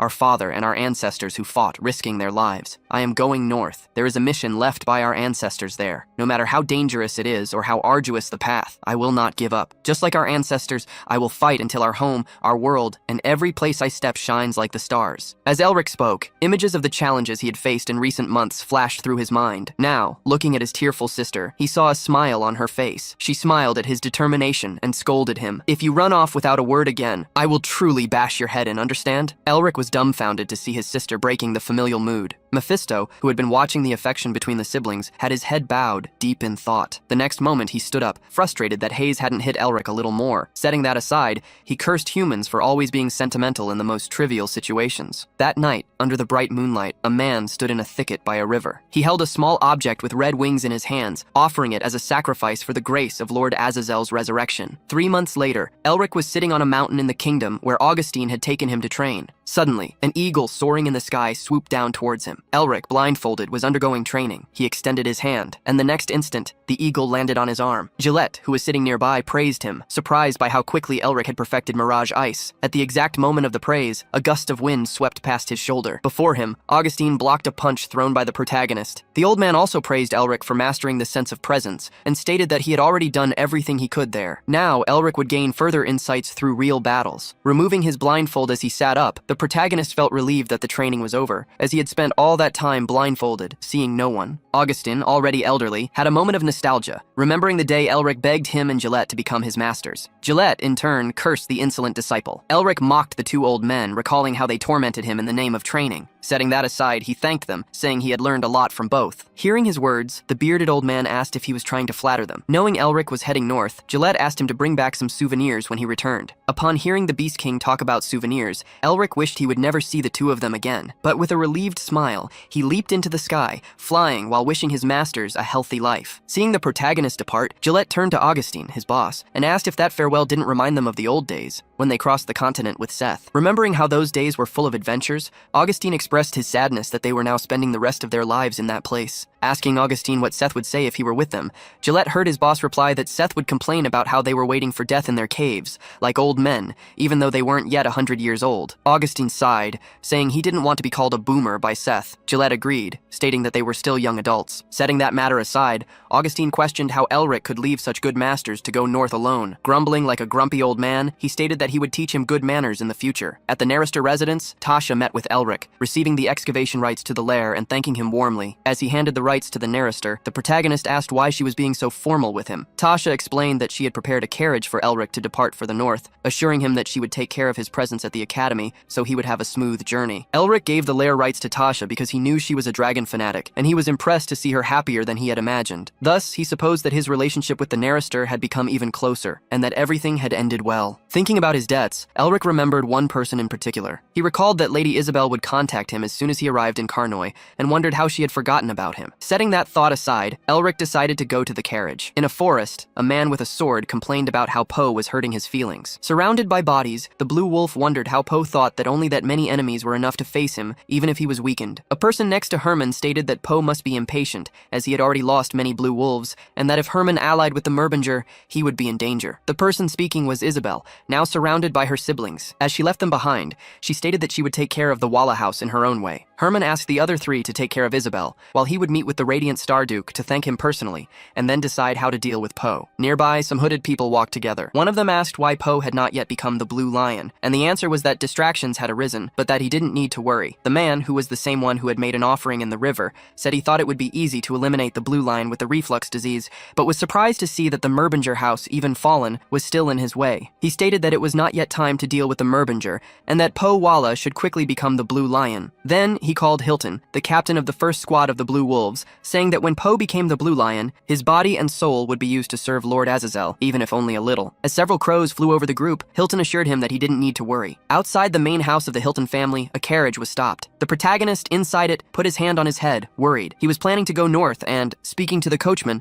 thanked him for the carriage, but said he didn't need his help. The coachman replied that his name was not Coachman, but Carl. Next to the protagonist was Sean, which irritated him even more, but the young man explained that he was only there by his parents' orders. There was also a third reason for Elric's irritation. On the other side of the carriage was his sister, to whom he said she could have stayed home. Smiling, Hazy asked if he didn't want to travel with her. Besides these three problems, Elric faced two others in front of him. They were his masters, to whom he said they should consider their ages and stay home resting. Augustine, clicking his tongue, asked if old people didn't have the right to take a stroll and stated that he would teach him good manners during the trip north. Gillith pretended to have her feelings hurt for having been abandoned. Just like Elric, Mephisto was also annoyed by the idea of a tumultuous, noisy, and irritating debilitating journey. The protagonist trembled with anger, but pretended to be happy. The trip, which was supposed to be just for him and Mephisto, had turned into a 7-person excursion, making him feel as if he were on a family vacation. Inside the carriage, which was larger than it appeared thanks to magic, Augustine introduced himself to the protagonist's sister, claiming to be his master. Hayes thanked them for taking care of her incompetent little brother, who even needed animals to help him, referring to the white tiger and the eagle. Jillith, the Beast King, found it interesting that they considered her beasts cute. Thus, the journey with his best friend Sean, his sister Hayes, Jillith, and old Augustine began, with Elric at the center of it all. Looking at everyone gathered, he set aside his bad mood and thought, well, being reunited with a family like this isn't so bad. Meanwhile, at the main Nerester residence, Guy Nerester was having tea, accompanied by a secretary. He asked if everyone had departed for the north, receiving an affirmative reply. The secretary, seeing Guy's contemplative expression, questioned if something good had happened. Guy asked the secretary to think for a moment, asking if the unusual combination of those people wasn't at the very least interesting. Inside the carriage heading north, Hayes reprimanded the protagonist, asking if she hadn't taught him good manners and how to behave in the presence of adults. She told Elric to even look at Sean, who acted with elegance and dignity. The protagonist turned his head away from his sister, scoffing. "Good manners, my foot." Hayes ignored him and turned to his masters, stating that she was thinking of teaching her own brother some good manners. Jillith let out a laugh, saying that discipline should always be taught by family, while Augustine told Hayes to go ahead. Hayes thanked the two for understanding her request and stood up. The protagonist, with his eyes closed, claimed he was already old enough not to need lessons on discipline, but Hayes gave him a demonic look, calling him out for a walk. Elric was extremely frightened by his sister, especially because of the sledgehammer she held in her hand. The next instant, he began to scream for help as Hayes held his ear and dragged him out of the carriage. Mephisto, watching the scene, couldn't believe the protagonist was suffering like that. However, seeing Elric suffer made him feel more relieved. The sun shone brightly that day. While driving the carriage, Carl noticed something and slowed down until he stopped. Seeing that the carriage had stopped, Elric poked his head out, asking what had happened. In front of them, there were 3 men with menacing appearances, laughing as they walked towards the vehicle. One of the men laughed maliciously as he licked his knife. "You must be truly fearless to dare try to pass through our territory. Hand over everything you possess." The man pointed his knife at the carriage, trying to intimidate them. Both Carl and Elric felt this was an unusual situation and were left without a reaction. Seeing that no one was doing anything, the bandit became furious, especially upon seeing the young man with a foolish expression. "You bastard! Do you really want to see blood spilled?" Seeing that the man continued to insist, Elric snorted and got out of the carriage to handle the matter. But before the protagonist could do anything, his master, Jillith Tens, stepped down, stating that she would take care of the situation. Accompanied by her white tiger, Jillith had a plan: to use this opportunity to show her disciple how incredible she was. The white tiger that emerged from inside the carriage was much larger than a human, and its shadow alone was able to cover the 3 bandits. Jillith released her aura while instructing Elric to pay attention. "From now on, I will show you why they call me the Beast King." Before Jillith could attack, however, Elric used ice magic, launching an attack between her and the bandits, who fell backward, startled. Seeing the large ice rock, they tried to crawl away, while Jillith and her tiger became frustrated. The Beast King really wanted to handle the situation, so she asked why Elric had intervened. The protagonist retorted, asking if she was planning to turn the place into a sea of blood. Turning to the group of 3 men, Elric stated that they were not bandits, but rather hungry travelers from a nearby village. Upon being recognized, the men stepped forward, kneeling before Elric and begging to be spared. "We have hungry families at home. Please forgive us." Faced with the plea, Elric put them on the spot. "If we were a powerless group, would you by any chance be begging like this?" The men didn't know how to respond, as the protagonist was right. Then, the leader of the trio, the one holding the knife, bowed until his head touched the ground, admitting that Elric was right. One of the others tried to stop him, but the village chief held his position, saying that he had forced the other 2 to accompany him and asking to be punished alone. Seeing the chief's willingness to sacrifice himself, the other men protested, stating that he had only done it because of the village and because of them. Next, the 2 men also threw themselves to the ground, begging to be punished alongside their chief. Seeing the scene, Elric told them to stop, as he would verify if what they said was true. Thus, Elric's group followed the 3 men to a quiet village, where the houses were made of wood and thatch, and the ground was dry due to the intense sun. The village chief, who was guiding the group, explained the situation. "We have been facing very difficult times due to several years of drought and famine. We thought we were destined to perish, so we ended up becoming mountain bandits. Not only does it take 5 days to reach another village,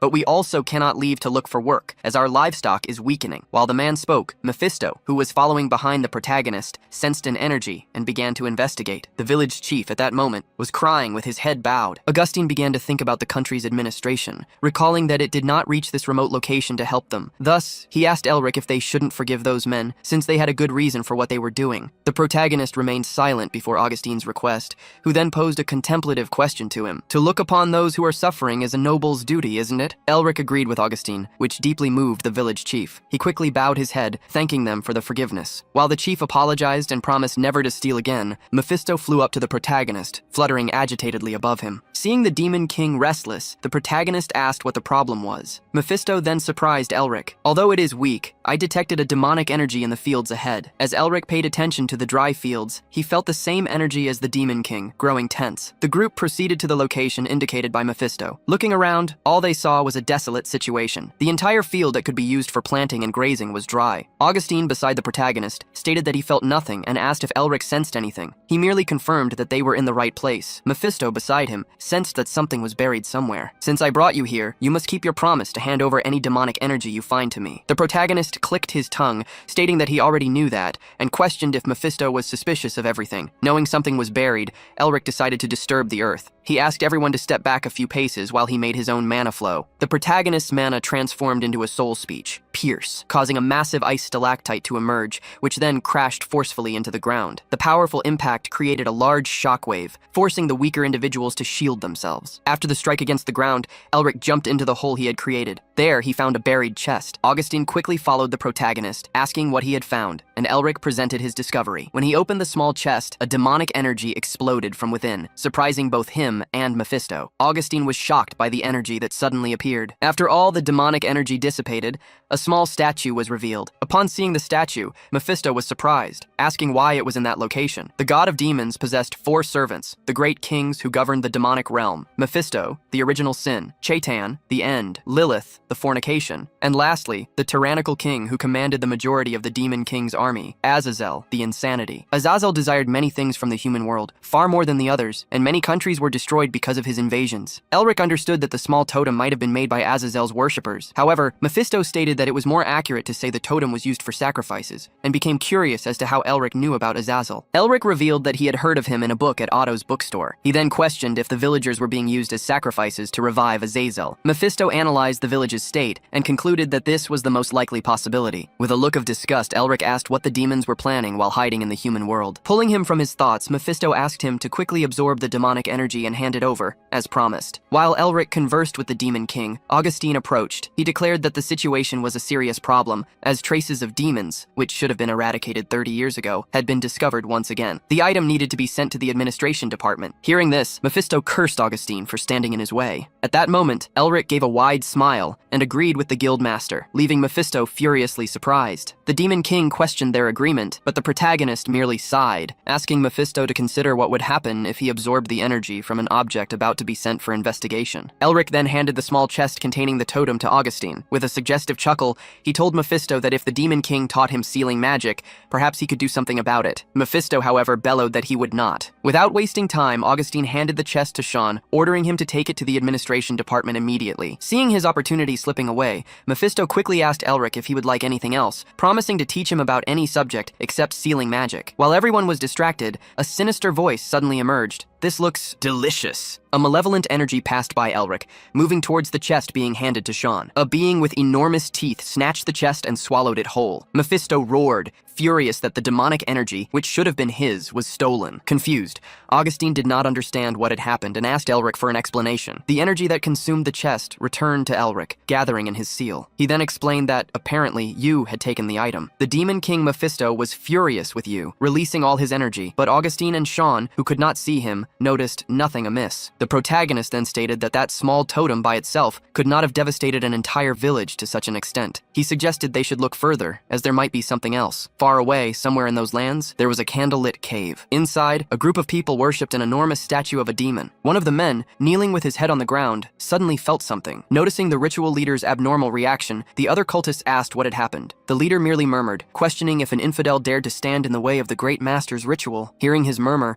the cultists were shocked, wondering who could do such a thing. Ignoring the question, the ritual leader opened his arms and looked at the statue. "Oh, the Great One! We will deal with those treacherous heathens, so please appease your fury. This land will experience your great will once more. The resurrection of your will must be realized. The The cultists bowed in respect to the cult leader's prayer. After the prayer, he turned and ordered his assistants that, before departing north, they should find Kaya to proceed with the resurrection ritual. Back in the desolate village, Elric stood before a small lake. He had a sad look on his face, wondering why no one had been aware that demons were causing all this to the village for so long. The small lake Elric was at began to grow, as the ritual totem had been removed, causing the villagers to rejoice that they could finally return to farming. Elric was frustrated, mainly because many innocent lives had been sacrificed. Augustine placed a hand on Elric's shoulder, stating that as soon as they sent the evidence to the administration department, a large-scale investigation would take place, and thus, the administration department of that region, which had neglected such a place, would be punished. Despite his calm face, Augustine stated that he was eager to get rid of those responsible for what happened to the village, but that the task was not under his jurisdiction. Elric sighed, thoughtful. He knew Augustine was right. With the administration department involved,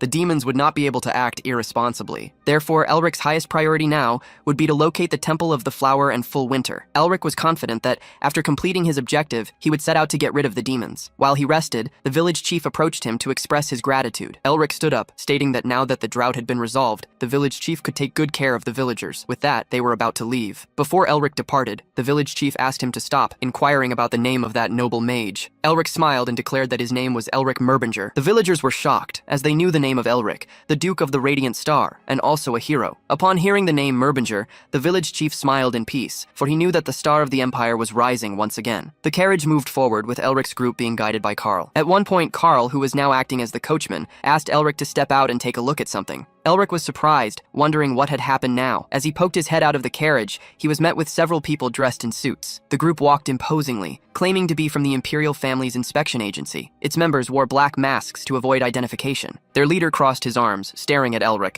and asked if he was Elric Merbinger. Elric stared back at the man, internally mocking him for acting so conceited. The inspection agency was an intelligence institution that existed solely to serve the Emperor and the Imperial family. They were known as monsters who would do anything, from kidnappings to making people disappear, without hesitation in their missions. The group's combat capability was as strong as that of the Magic Tower and the Great Lion family. Since this was a place where there had been no records of demon movements before Elric's group sent the evidence, this team moved quickly, despite being in a remote location. However, even though this group had the Empire backing them, Elric felt they were speaking too casually from the start. Elric chuckled mockingly, causing the group leader to hesitate. Feeling disrespected, the leader released his aura, attempting to pressure Elric. "How dare you speak so casually? We are agents of the Imperial Family's inspection agency. People like you should treat us with respect." Before the man could finish speaking, Elric scoffed at his position, enraging him. However, Elric released an even more powerful energy. "Even if you are from the Great Investigation Agency, you are at most a Viscount. Since when are mere officers allowed to disrespect a Duke?" The strong pressure exerted by Elric overwhelmed the group. The demon Yu bared its teeth, and the Duke's aura transformed into such a terrifying presence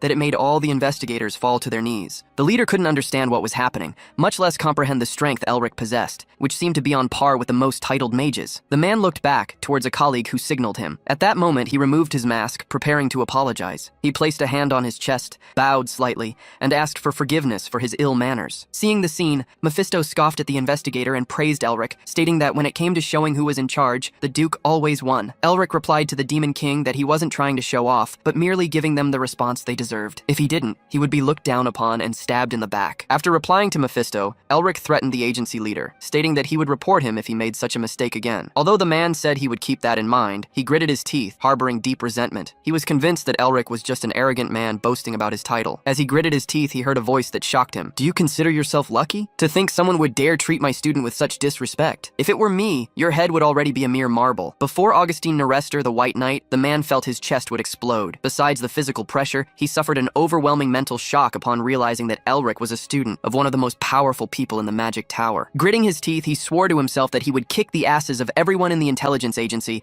for not having warned him about this. After the commotion was resolved, tables and chairs were created with magic. The man from the agency introduced himself as Patron from the 4th Inspection Agency. Elric knew that the 4th Agency had sided with the Crown Prince during an internal palace dispute. He then wondered if the prince was behind the current situation. Oblivious to Elric's thoughts, Patron stated that he would get straight to the point. The Duke took the opportunity to provoke him, gesturing with his hand. "Then speak quickly. You're wasting my time." Patron forced a smile, trying to remain calm. He explained that the agency had been secretly investigating the remaining demons for a long time, and that recently they had had found an unknown group. Hearing the story, Elric scratched his ear. Are you talking about the Grigori? The question surprised Patron, shocking him that Elric knew about them. In response, the Duke merely stared at him. Have you forgotten which family I belong to? Patron gritted his teeth. A Merbinger, the natural enemies of demons. Continuing with the matter, he stated that only one of the totems mentioned in the report had been handed over and asked where the other 8 were. Elric, with disdain, picked his nose. They stayed with us. That's illegal! Patron shouted, surprised. He began to cite the laws, stating that, based on the 11th clause of the 2nd paragraph of Imperial Law, all demon-related items should be kept by the Imperial family as evidence. Elric, however, interrupted him to cite another law. The 8th clause of the 1st paragraph of the Law of Possession states that, with the permission of the administration agency, an individual may possess demonic items for research purposes. Elric smiled. And I have already obtained that permission. Was the inspection agency not aware of this? Confronted, Patron changed tactics and asked another question, wanting to know how the Duke was able to discover the exact location of the totems. Elric gave the same excuse as before,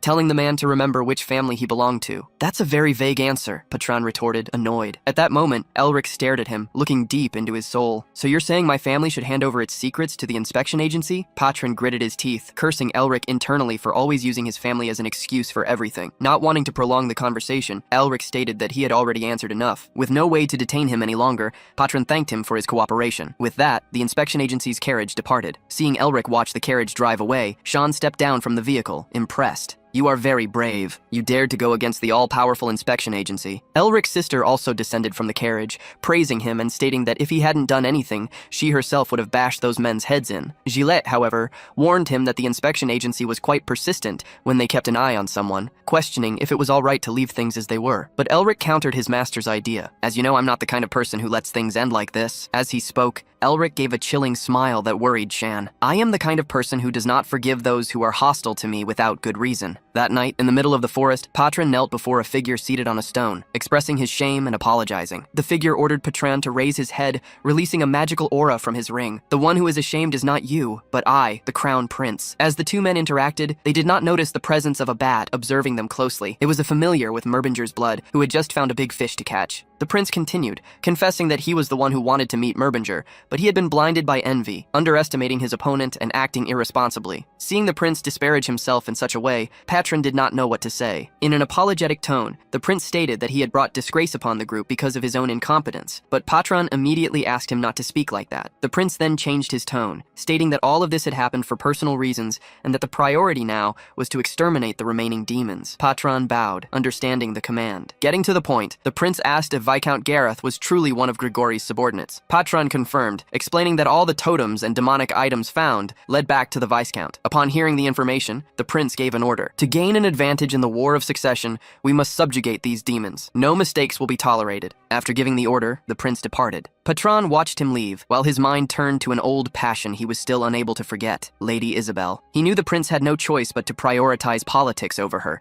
for the sake of the throne. The reason for hiding his identity was likely the desire to see with his own eyes who Elric Merbinger was, the man who had saved Lady Isabel. The intention might have been to find some comfort, but the inspection agency ended up being disgraced, instead of managing to shame Elric. Therefore, Patron, who saw the prince as the son that would lead the empire, concluded that they needed to avoid any involvement with Elric in the future, and the best way to ensure that was to get rid of him. Gathering the inspection agency, he ordered, "Listen closely. This is a demon-infested territory. Search everywhere. Turn over every stone." At their leader's command, the inspection agency invaded Gareth's territory, setting everything ablaze and destroying anything suspicious. From atop a hill, Elric and his group watched it all. Then, he instructed Shan and his sister to follow him. Dressed in inspection agency uniforms, they descended towards the city. Elric felt that sending a familiar to spy on them had been the right choice, as he had managed to obtain far more information than he expected. It was interesting to discover that the Crown Prince was hidden among them, but obtaining information about the demon's secrets was like winning the lottery. While the inspection agency and the Viscount's family fought to the death, Elric planned to loot the burning mansion. As the remaining demons and the agency annihilated each other, Elric's group would simply grab the totems and flee. The plan was all set. His masters were already positioned to open an escape route. As they put on their masks for camouflage, Elric called Mephisto to feed. The city was completely engulfed in flames. Elric, his sister, and Shan ran through the streets towards the Viscount's mansion, knowing it was only a matter of time until the inspection agency arrived there. They needed to infiltrate the mansion as quickly as possible,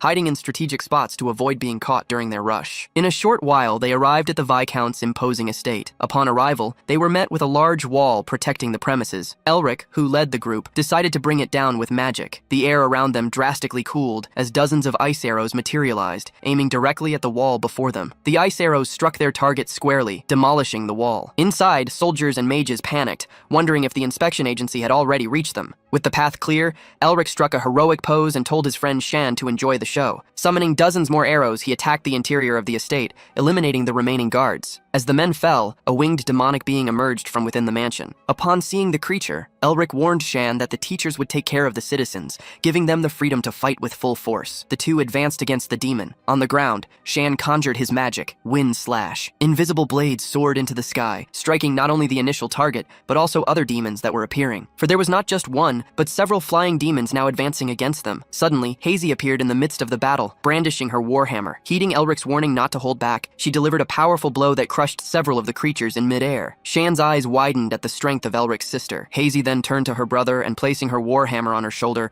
told him to go ahead while she took care of the rest. Seizing the opportunity, Elric ran towards the mansion. Somewhere inside, demons were carrying a statue out of a large vault. Their leader was confident, certain that not even the inspection agency would find that hiding place in time. The plan was to use secret passages to remove all the sacred relics before they were discovered. However, as the demon boasted, the ceiling above him began to freeze. In seconds, the frozen structure cracked, and a massive concrete block collapsed, crushing him. Elric had invaded the location by destroying the ceiling, and, with a smile, commented to Mephisto that he wasn't so bad at invasions after all. The remaining demons who were carrying the statue trembled in fear and asked how he had found them. Releasing an intense golden energy, Elric replied with a grim smile, "We found a delicious buffet." And that's it for today's recap. The story just keeps getting crazier. What rating would you give it so far from 1 to 10? Drop your score in the comments, and I'll see you in the next one.